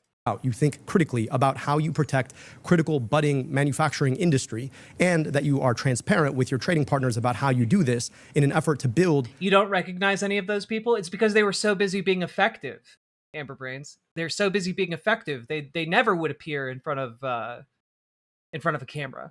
Long-term sustainable manufacturing jobs. I've heard a lot from Republicans saying that they want to bring manufacturing jobs back. Let's roll up our sleeves, work together to get that done. 30 seconds, Congresswoman. Well, NAFTA was a crap deal, and it hurt a lot of Michiganders. And what is also hurting us right now are Donald Trump's reckless policies that Mike Rogers has said he wants to rubber stamp. There's a reason why the Gordie Howe Bridge isn't open, and Mike Rogers is rubber stamping that.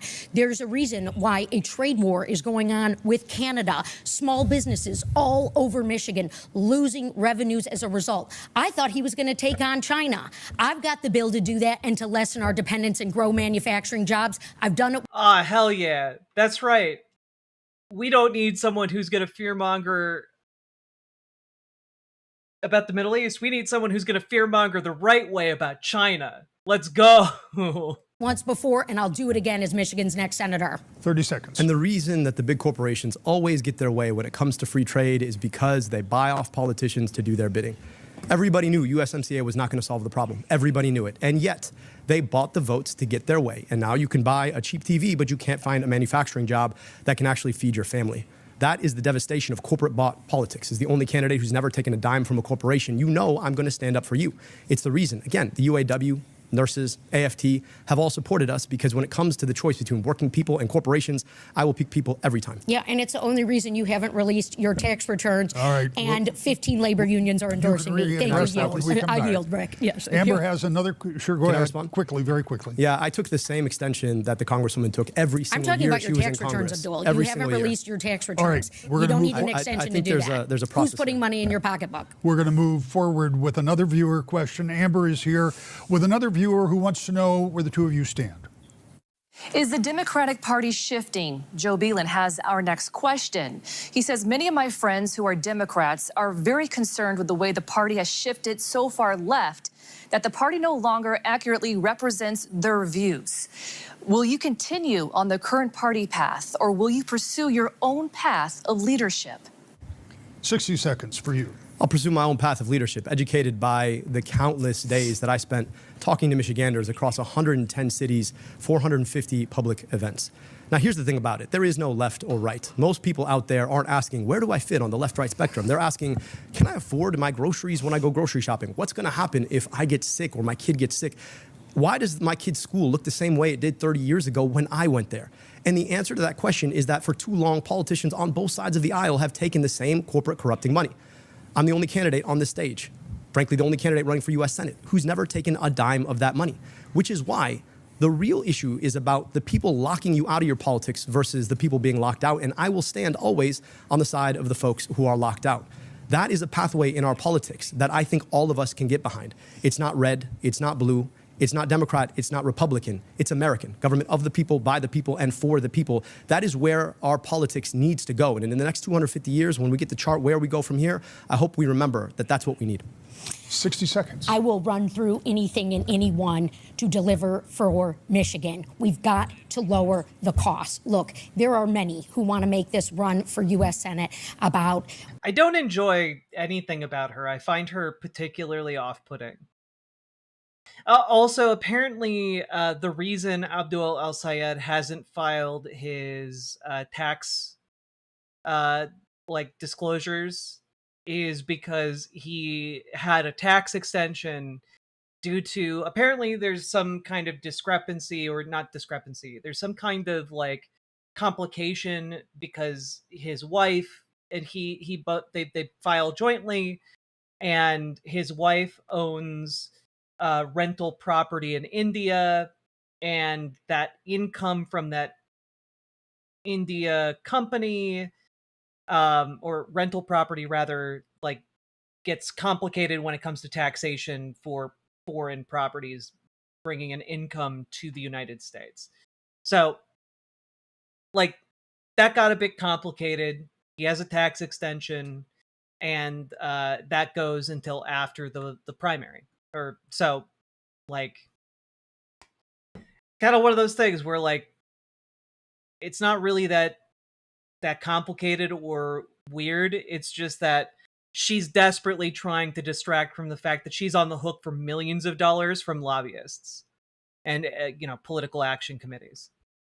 Washington, D.C. insider deals and what's going on with our party leadership. Friends, this is about the future of Michigan. Who is going to be the workhorse? Look, I've got the receipts. I have passed big pieces of legislation. I passed my first bill to secure STEM grants for our K through 12 schools in my first year in Congress. I am ready to hit the ground for our schools, for our educators, and to stand up to the corruption and the abuse of power that we see coming down from Donald Trump. If you want to stop... Man, whoever told her to hit the podium did her dirty. Stop Trump, I'm your gal. The question was about the direction of the party. Is it shifting? I'll tell you this. It won't shift if we continue to elect leaders who take money from the same corporations who have broken with the interests of the American public. Chuck Schumer desperately wants one of us to be the next senator, and it's not me. So if you want your politics dictated you by AIPAC or Chuck Schumer, then I'm not your guy. I think we need to go back to the idea of government of the people, by the people, and for the people. $40 million of spending in this race. $40 million. I want you to think about what that means. That's money that buys something on the back end. So if... Yeah, like, they aren't spending that money for kicks and giggles and expecting nothing back. You elect the person who took that money, don't be surprised when they betray you. Except for, again, I have the receipts as the most effective lawmaker for Michigan. I'm not trying to go viral or get a good tweet out, all right? If you check the facts, the claims that my... Yeah, you've got the seal of approval from an organization no one in Michigan gives a single shit about. Congrats. My opponent has made about eradicating medical debt are untrue. If that's all you got to run on, Abdul, well, then good for you. It's worth noting here that over the weekend, a third candidate that was in this race dropped out. That leaves the two of you. One of you will face Republican Mike Rogers, as you both talked about a little. Just as an FYI, how much would it cost to buy all U.S. medical debt? Does anyone want to take a guess? How much would it cost for the United States to buy all U.S. medical debt and subsequently just cancel it? Anyone want to take a guess? $30 billion, $4 billion. Good guesses. There is an estimated $81 billion of outstanding medical debt in the United States as of 2018. More so since then.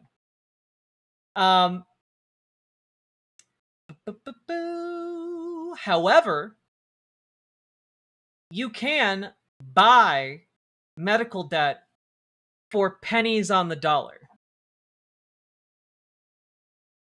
So, what exactly might that cost? In total, to buy all of the U.S. medical debt currently available right now would cost $900 million.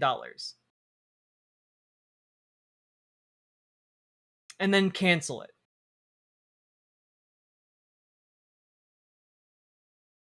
So his proposal is literally spend less than $1 billion to cancel $81 billion of medical debt.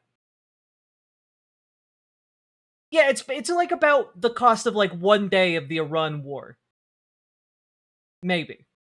maybe less, actually. So,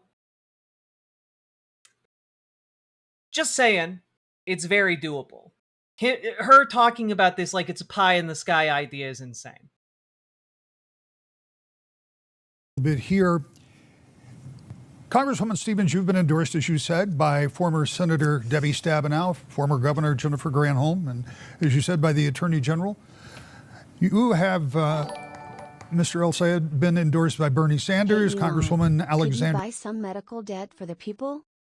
I mean, genuinely, if these wealthy billionaire fucks wanted to be liked by people, there are ways they could become like heroes for time immemorial in American politics. And it would be stuff like building hospitals, like getting rid of medical debt, like building free or at cost grocery stores. You could, with these billions and billions of dollars, the world's first trillionaire, they could be doing so many acts of unimaginable good.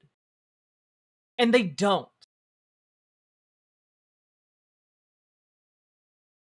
They just don't do that.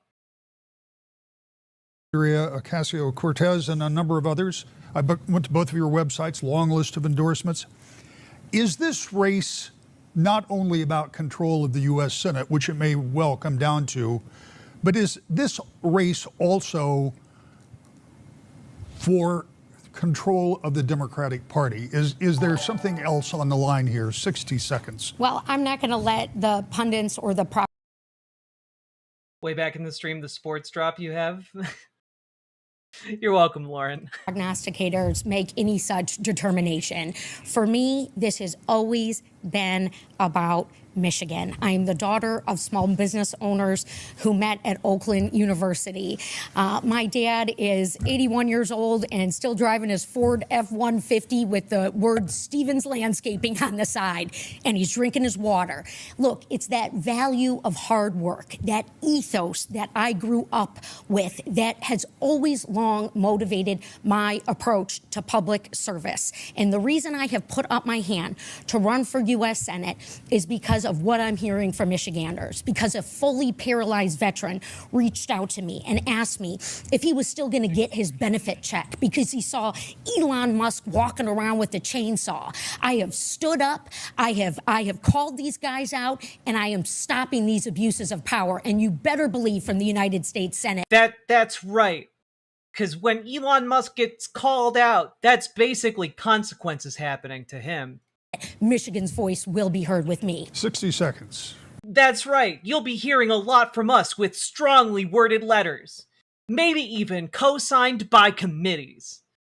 And it's just like, nah, lady, people don't give a shit about that.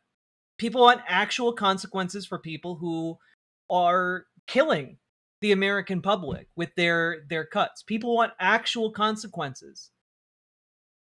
People want prison. People need to go to prison in order to restore the public's faith and trust in the government.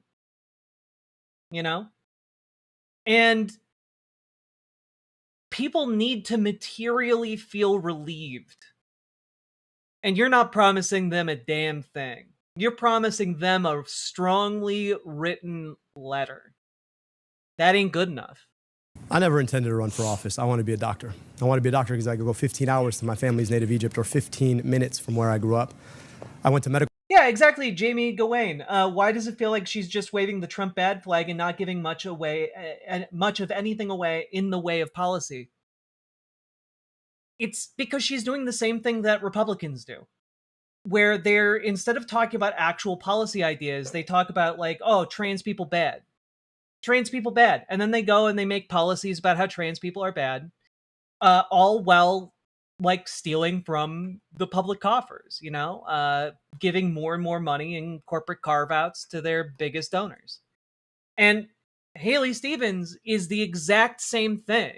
It's just that instead she's waving the Trump bad flag, the Netanyahu bad flag, and like, that's not good enough. You need actual policies. You need to list how you're actually going to help people. And Abdul El Sayed is doing that, you know? Abdul al-Sayed has actual policies. School only to realize that our healthcare system was in fact part of the problem, not part of the solution. I went into public health. We eliminated medical debt. Yes, we eliminated medical debt. We put glasses on kids' faces. We took on corporate polluters. We provided free health insurance. We did the things that for too long government fails to do under leadership that is bought off by corporations. I'm running to do three things: get money out of politics, put money in your pocket, pass Medicare for all. I'm not doing this because of some direction of a party. I'm doing this because of the Michiganders that I've gotten to see. A woman who had cancer 3 times and happened to managed to hold on to her life savings until the 3rd one. A woman who lost her entire life savings because her kid got cancer and died. People who have come and shared their burden with us. If we continue to allow corporations to buy our politicians, do not be surprised when everything gets more expensive and your job gets further out of reach. That is the politics that is corrupting now, and we need different. 30 seconds. Well, transparency remains really key here. You can see my tax returns. I've made them public. Again, I call on my opponent to do the same, because we do need to know who's putting money in your pocket, particularly if you have a talent agency getting you paid speeches. I've been busy doing the work. Have you? Because we've only been seeing the ads that your corporate donors have paid for. For Michiganders. Period, full stop. Power Outage Relief Act. We're still dealing with that. Small businesses losing their revenues. We got to do supply chain security. I've got a bill for that. I am ready to go for us, Michigan, on day one. 30 seconds to wrap. Let's talk about power outages. People sleeping in dark rooms without electricity for the 4th straight day. My opponent's taking $37,500 from DTE. Ask yourself what that buys. Our politics have been deeply and profoundly corrupted by corporate money, and I want to get money out. You want to talk about transparency? There's a group called Center Forward that happened to pay for... What's really great here is that he came with receipts and is able to say, you took this amount of money from power companies, and they're expecting something from that. You know? And like, that's true, and everyone knows it's true. Like, the open secret about politics is that people just openly are buying political favors. It's openly being bought and sold, your democracy, right in front of us. And it's disgusting to me that there's so many candidates pretend like the fiction that, like, oh no, I'm not getting bought by these millions of dollars that are being poured into the race. That's bizarre, because I've never known a company to pour just millions of dollars into a dumpster to light on fire. I've never seen that happen. For a flight for the Congresswoman and her mother to Portugal. I want to understand what she promised them in return. You want to talk about transparency? Why are there $40 million flowing into our politics right now in support of my opponent? Yeah.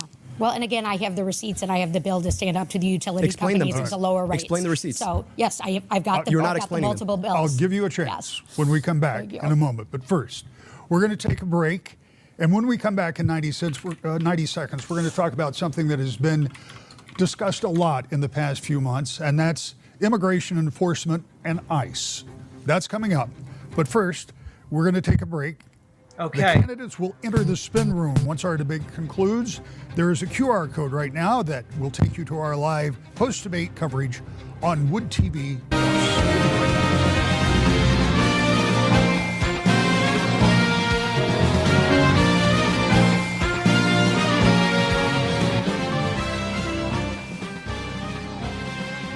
It's time for some Fire Emblem music.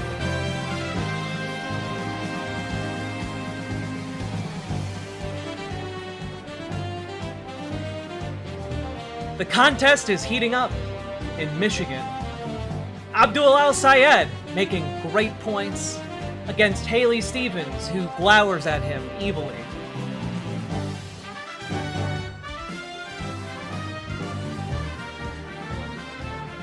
Why did they make it so loud?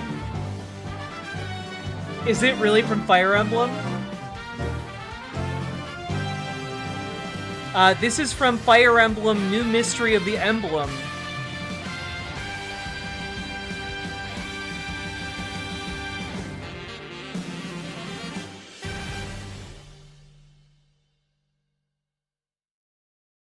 Don't worry.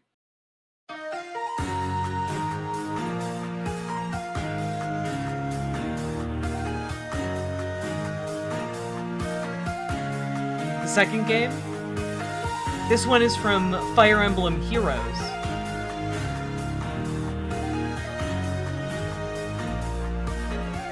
Thank you, Jack. You're welcome.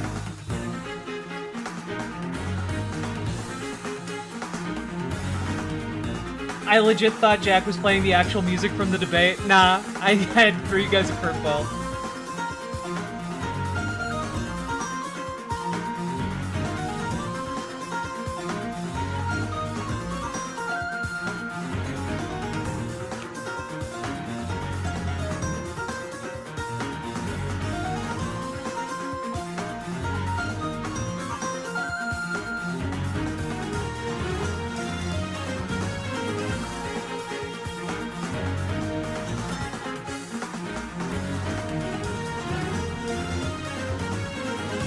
Detention facilities. Both of you on some level had some questions, problems with and about ICE. If not ICE, how would we, how should we, how could we deal with the estimated millions of people in this country that didn't come through Thoughts on Vegemite. Terrible. the proper channels, that we don't necessarily know who they are or where they are? I'm going to start with you, Dr. El-Sayed. With 60 seconds, what do we do with that situation? So I just want to be clear. I went to Minneapolis at the height of Project Metro Surge. I watched as our government laid siege to a city in our own country. It was awful to see. It was disgusting. ICE is not about immigration. ICE is not about the southern border. I was on nearly the northern border. ICE is about normalizing paramilitary force on our streets. I've been clear that you can't reform ICE. You can't retrain ICE. You have to abolish ICE. Now, that's not to say You gotta fucking melt ICE. that we can't secure our border. That's not even to say that we can't actually enforce our immigration policy. That is to say that we shouldn't do it at the edge of destroying our Constitution itself. ICE is a new agency. It is younger than I am. We have done this in the past in a way that respects the basic rule of law. And if we're serious about actually having a pathway in this country to a humane, thoughtful, common sense immigration system, we've got to invest in the court infrastructure that offers a pathway to citizenship for people who've built a life here and lived here peaceably and contributed to our society. I think that's the responsibility we need to go to while keeping our southern border safe and secure. What would we do about ICE in 60 seconds? Yeah, well, before I jump to the bipartisan border security bill that I do... Man, fuck you. I'm sorry. Giving any more funding to DHS, a single cent more, is ridiculous. The fact that we're fucking talking about bipartisan border security bills.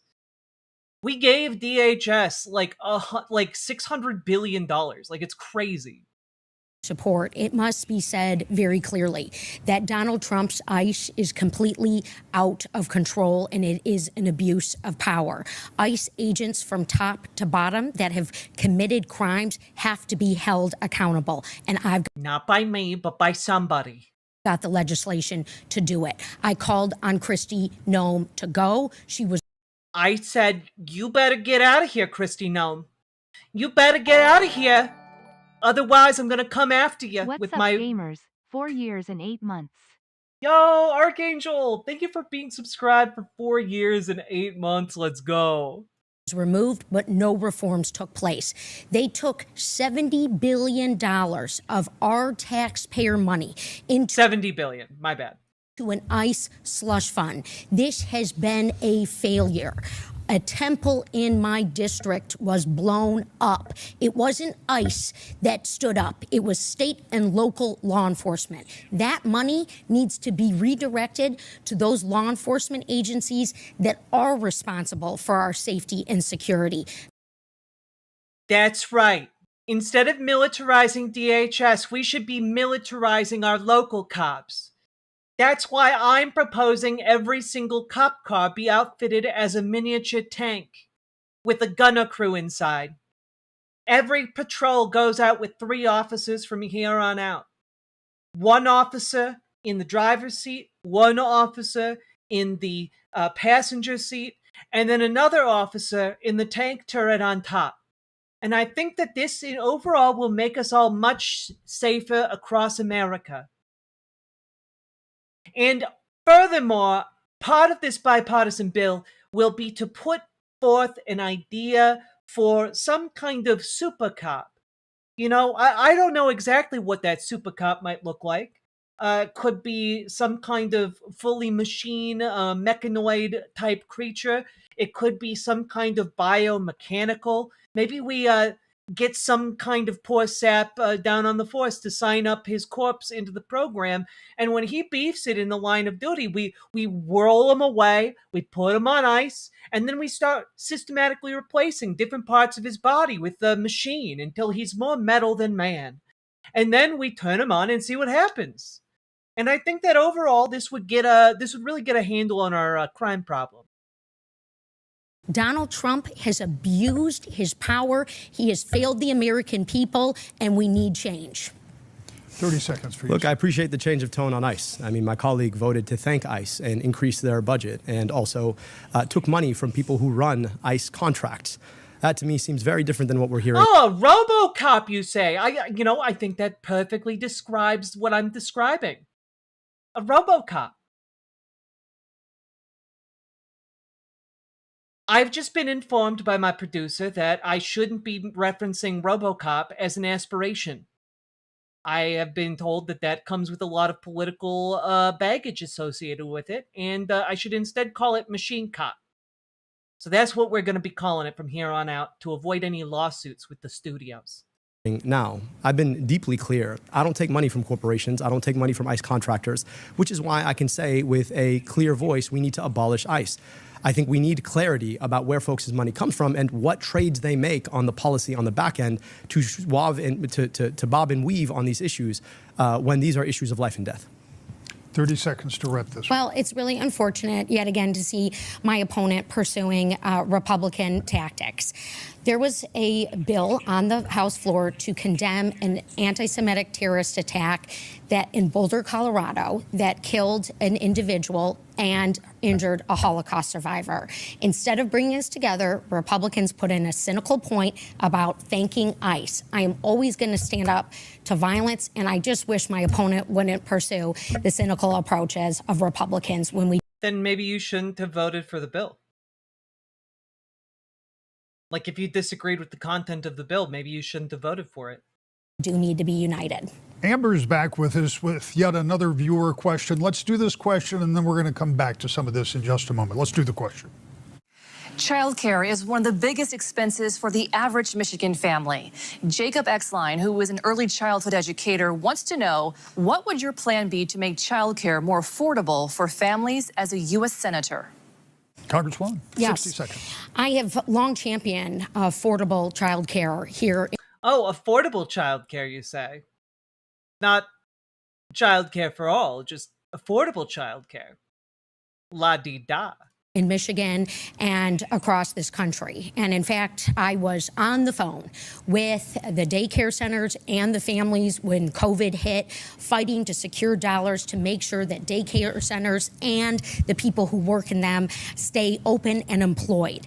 Look, the costs continue to go up. The way in which we can lower daycare costs are through the expansion of CDBG funding and grants that match what our great governor here in Michigan did. I actually went to a daycare center with her in Troy, Michigan to celebrate some of the programs that she put into place. And the other deal that we need is we need paid family leave. I'm a champion for paid family leave. We need to secure the ability for new mothers. We need to secure the most basic reforms that we all agreed needed to be provided a decade ago.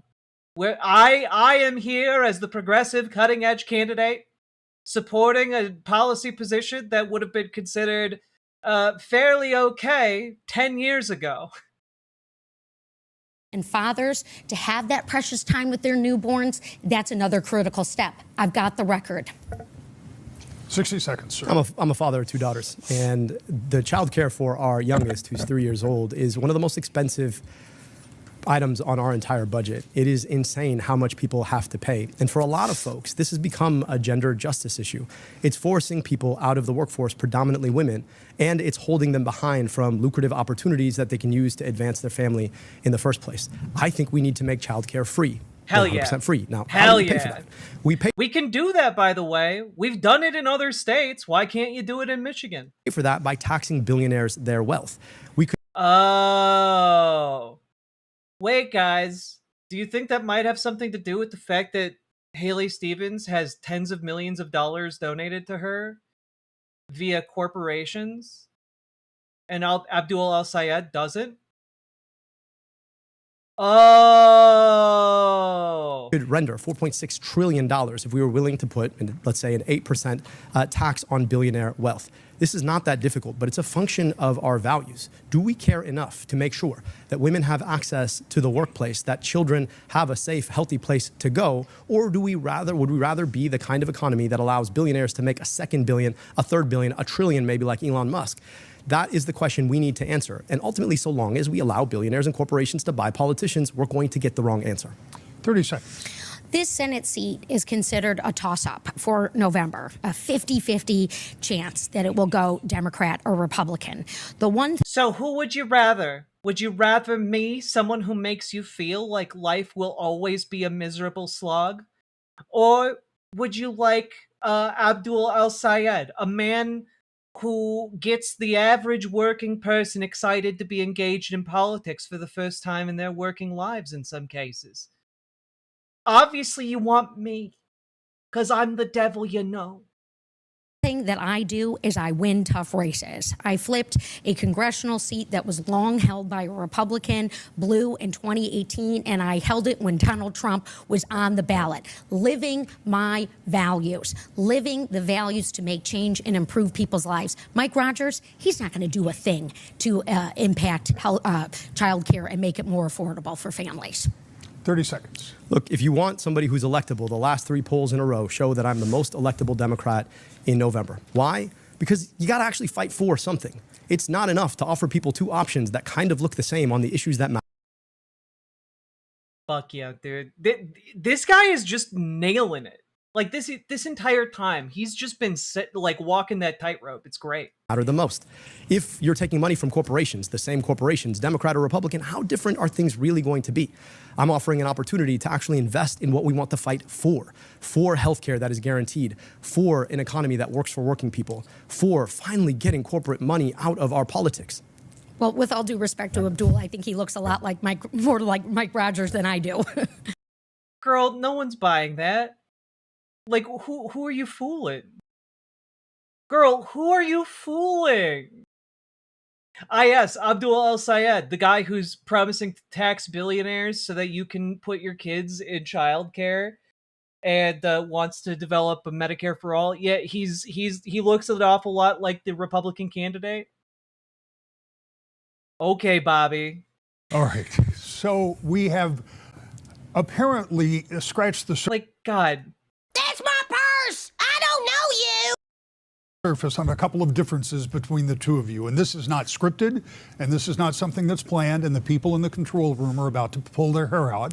But I want to give you 30 seconds, and I want to give you 30 seconds to pursue whatever this is that's going on here. Obviously, you've got a question about some of the money in her campaign. You've got a question about some of the money in his pocket. Yeah. 30 seconds, go. Well, look, my opponent wants to make this race about lies and attacking my integrity and the work that I have done for the people of Michigan. Look, I was the person from Michigan on the team working on President Obama's auto rescue.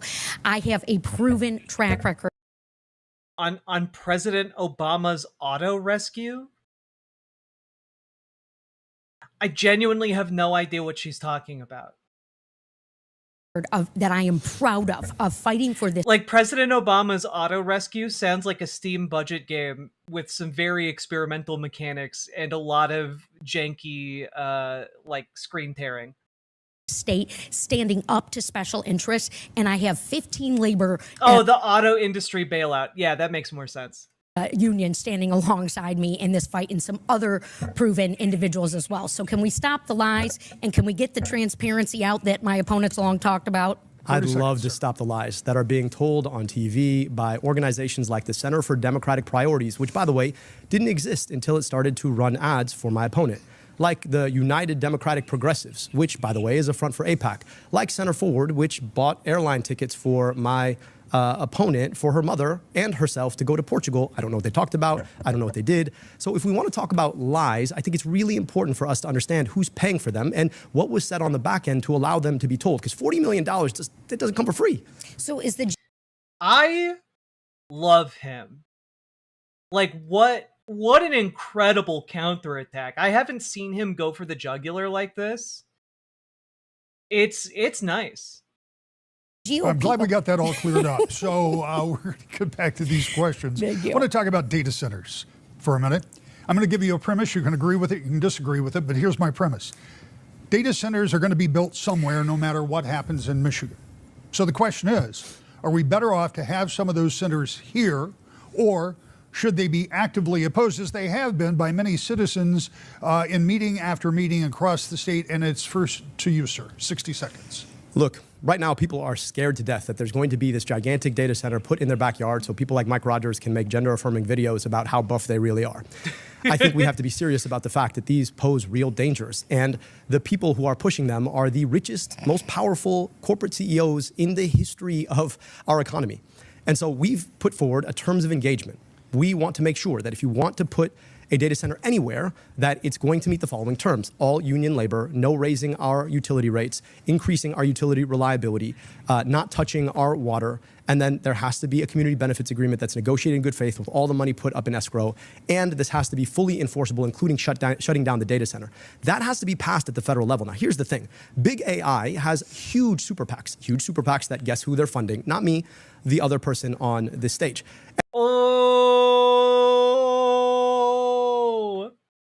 Oh no, Sam Cedar. Wow, what a fucking nightmare. And so the question for us is, are we willing to actually do what it takes to protect people from these risks?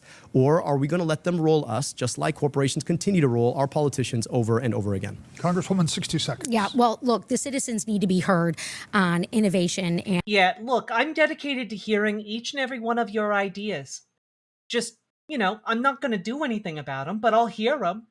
It'll make you feel better. Well, I sell you out to corporate lobbying firms. And data centers. And it is up to federal lawmakers to secure the tax code so that these gajillionaire enterprises are paying their fair share. It is unacceptable that rates would go up as a result. I want to force these data centers to pay the utility bills and to pay water bills for folks. And look, I also want to secure Michigan being on the forefront of innovation and manufacturing. I visited hundreds of manufacturing shop floors. They are using this technology. We want the jobs. We just can't afford to force the workers to pay for it. And look, yet again, my opponent takes jabs, except for he won't denounce the GOP when they are funding his operation and his candidacy, and now bragging about the false polls that they're putting out that he's going to be the best one to beat Mike Rogers. That's me. 30 seconds. I'm sure everybody out there thinks that Republicans really want me to win this race. Sure. The real question is, how much money has the AI industry spent in this race? And why are they spending it? And whose vote are they buying? And what does that mean for you? If you want a future where AI is fully unregulated, where we lose, 50% of our jobs, where a data center sits in your backyard, you have a choice. If you want someone who's going to stand up for the people against the corporations, you also have a choice. Notice, none of the answers actually speak to any of the points I'm making about the money that is being spent in these races to corrupt our politics. 30 because seconds. I have receipts, and the people who are watching this need to evaluate who is running for U.S. Senate, the chief lawmaking role in this country that has the record, that is not a show horse, that is not, I am not someone trying to go viral and shouting into a bullhorn about problems. I am delivering. That is not. Maybe you should try and make the problems, and maybe you should try to make your solutions go viral. Maybe that's a good idea. Maybe that's some best practices you could adopt. Something my opponent can say. He's great at attacking, and he's great at covering up that his father-in-law is running his super PAC that's spending millions of dollars for him. All right. Going to move on to a question that you have both addressed because these go together. And this one will go first to you, Congresswoman. We hear a lot about AI, artificial intelligence, hear about it every day. I doubt that most of us have a really good grasp of exactly what it is, what role it's going to play in our lives going forward, what role the government has in First of all, can you explain to everybody, not me, I already know what it is, what you think AI is? putting guardrails on technology that few fully understand, that could be a positive game changer that is evolving all of the time and is displacing workers already. We know that that's happening. So should the government jump in the business of regulating AI? 60 seconds. Yeah, and look, Abdul is lying. Again, he has a super PAC that is run by his father-in-law that has spent millions of dollars on his behalf, and the GOP is also spending money. It's good to know that his father-in-law isn't involved with AI. Here is the deal. I passed my first AI bill into law in 2020, all right, in my first term in Congress. I have supported resources to invest and protect in the privacy for consumers and to stand up for the little guy, particularly small businesses who need equitable investment, Black-owned businesses like ones I visit on the regular, who oftentimes are getting the short end of the stick, and they certainly are from Donald Trump. I want to make sure that resources are coming into our communities and that jobs are protected and maintained. We can do this here in Michigan. We just need the right leadership, and I believe that is me. Do we need to regulate AI? 60 seconds. Absolutely. First, I just want to be clear. The National Nurses United is not my father-in-law. Working Families Party is not my father-in-law. The UAW is not my father-in-law. But I also want to speak to the fact that we do need to regulate AI. Get her and ass. so long as we are taking money, the party is taking money from the AI industry, it's not likely to happen. I proposed a plan putting AI under democracy. What does that mean? That means that I want to make sure that legacy internet companies no longer own the means of creating AI. The AI corporations are spun off as public interest corporations, and that at least 50% of their boards are publicly appointed, meaning through the democratic process. I also want real clear guardrails on what AI can and can't do. I want an agency in the government like an FDA for AIs. And I want to make sure that we pass our terms of agreement. I can say all this because I'm not bought off by the AI companies. You talked about that 2020 regulation. That was a giveaway to the AI industry. So yes, if you want someone who's really effective at giving giveaways to the AI industry, you have your option in this race. 30 seconds. Well, I'm pleased that my opponent read my deep fake bill to better detect the use of AI, particularly with our children. It was written alongside the National Institute of Standards and Technology, and I am proud that that passed. And you should be supporting it, not attacking it. But that seems to be the only thing and stunt that he can pull while the GOP is supporting his campaign. And look, I worked really hard to make sure that Kamala Harris was going to get elected and that Donald Trump would be stopped. And my opponent did nothing. I don't know what Kamala Harris has to do with AI, but I want to speak to the fact that right now we have a choice. $40 million. We're being outspent 30-1 in this race, 30-1. That money is coming in from AIPAC. Their goal is to make sure that our money is sent abroad to kill other people rather than kept here to invest here. Now, the question you might be asking is, what does it have to do with a question about AI? Government will continue to work for the people who buy off government so long as we allow people to buy off government. It is that simple. It is really awesome to see a candidate turning around this question to talk about the way that our politics has been bought and sold by corporate power. I really like this answer he's giving. And you're seeing a case in point of that. This next question is one that I take very seriously. I suspect many of the viewers do as well. The national debt is more than $39 trillion. $39 trillion. Now, the interest on that debt's about $1 trillion a year. CBO says by 2036, it'll be about $2 billion a year. That'll be about 25% of every dollar that comes into the national treasury. What do we do to begin to reduce this burden that will be passed along to your children and likely their children? Would you raise taxes? Would you vow to cut spending? What would you do? 60 seconds. Look, as everyday Michiganders know, that a budget sheet is about money in and money out. And for a long time, folks on the conservative side want to tell us that it's all about money out. We're spending too much. But then they do two things. They cut taxes for the richest people in society, and then they cut things like healthcare. And guess what happens? They fight wars that we don't need to fight.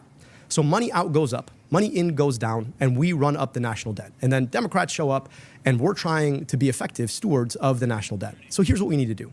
We need to run the play in reverse. How about we end stupid wars we shouldn't be fighting at the behest of foreign governments? How about we start taxing billionaires their wealth so that we can return trillions of dollars to the economy? And how about we invest our money in the things that people actually need, like good education, childcare, good hospitals, and healthcare? Those are the opportunities we have in front of us, so long as we don't allow the same corporations and billionaires to buy our politicians so that they keep doing these ridiculous things.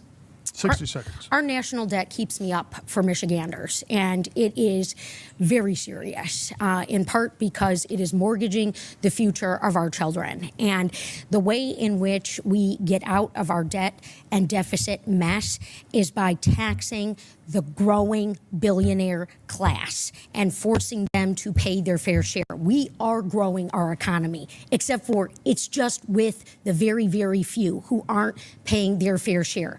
If you listen to Donald Trump, who my opponent just admitted he didn't do anything to help stop him from getting elected, he wants to do everything for the billionaire class.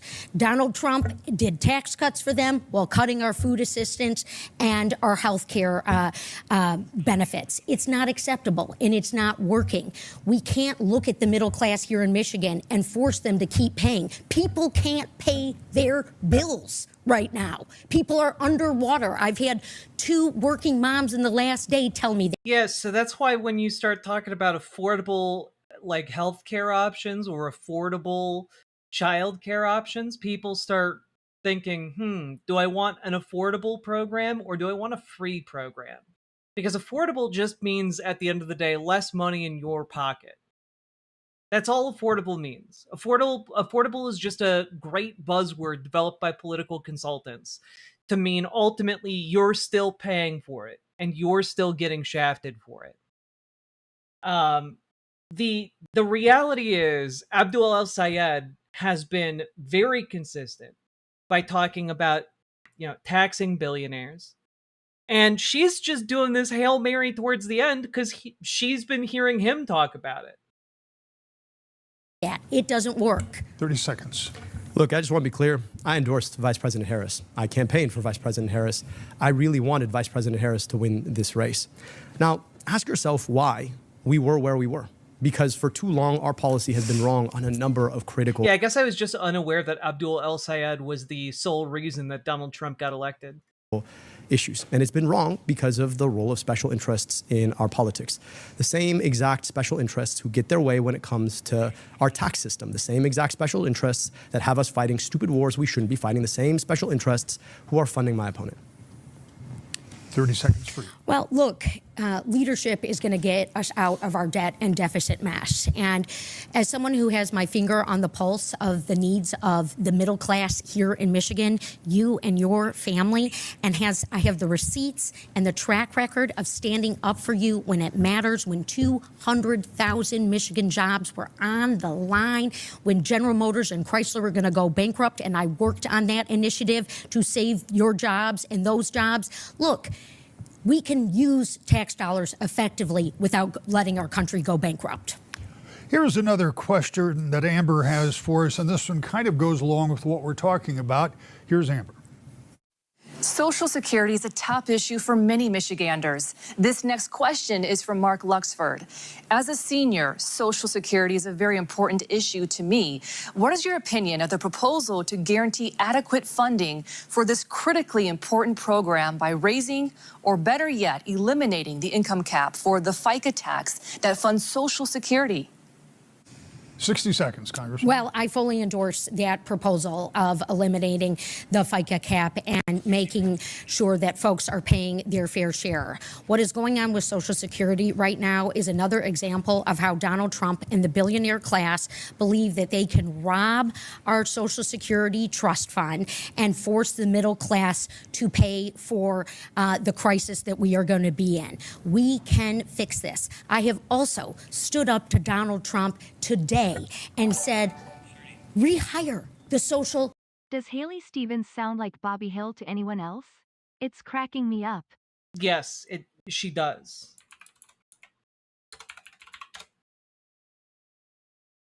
Yes, she does. Security workers that you have fired, because my constituents, they're on the phone trying to get access to their disability benefit, their retirement benefit, and no one's picking up. And again, these are programs that folks have paid into. I believe in it. Mike Rogers, Donald Trump. That's my purse. I don't know you. I don't know how to do a Bobby Hill voice. They're going to sell us down the Potomac River. 60 seconds. I've talked to so many seniors who are struggling. They're struggling because they paid their home off 30 years ago, but the property tax is getting too high. Their premium on their Medicare is unaffordable, and their Social Security just doesn't cut it. And they're worried they might lose that Social Security. So yes, absolutely, we have to lift the cap. It would make Social Security sustainable, but we've got to go further.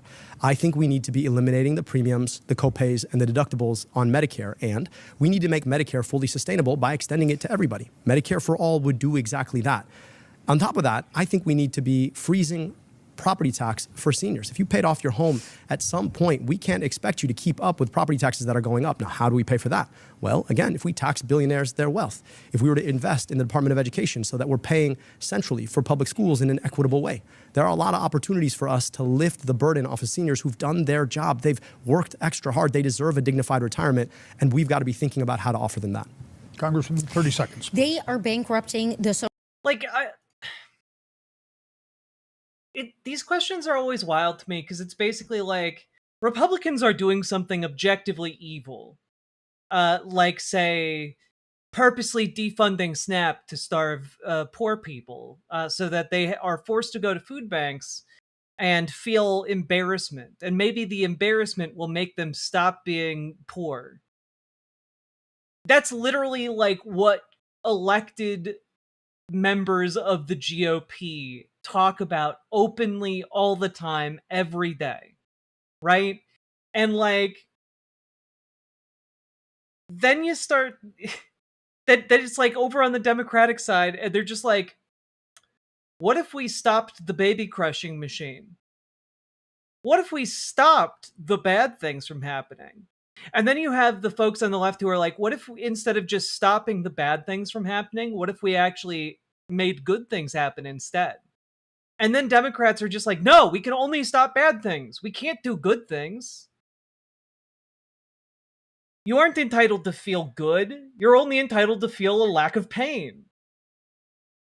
Social Security Trust Fund, it is unconscionable and wrong, and Michigan is going to have a choice about who it sends to the United States Senate to do something, who's got the vision long. By the way, in case you're wondering what I was talking about, here is a direct quote from Governor Kevin Stitt in Oklahoma.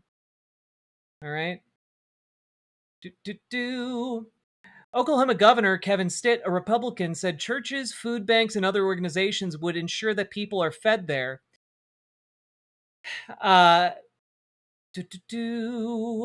Stitt, the chair of the bipartisan National Governors Association, said he believes federal programs like SNAP are operated with a lot of fraud and abuse.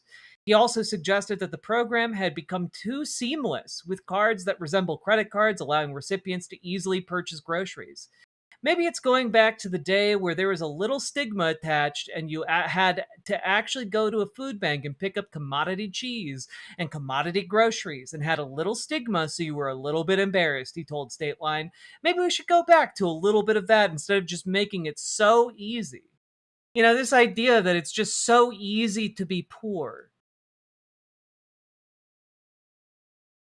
Like, your opponents here are like actual fucking demons from the bowels of hell that are talking about how to more effectively torture the impoverished. And like establishment Democrats can't get their shit together. It's embarrassing. Term for a 6-year term to tackle a tough issue, and that is what I have done over and over again. I have a plan for Social Security. Look, let me tell you something. If shame and guilt could actually work at modifying people's behavior in a productive way, the Catholic Church would be like the like singly creating all kinds of incredible folks. You know, they'd be coming up with their own new type of guy. You know, the Catholic guilt crowd would be out here just like supercharging the world. Be incredible. We plan to be able to work across the aisle if need be, and most importantly, stand up to Donald Trump and Elon Musk in this moment. I'd be a fucking superhero. I'd be punching through walls, feeling bad about it, getting more powerful, but as I enact collateral damage. I'd be like fucking One Punch Man out here. Be crazy. Your shame makes you more powerful. Embrace it. 30 seconds. Look, I'm here to serve you. I'm somebody who worked in the bowels of city and county government. Those are the kind of jobs where you can't dodge tough issues. You got to show up Monday through Friday and Saturday and Sunday too. You've got to make sure people get the services that they need and deserve. And I know in places like DC, they look down on people who work in local government. But I also think that we need that viewpoint in the U.S. Senate right now. We also need the viewpoint of a doctor, somebody who understands what it's like to make sure that you look people in the eye and deliver for them. And I think we haven't had that viewpoint, frankly, in a Democrat since 1969. I aim to offer that. This is going to be our final question. We're going to limit this answer to 45 seconds. There will be a rebuttal, but 45 seconds on the main question. The current economic tensions with China have created concerns that range from cheap electric vehicles being flooded into some international markets to military concerns over the buildup of China's armed forces and the dependence of our own military on Chinese goods and services. Should we be working to lessen our dependence on China, and how should we deal with a major... Oh, you're right, Archangel. Catholic shame does create some incredible people through the power of sexual repression. That's true. It's true. ...competitor as well as a major trading partner. 45 seconds. My dad moved to this country to learn to make cars, and he believed in this place. He immigrated from Egypt, the place where that was not possible. And he chose to come here because this was a place where innovation, ingenuity, those were unleashed. We had the mighty UAW who was empowered to make the cars that people like my dad would design. The challenge. I suggest a modest proposal regarding billionaires. Coder Joe, thank you for the 2 tier 1 subs. Appreciate you. Appreciate the support. Also, Shootbang, thank you for the $5 dono. Of course, is that corporatism has gotten in the way. I remember when my dad came home in 1996 and said, a company that's more interested in finance than it is in engineering is not going to be a car company very long. Fast forward, 2008, there we were. I think we need to make sure our corporations think long-term. I think we need to make sure that we are using trade as an effective way to empower and protect our manufacturing capacity. And then I think we need to unleash ingenuity by investing in research and development for the future. This needs to continue to be the most innovative place, and Donald Trump has sold that way far away. 45 seconds. Well, to every engineer watching tonight, I know how a CNC machine works and a robotic welder. I am Michigan's manufacturing geek, and nothing is motivating me more than standing up for our manufacturing sector and our... So you're going to support like the Green New Deal, right? You're going to support like green manufacturing booming in Michigan? Yeah? Jobs, and that means taking on China. Look. Oh, no, it means fighting China. Okay. I've got the bill. One I also did with Senator Slotkin. No Chinese Cars Act. We have to stop these guys from coming in to our market, lowering costs up the wazoo that only feeds their Communist Party. That's not correct. That's not going to work for us in Michigan. We can build affordable cars here in Michigan without having the Chinese come in and eat our lunch. Not on my watch. 30 seconds. There's a reason that the UAW has endorsed me in this race. And they endorsed me in this race because I understand that the biggest challenge we have right now, the thing that is throttling our ingenuity, is the fact that our corporations are a lot more interested in a quarterly bottom line than they are in the long-term sustainability of manufacturing. I think we need to think differently. That means standing up to Wall Street, not taking their money to run your campaigns. And at the end of the day, the reason I believe in money out of politics, then money in your pocket and Medicare for all, is because as long as we're taking money from those corporations, we are not going to regulate them. 30 seconds. Look, I have taken on Vladimir Putin when he stole my constituent, Paul Whelan, and held him in a Russian prison for 5.5 years. I am taking on China now and standing up for our jobs and not letting them flood our markets through the North or the South. Their technology cannot come in here. This is about our way of life in Michigan. This is squarely why I am running for U.S. Senate, to articulate this and defend it and protect it at the lawmaking table. Time to wrap up this debate, if you can believe it already. You've done a great job in keeping within your time frame. I'll ask you to stay at 60 seconds with closing statements, beginning with you. We just celebrated our 250th anniversary. I know what my life would have been without the opportunity to be born here. I saw that firsthand in summers in Egypt. I know what America can do for somebody.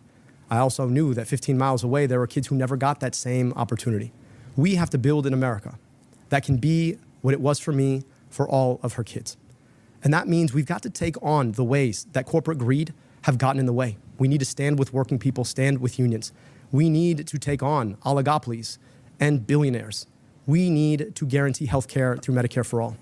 Across my time touring this state, town hall after town hall, you could be in a church in Detroit, you can be in a living room in Lansing, a VFW hall in Escanaba. People say the same things. It just shouldn't be this hard. Shouldn't be this hard to afford your groceries. Shouldn't be this hard to pay your rent. Shouldn't be this hard to see a doctor in the richest, most powerful country in the world.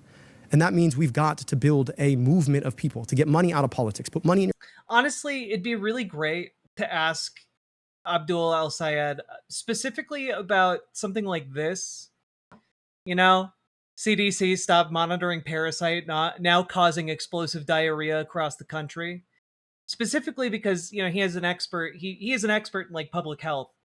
And this program specifically was tracking 8 foodborne pathogens and is affecting Michigan the most and has made over 1,000 people sick.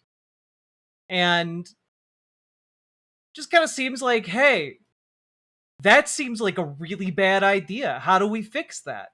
How do we fix the parasites what make you shit? Your pocket and pass Medicare for all. I hope that you'll join us in building that movement. It's the many versus the money. Congresswoman, 60 seconds. I am fed up and fired up. I am fed up with Michiganders getting screwed over by bad policies that are coming down from the Trump administration that do not understand the first thing about us and that are raising our costs and impacting our way of life and coming for our jobs. I am fired up, though, to be your next U.S. Senator. I am fired up to lead for us on day one and when it matters. Guys, she can't stop banging the lectern. She's too fired up. And to be in this fight alongside you and your families, all 83 counties in this incredible state of ours, the largest state geographically east of the Mississippi, deserves its workhorse. And that is me. That is why I am on this campaign trail, listening to you. I am a horse and I'm willing to work. Hearing you and leading in that order. That is my ethos. That is why I am running. Let's go beat Mike Rogers, send him back to Florida a second time, and make sure that Michigan shines at the lawmaking table. Candidates, thank you both for being here. I know it takes a lot of time and effort to do it. I know you know how much I appreciate it. I just want to make sure I say it publicly to both of you. I want to thank Amber and all of my colleagues here at Wood TV, our corporate staff who has been... God. You know, it's truly great. Live in an interesting time. But there you have it, folks. There is the great Senate Democratic primary debate from Michigan. And I think the question of who won is clear. It was our boy, Abdul El-Sayed. Because I gotta be honest, that lady, Haley Stevens, was utterly repulsive to me ideologically. Like, just utterly repellent. And I also found her particularly cowardly.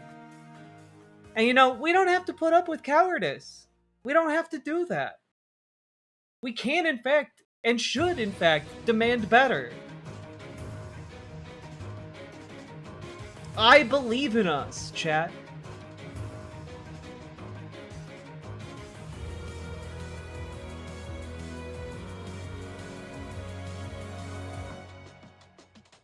Who did she hate more, Abdul or the podium? Almost certainly Abdul, but the podium, you know, she channeled a lot of rage. God, folks, that was a lot. That was a lot. But I think to sum it all up, our enemies are very well funded, but they have one thing, or they lack one thing in particular. They lack truth. They lack the ability to motivate people to go out and knock doors. They lack the ability to actually motivate a general public. Okay? And in this particular case, you need to be the people who rise up and go knock on doors and go phone bank for Abdul El-Sayed.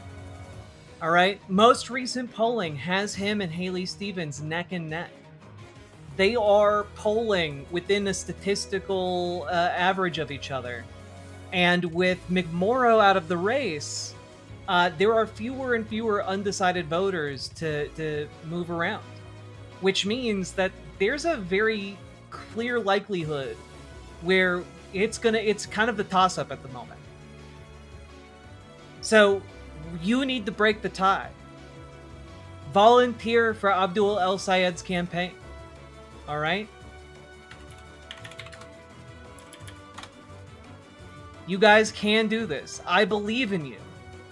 I believe in your ability. And I believe that you can go to abdulforsenate.com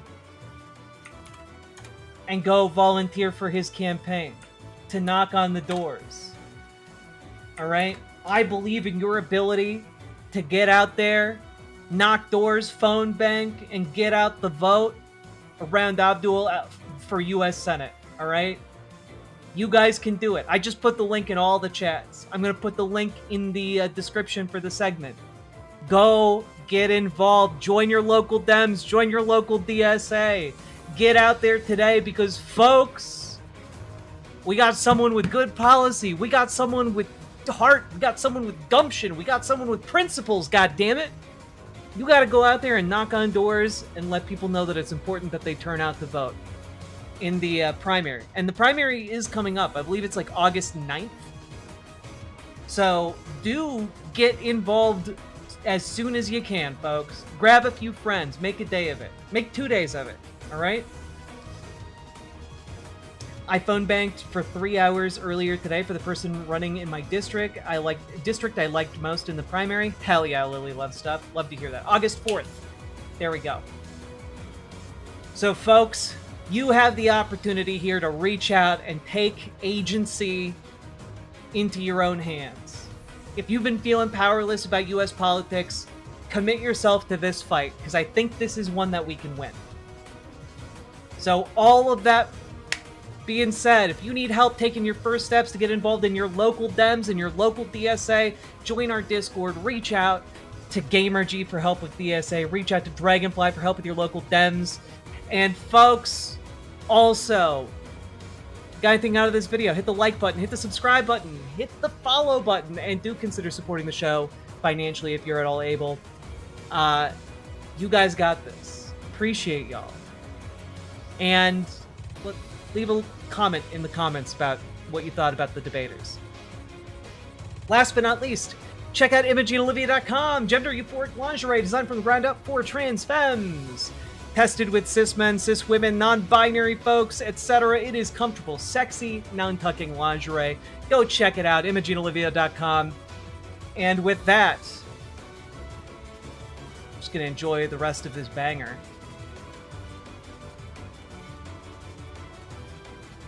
And yes, this is Fire Emblem music. It's not election music. But really, when you get down to it, Fire Emblem music is election music. When you dream hard enough. Let's keep on going.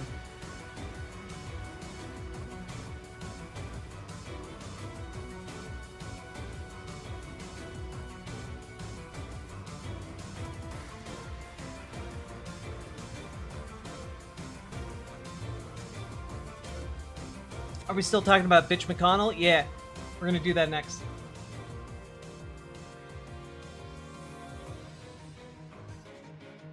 All right. Guessing we already covered Jack being called out. Yeah, it was earlier.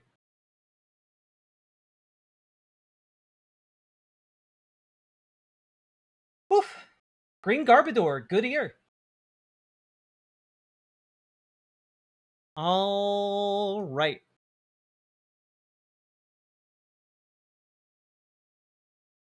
You can watch it earlier in the stream. It was a friendly call out, sort of.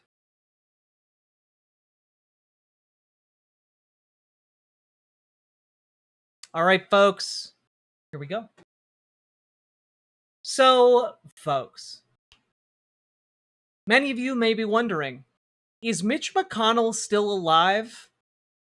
And honestly, it's a fair question, because Mitch McConnell has seemed dead for years. But this new line of questioning is really about if he's still alive on the outside and the inside. And that answer is not very definitive, right? So, this is the latest article I could find prior to going live. Mitch McConnell mystery deepens as health questions remain unanswered. Now, what exactly happened? Well, he's been in the hospital for several days now, and his entire staff seems incredibly cagey about why exactly he went in, what's up with him, and by been in the hospital for a while, I mean, it's been since June 14th. He has not been seen in public. It's been about a month. And when we are talking about this, his team keeps saying things like he's continuing to improve. But, like, we have no idea what the hell is going on. And Congress reconvenes next week.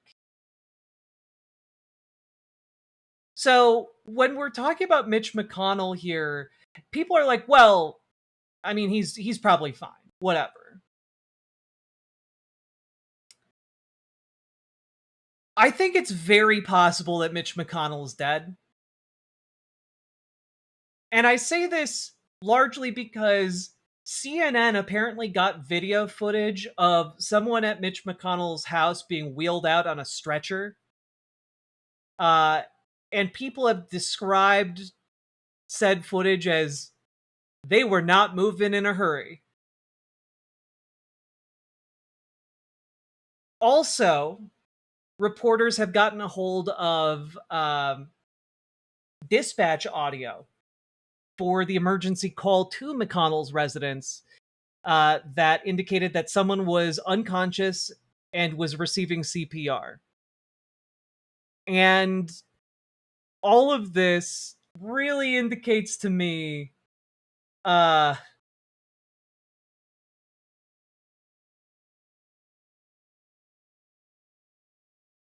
think he's dead.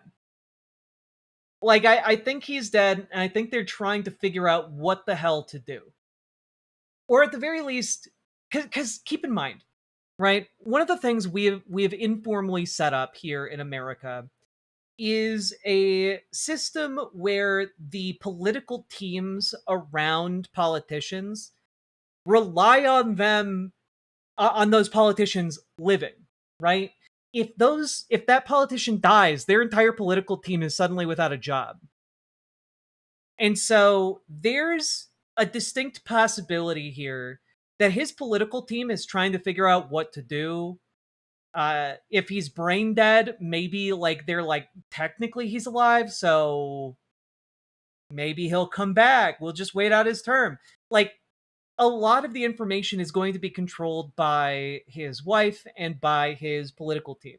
His wife also, incidentally, Elaine Chao, is in business. Like, she's in business and also was formerly the transportation secretary. And so she's also political. She's also a political figure. And so all of this, to me, I'm kind of like, there are some factors here that would indicate a pretty strong rationale for maybe not publicizing that he died right away. And so it's weird. It's weird. I do think that part of it is also the political reality in Kentucky, which is that without Mitch McConnell to hold down that seat, it's not immediately clear that an up-and-coming Republican would be able to fill it quickly. And that could be a moment of weakness where the Democratic Party could capitalize on it. You know, it is one of those situations where they are hanging on to majorities in the Senate by a hair. And they can't really afford to lose these kinds of figures.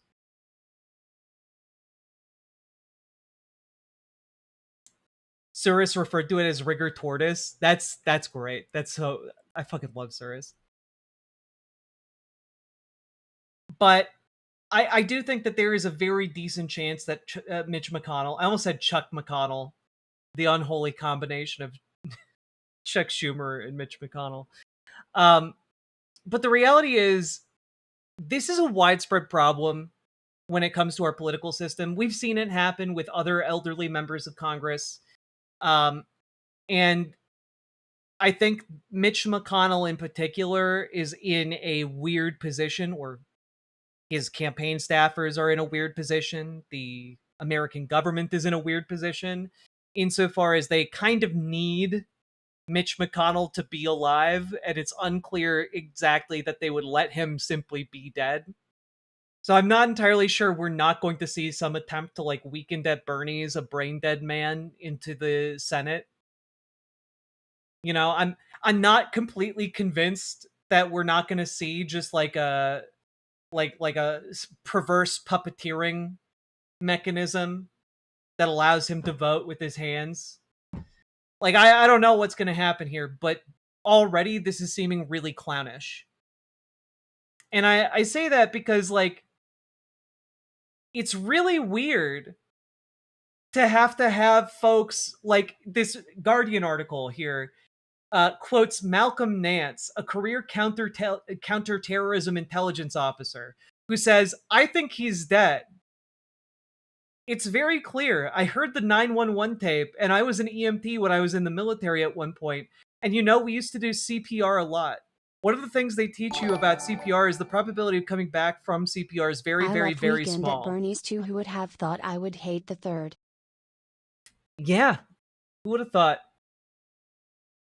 Flesh Lives, thank you for the $5 super chat. But all of this is also happening as Donald Trump is apparently worsening as well. Here he is posting earlier today, That a few Bernie's hours too. ago. Who would have thought I would hate the third? Indeed. Maggot Hagerman has covered me incorrectly for 10 years. Her book is a joke. 90% of it is fake news. She has made a living off her bad reporting and will pay the price when our multi-billion-dollar lawsuit against the failing New York Times gets to court, which should not be that long. I don't mind bad press if they are right. I do mind fake reporting, like what's in her boring book, and like she's done for 11 years, with only one aim in mind, to have Trump lose elections. But as I sit in the Oval Office and ponder, that hasn't worked out too well. Megan is a loser. If she ever wrote the true story about me, it would actually be quite boring, but loaded with a lot of success. Also, I just finished a perfect physical at Walter Reed. I do it every 6 months. And I requested another cognitive test, the only president to do so 3 times. And I aced them all. Got every question right. Few people in Washington, D.C. could do so, including Maggot and her flunky associate, Jonathan Swan. I'd be willing to bet they couldn't get 50% of the questions right. Anyway, don't buy their book. It's garbage. President Donald J. Trump. Just completely unrelatedly. Oh yeah, also I went and had my every 6-month physical. Did you know that some presidents only have a physical every year? I am just so interested in my unique and successful health situation that I went to get another physical. Another one. You know, I'm thinking about going in to get like another physical like every other week. Maybe I'll stay there on a couple weekends, you know.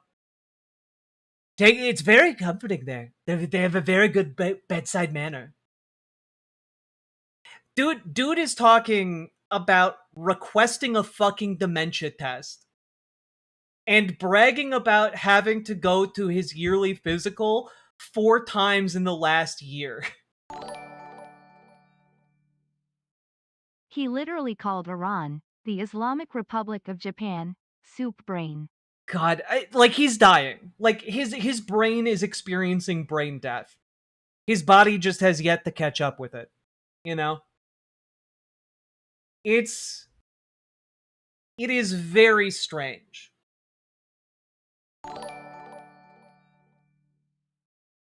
Can't wait for more Samba Elysium. Did you ever get the Kim crop jacket?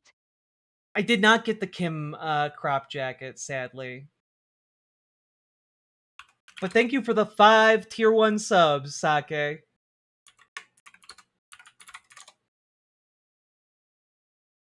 The crop jacket would be cool, though. Anyway, all that being said, folks, Mitch McConnell, I'm calling it. I think he might be dead. And also, I think Donald Trump is dying. I think that's pretty obvious to everybody. And you know what? I wish them the best.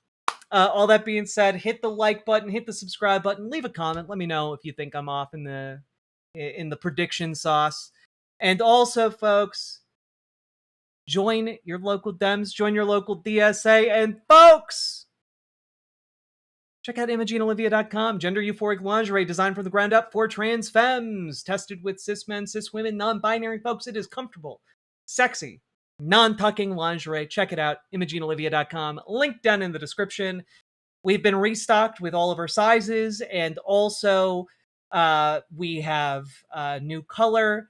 And for those asking, it sizes comfortably up to a 48. A 48 band size. So, saw some people asking about that the other day, and yeah, it also has enough stretch that it could possibly accommodate folks who have larger needs.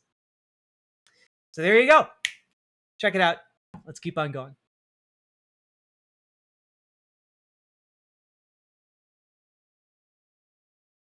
Woo! Why can't the dementia just turn him into a doddering, old, confused, nice man?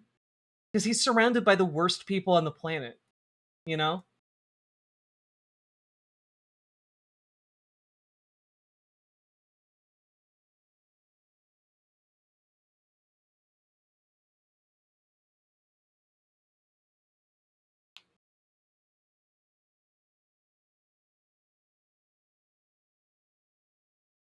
I'm making jackets with different crops on them, such as corn and wheat.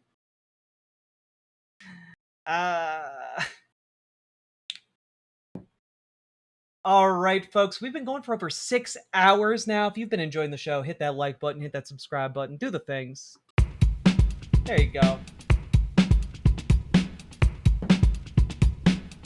Go, go, go. Click the button, click the button, click the button, click the goddamn button, click the button, click the button, click the button, click the goddamn button, click the button, click the button, click the button, click the goddamn button, click the button, click the button, click the button, click the goddamn button, click the button, click the button, click the button, click the goddamn button, click the button, click the button, click the button, click the goddamn button, click the button, click the button, click the button, click the goddamn button, click the button, click the button, click the button, click the goddamn button, click button, click button, click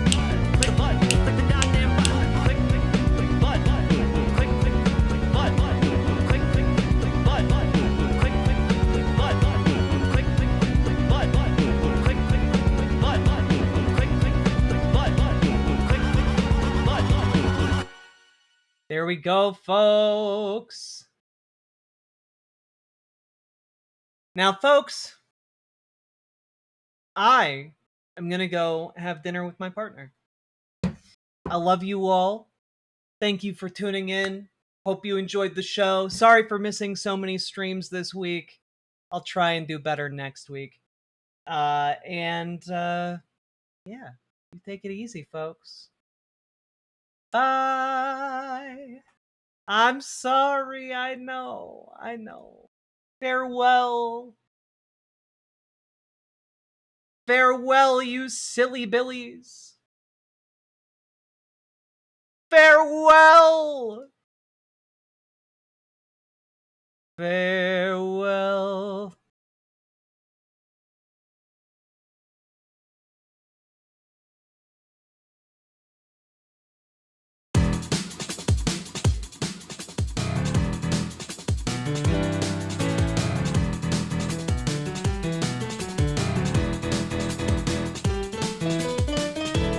Underground rap, mutant sewer hounds, prowling around these parts, always hidden in the dark. Suddenly they screech, incoherent rodent speech. Such a putrid smell permeates a sewer well. One man stands alone, red beret above his dome. Sleeva was his name, fighting, climbing, rodent game. Be the rat men who live in sewer rat dens. Taking one last breath, if we fight all to the death. Joey Chestnut is not the real throat goat. I was the king, but they banned me in the US of A. Get the fuck out of here. I'm the OTG, the original throat goat. The throat. So if anybody tries to shoot me again 5 times, you're going to step in front of that gun and take the bullets? Yep. It's slip and slide. Sounds somewhat psychosexual to me, if you know what I mean.